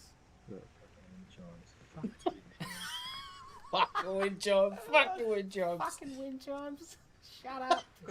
I hate wind chimes. It's so That's all I got, bro. I put them up. This establishment. Alright. That's Good 5 start, seconds. Elliot. 10 seconds. Oh, Elliot. There you go.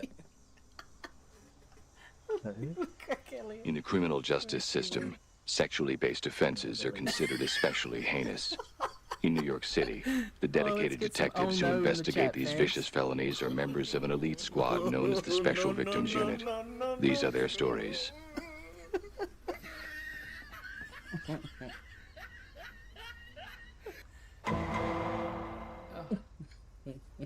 I'm gonna have socks in. Classic. Watch out. Nah, I can't sleep unless I have a hits. Normally when Friday night's interstate, I stay in that state. Part 2? We only made 2 parts. So what's going on? Just played something else. Oh, that's Windrose. What the fuck? I've got 9 parts of Windrose already because it was like every half an hour we did a video. Crazy.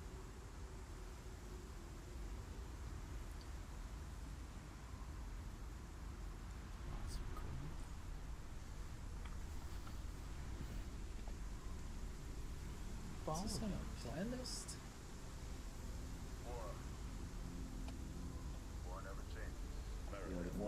I think everyone's watched the video. Game's been out for a while. I didn't watch the video. Oh, it was on PlayStation. No. Part 2.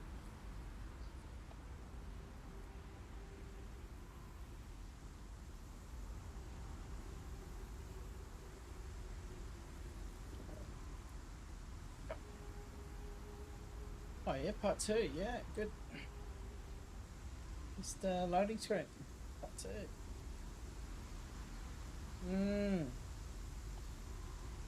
Try again. Let us come to the time. Let's get right into it.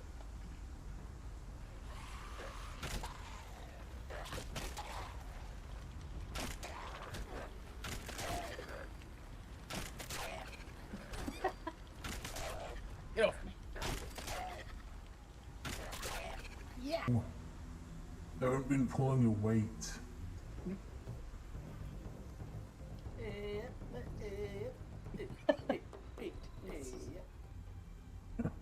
It's time for you to do something for me.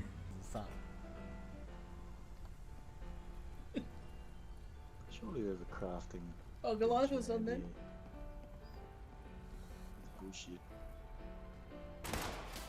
Another one. Reloading. You got shit, boy. Oh crap. I'm not near you. Yeah, don't do like that. Still good, still good. Yeah, you might be all good. You're not. Crab things. Yeah! Time for you to leave the lair.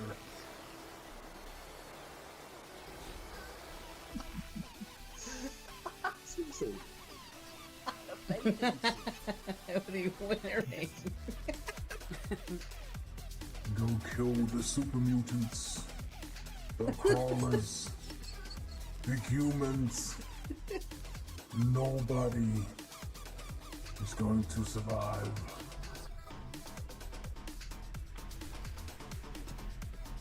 Something the boys do. They cook up. All the admins. All the helpers. It's Fallout 76 version 2.0.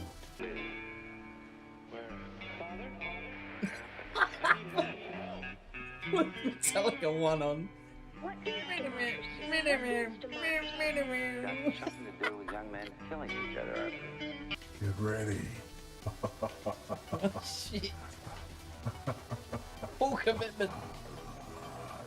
When it comes my turn, will you want me to go? For democracy, any man who gives his The only boys are begotten son. performing.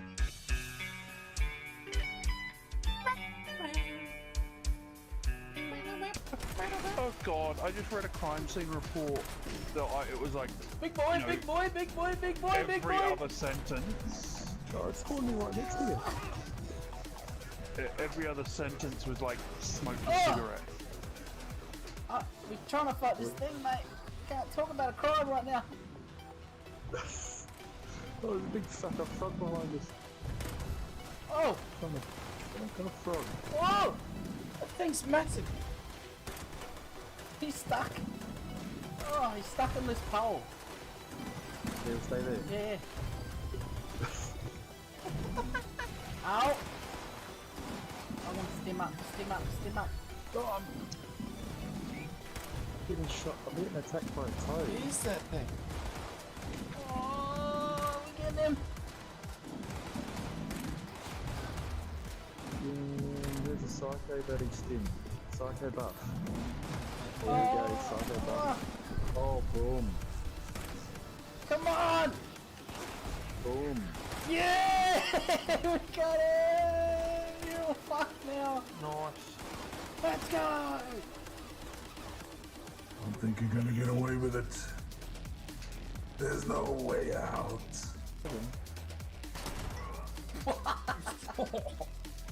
Yeah.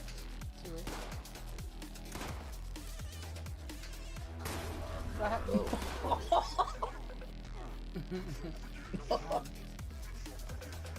Barbecue.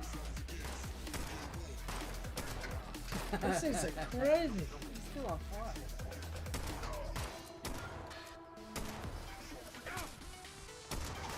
What's that? Oh! Oh, that's right. Oh, on the face. On the face.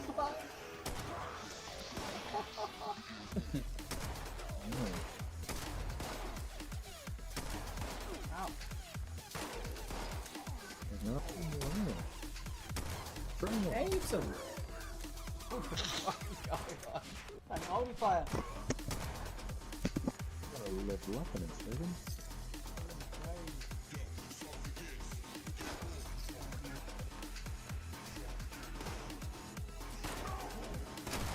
Oh! Oh!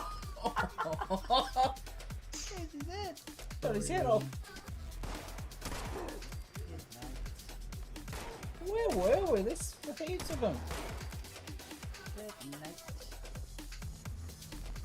There's no turning back.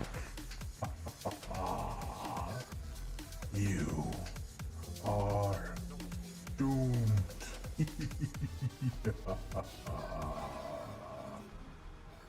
That'd be nice. Johnny, did you see the video of the people boss man? New sweater on?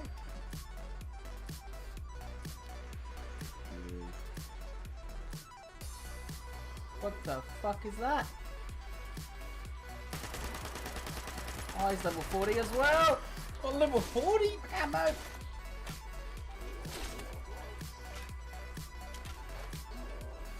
What level are we?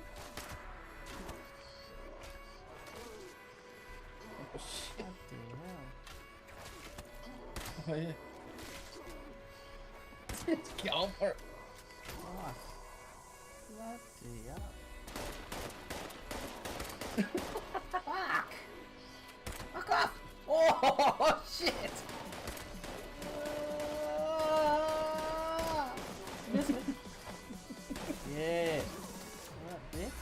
Got him. Oh. Oh, I found the sniper.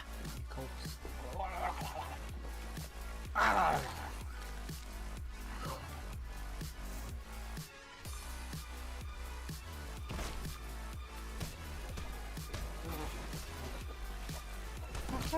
What is that thing? Oh.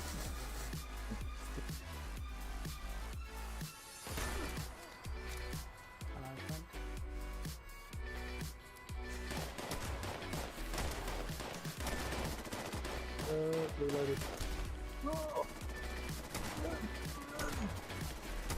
Oh, it's halfway. Chase you.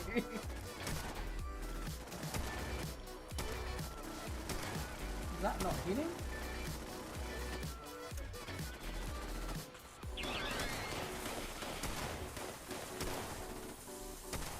Watch out!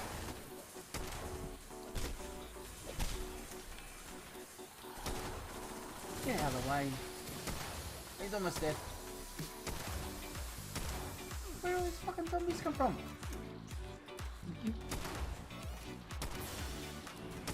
Oh!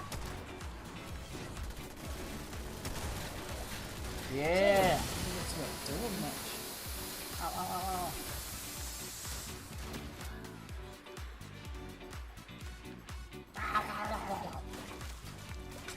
Whoa! I'm just eating everything.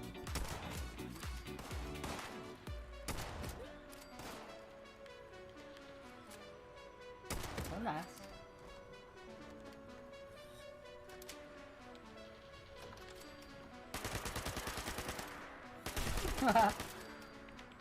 Surprise, motherfucker.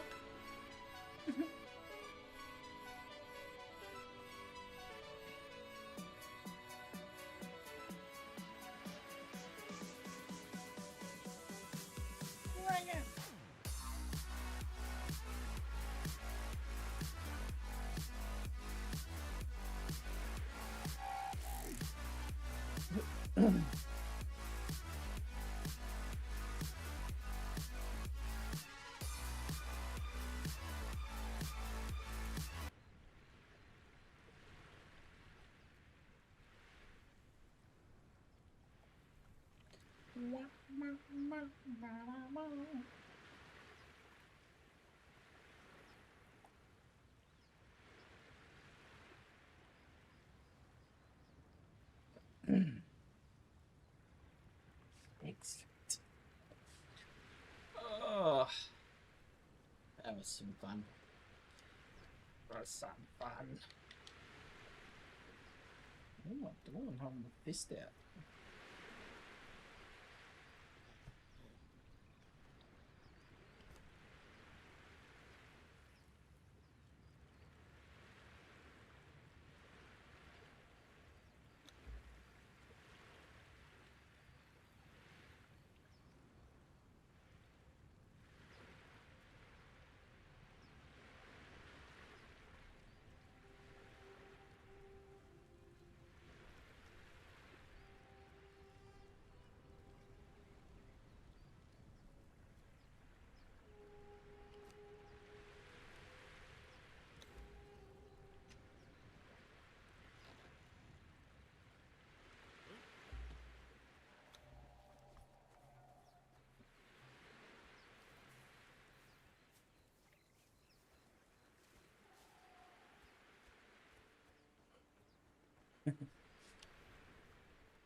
See.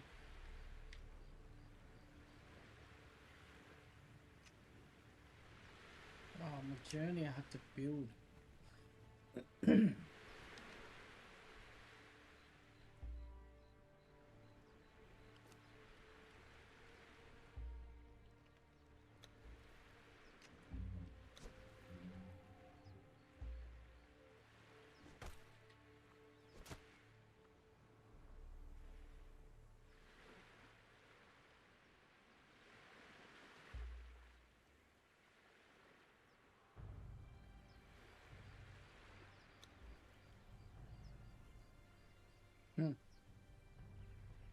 Build a foundation.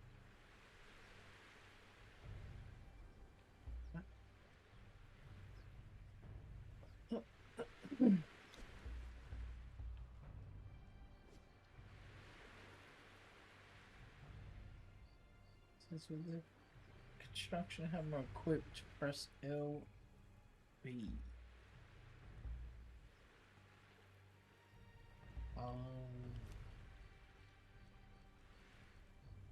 It's a construction hammer.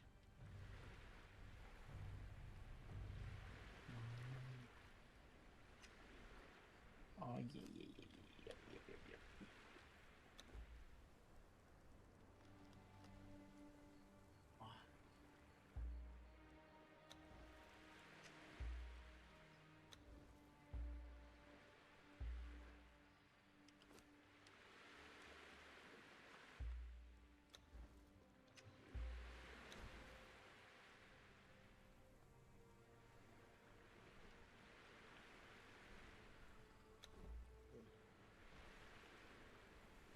Oh, how do I?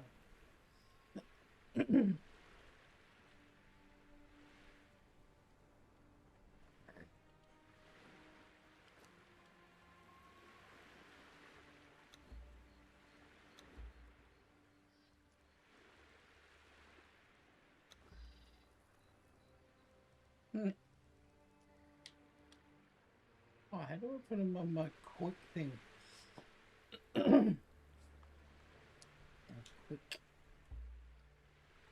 Quick bar. Quick bar. Quick bar. Do I have a quick bar?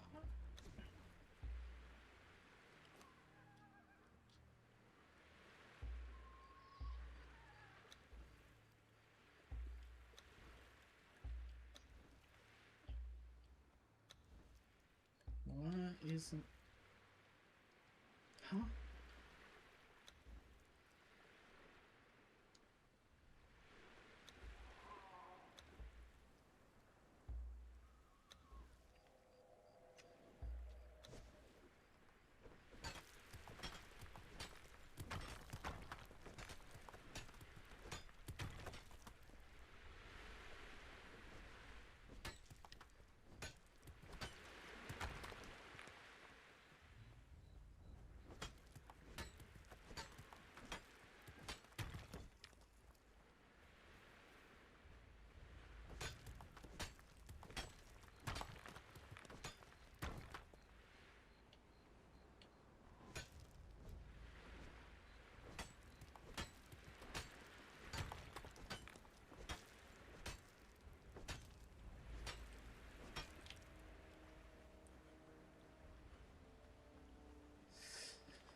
Why doesn't it get rid of the repair tool?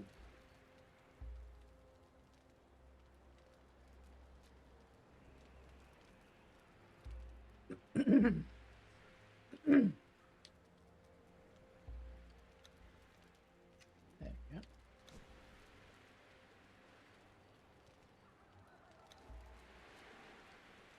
What is that allowed? Oh shit.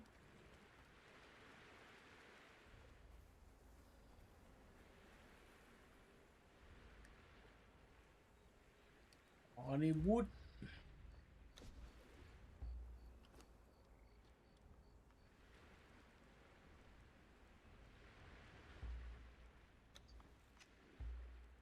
Uh-oh.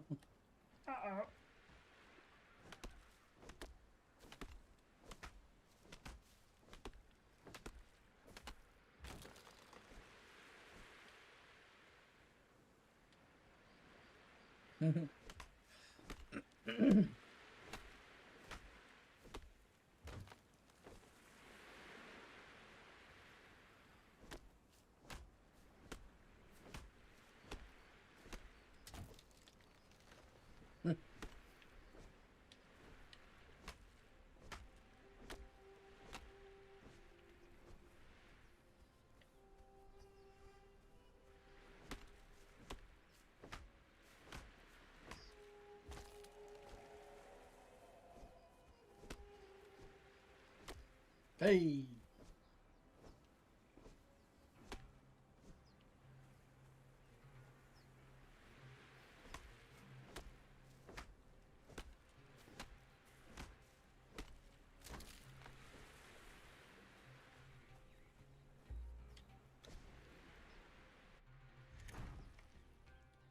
Uh-oh.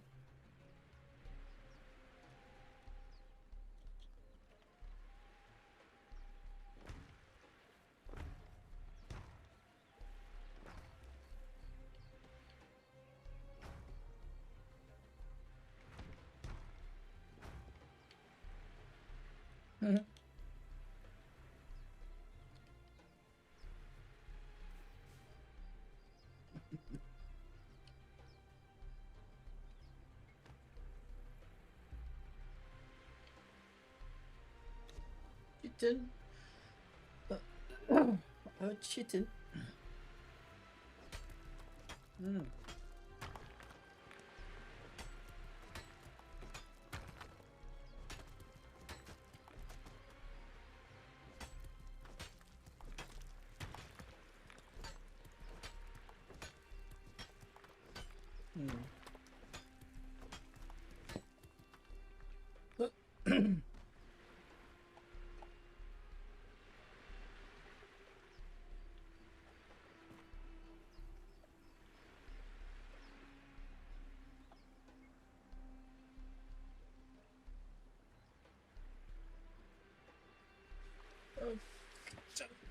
Shit.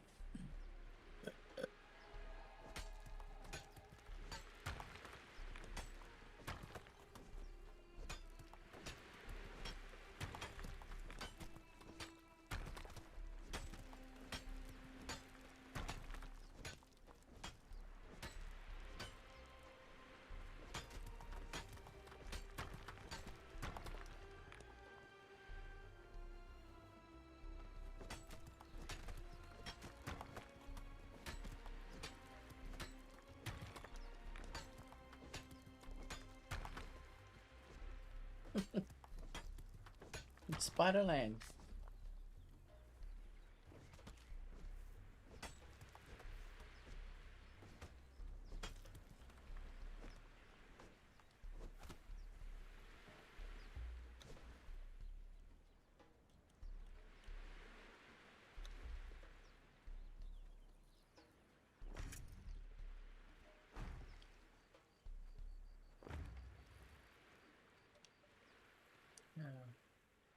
What else did I need?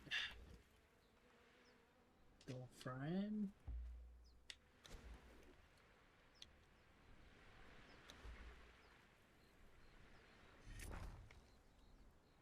And then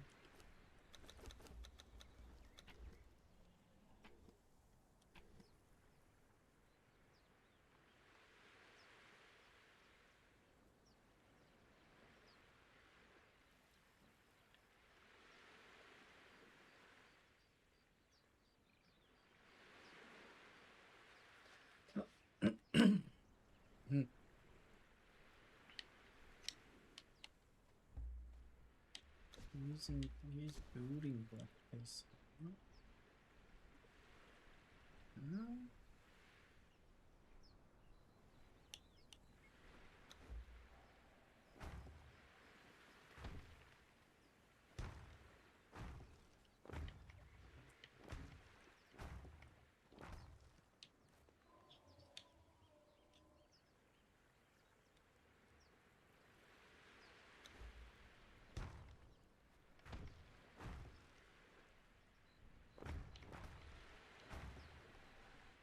Oh, I need to do a roof, don't I?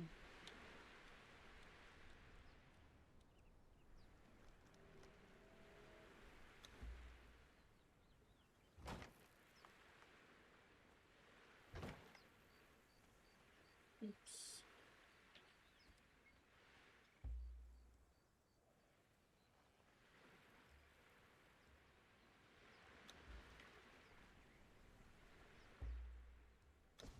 Jump.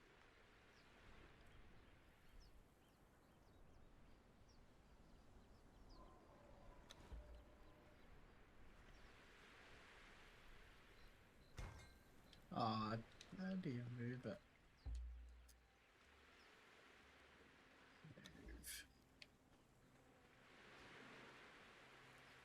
You rotate. Oh, triggers.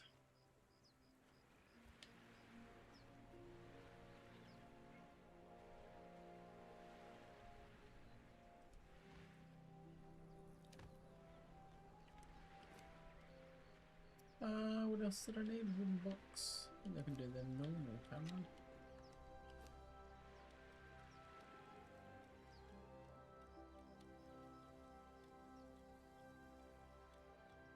Oh, with hammer.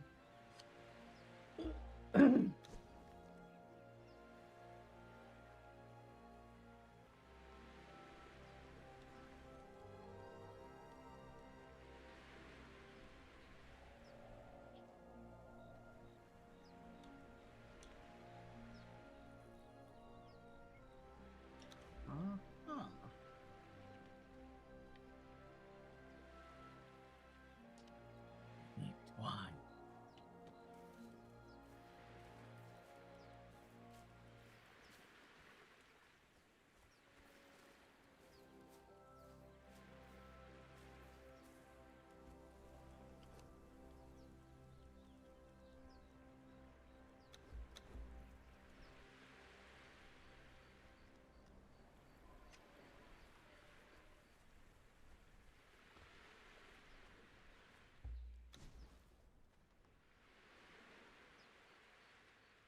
Well, fuck off.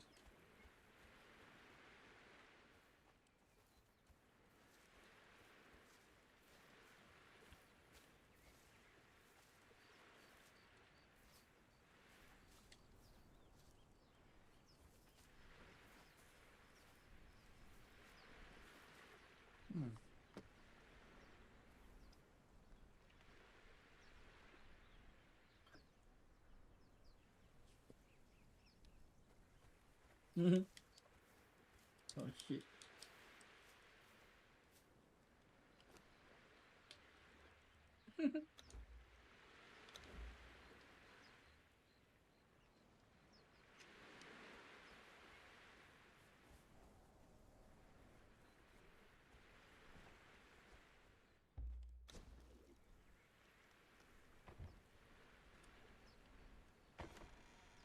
Nice. Yes, store all.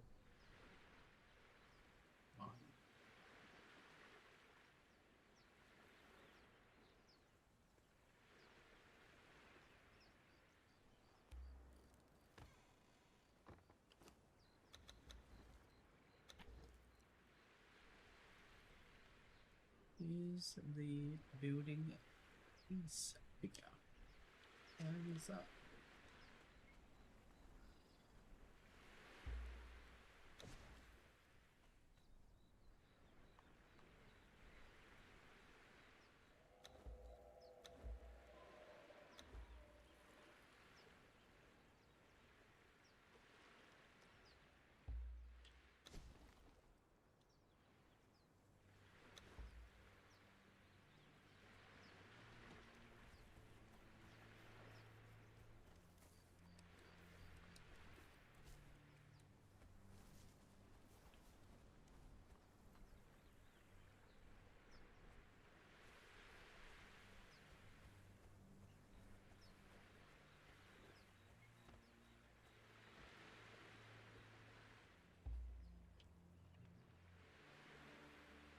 Is bigger.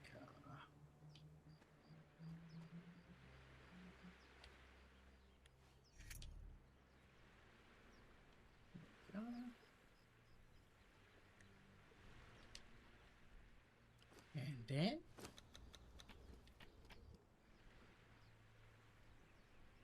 how many walls you gotta build?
Build a ceiling.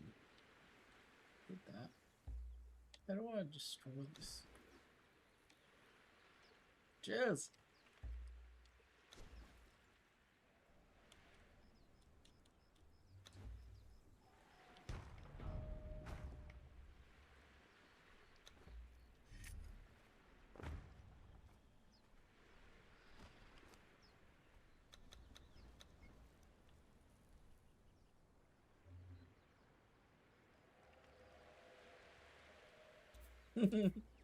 Oh.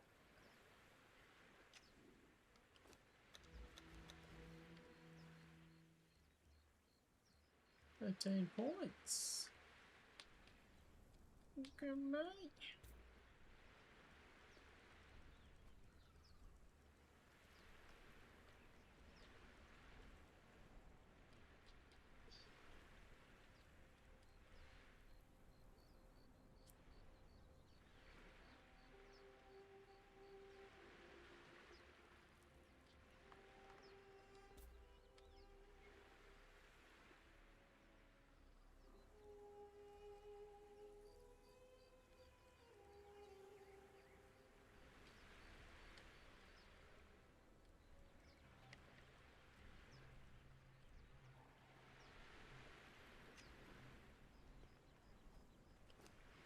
Yeah, what do I want?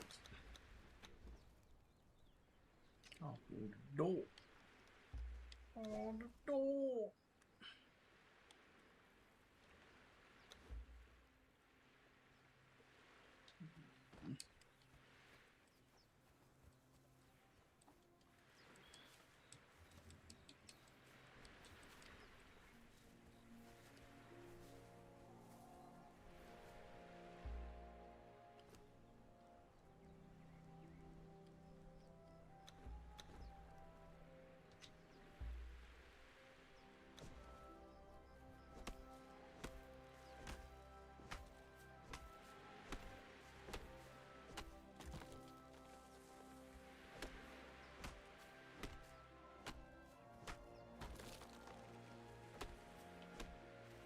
Huh?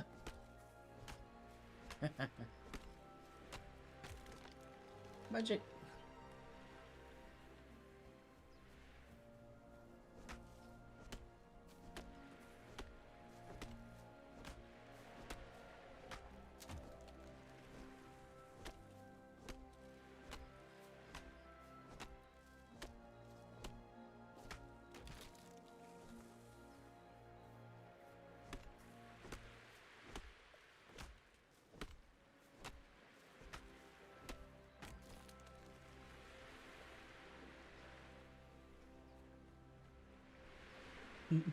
Hello.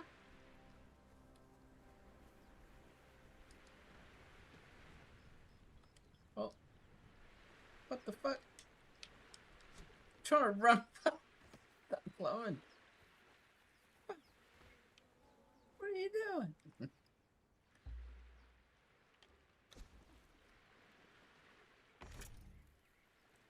Da-da. Put a step in, right? Step. Yeah. Look at that.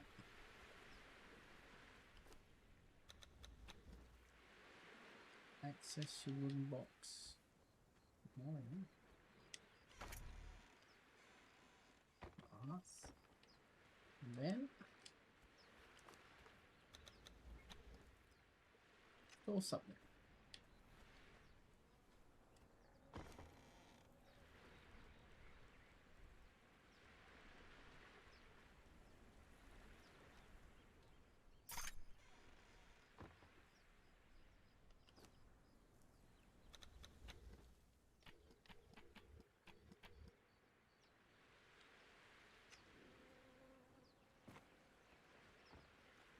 That's it.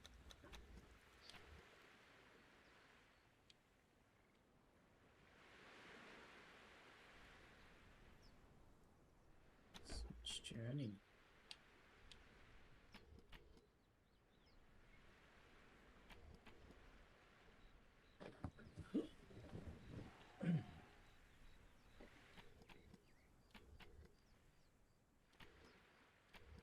Hide completed journeys. I'll check that.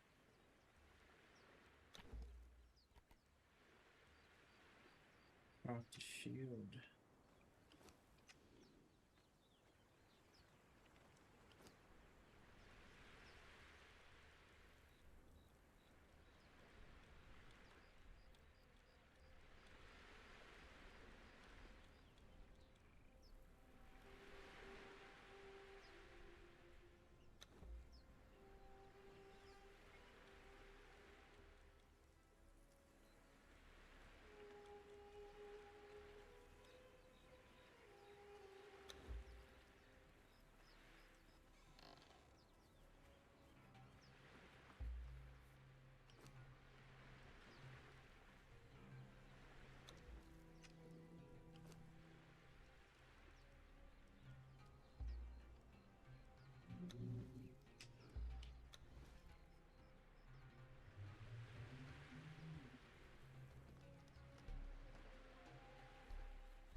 Target an enemy.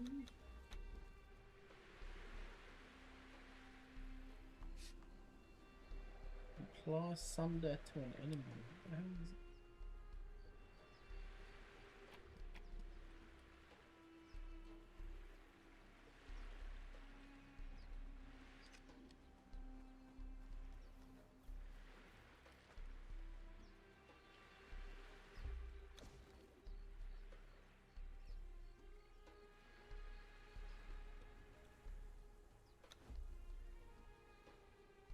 Oh.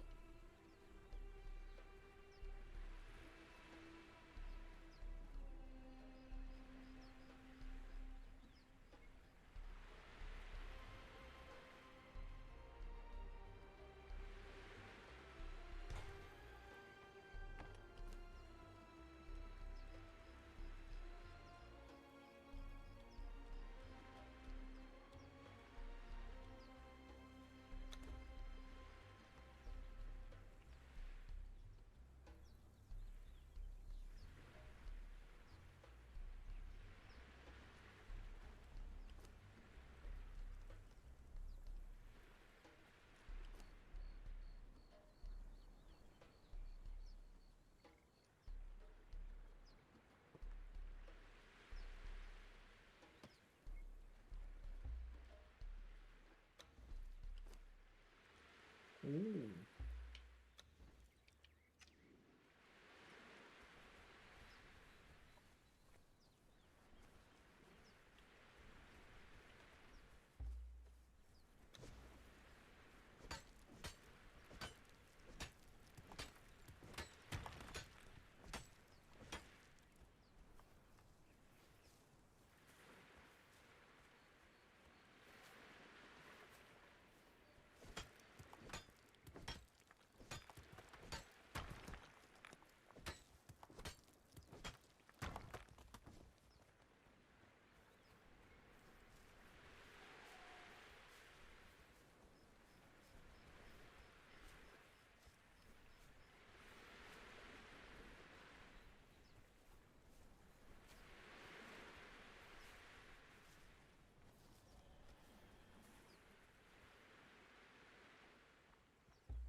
Where's my knife?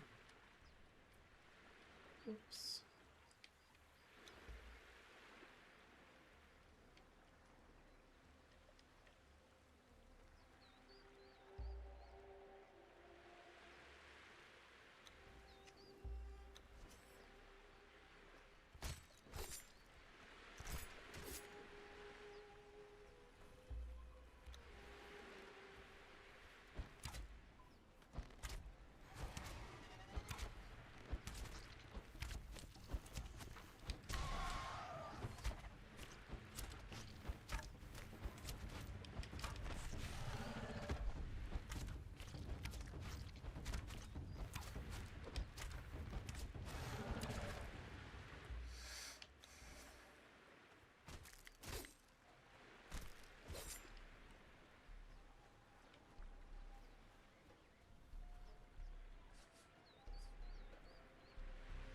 Hammers and clubs. No, that's why.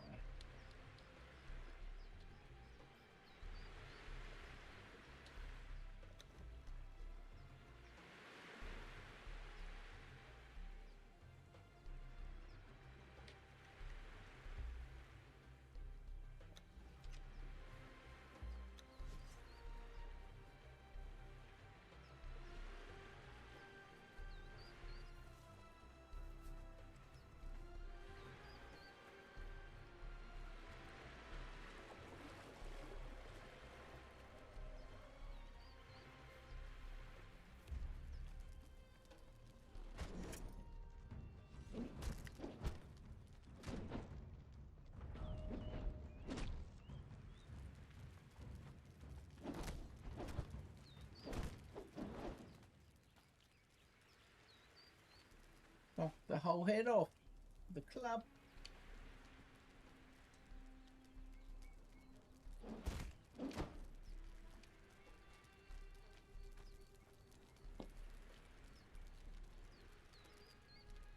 Using spike or sword pike.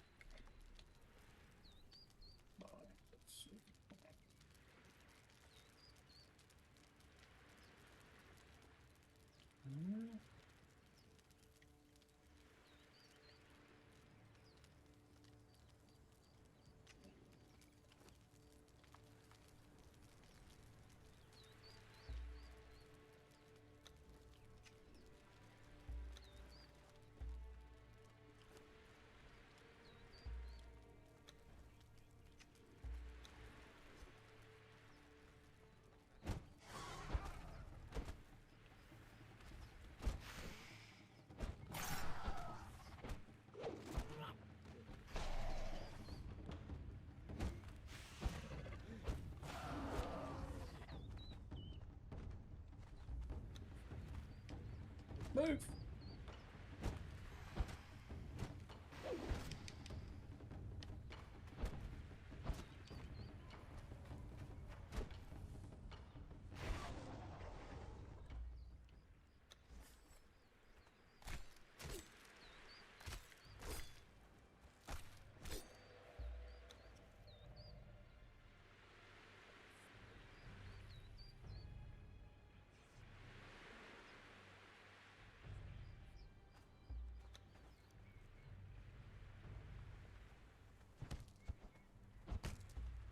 What the fuck?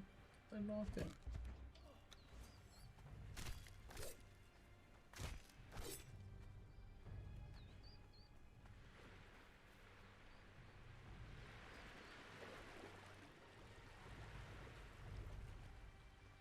Ah!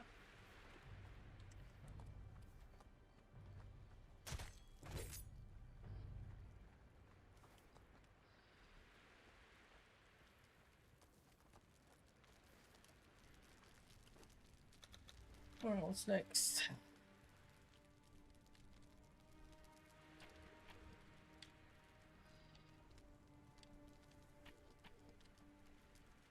That one down.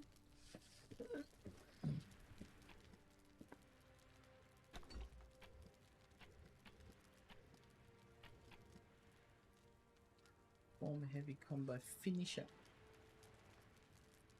And attribute points into strength. One more.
Yeah, no lights, mate.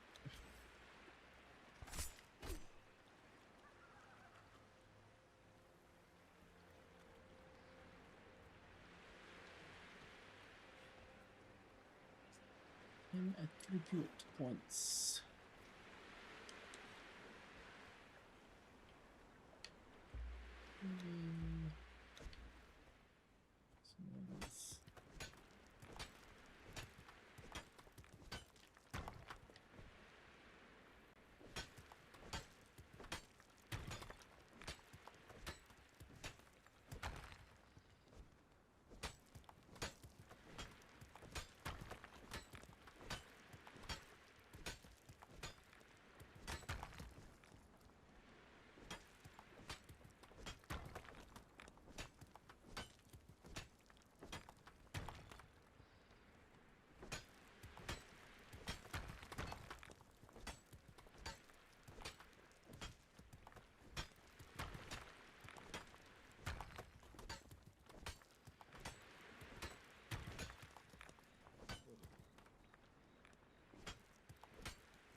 Ah, bro, get.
Oh.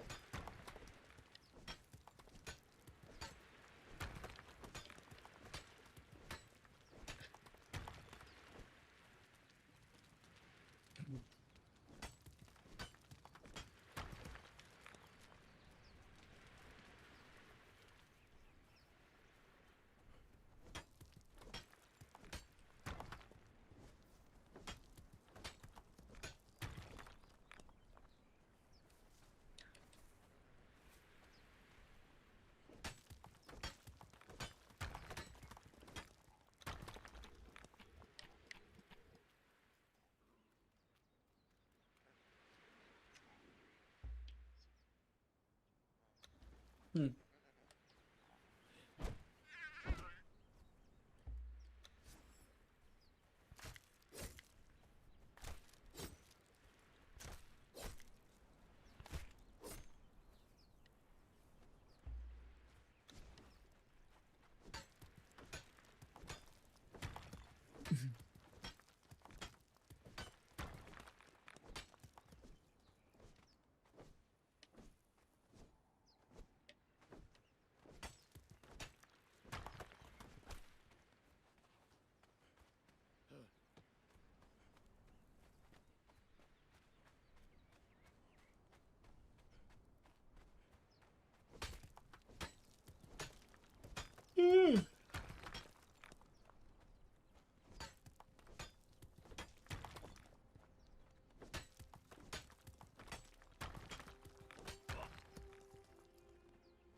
Running.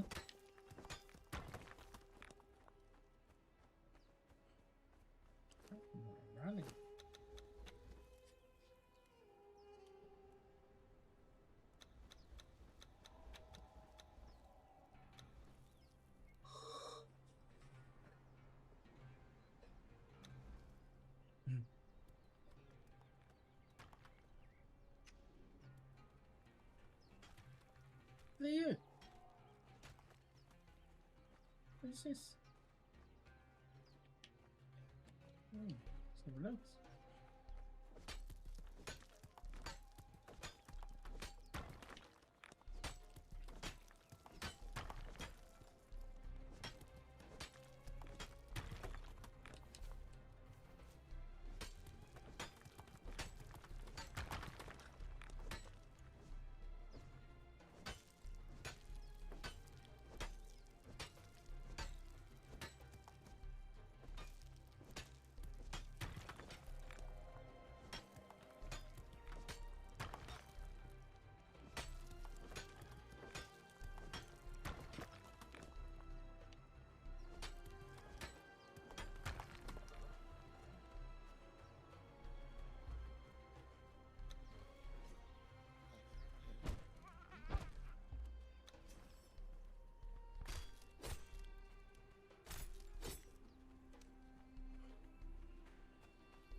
Oh, no.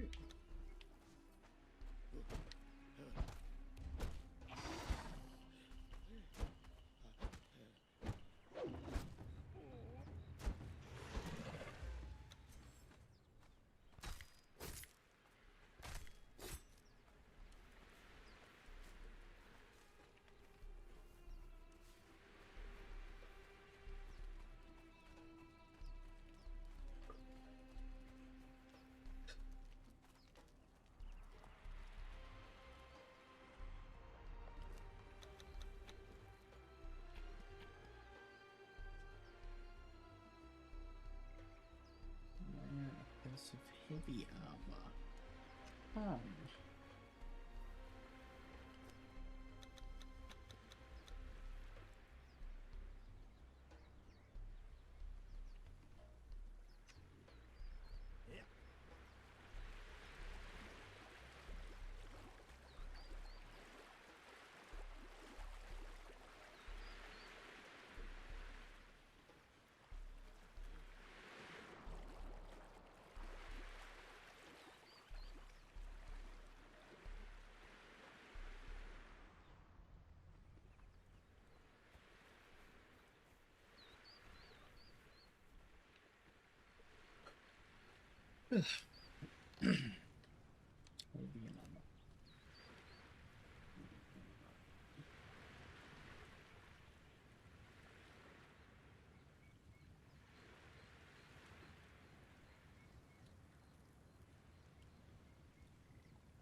What the fuck? The gazelle. Just noticed the gazelle. I was gonna say there's something stuck here. And I realised you said it before.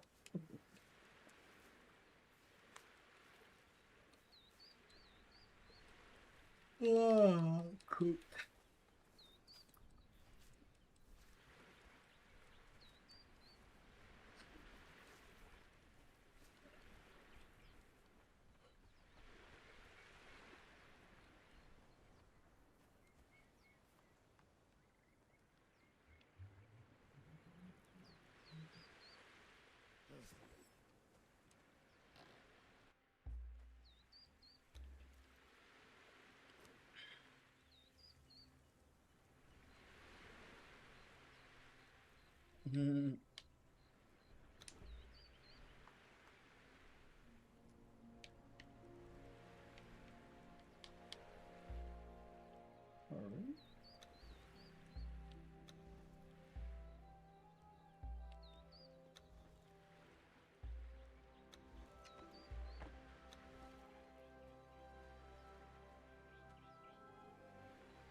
Oh. It's a lie.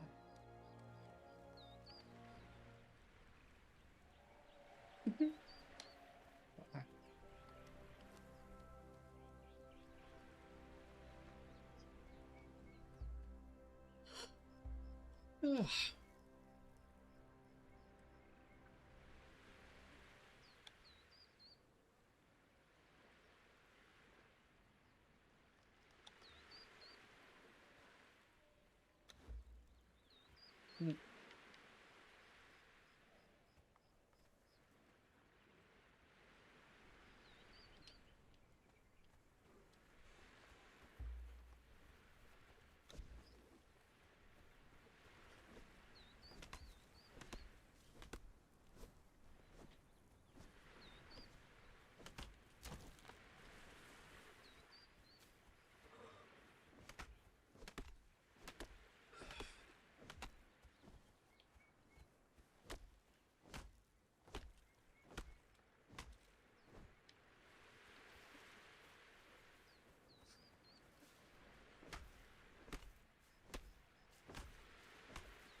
Oh, fine.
He's over there.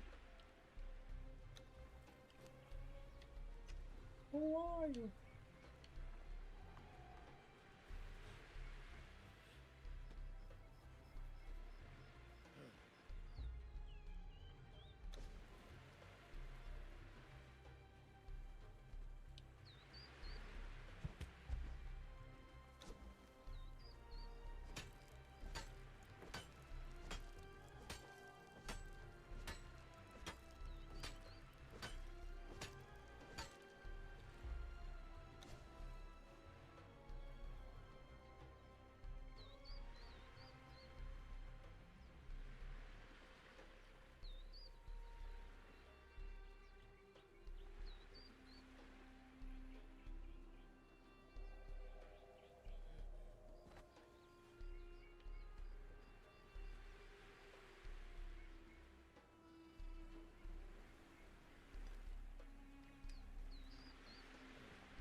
Can I see it? Conan.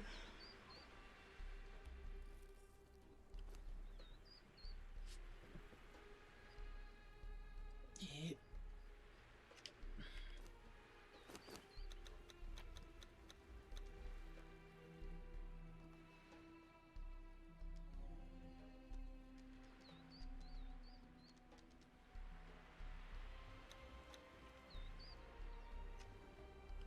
Quick.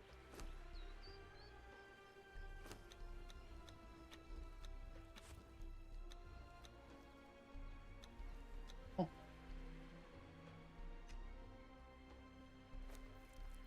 Oh, no.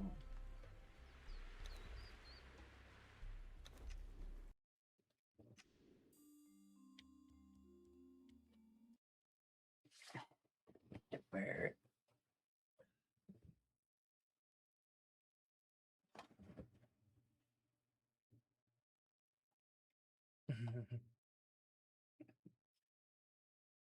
Then you.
Bloody hell.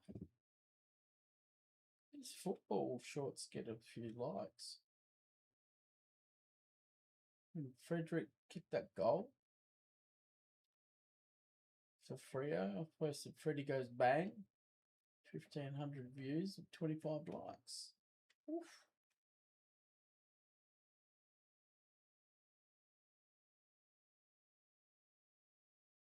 There's Footy reactions. Might be the goer.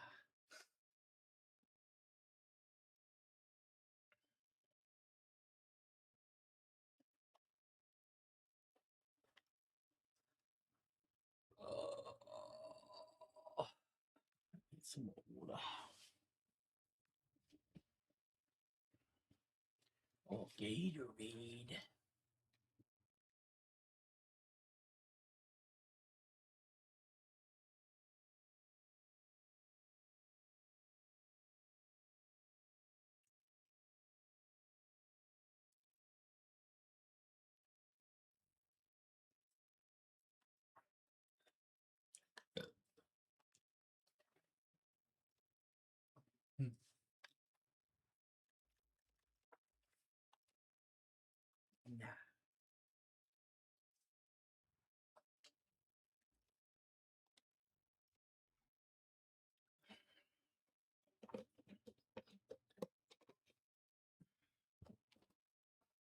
Yeah.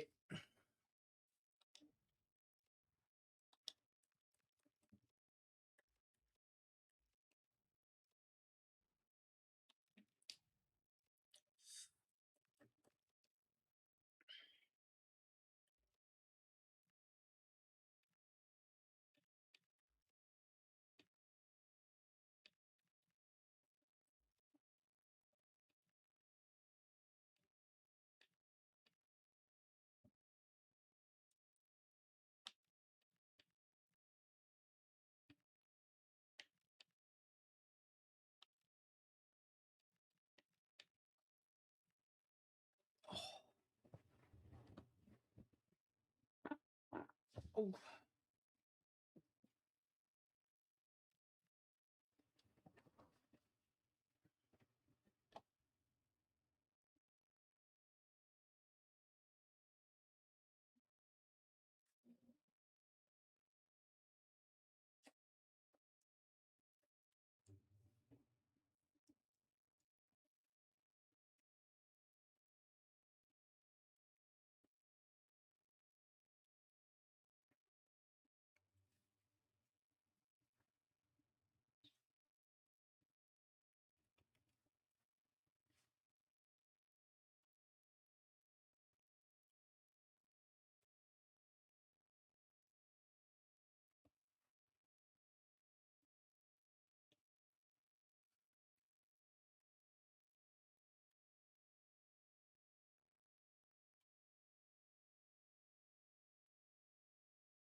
What's this?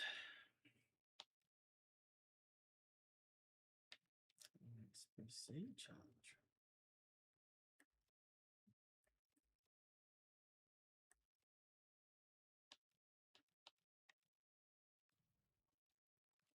Hmm.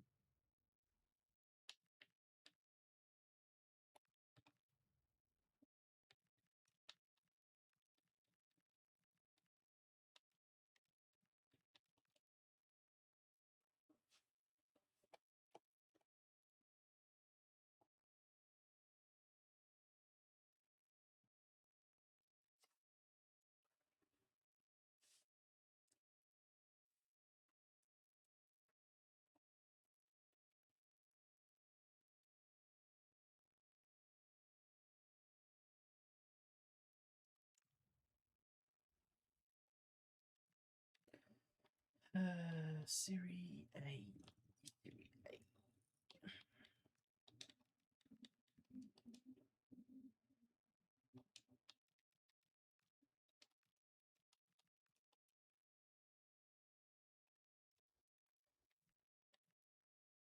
84.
Six. Many for one league. Right, mate. Thanks for the hangout. Catch you later. See you, mean.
I think that might be it, fams.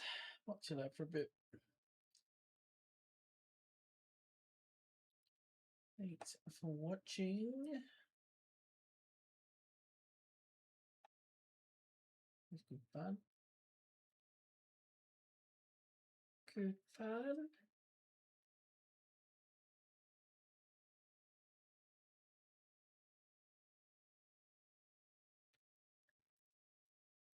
Oh, is it? Early Friday morning though.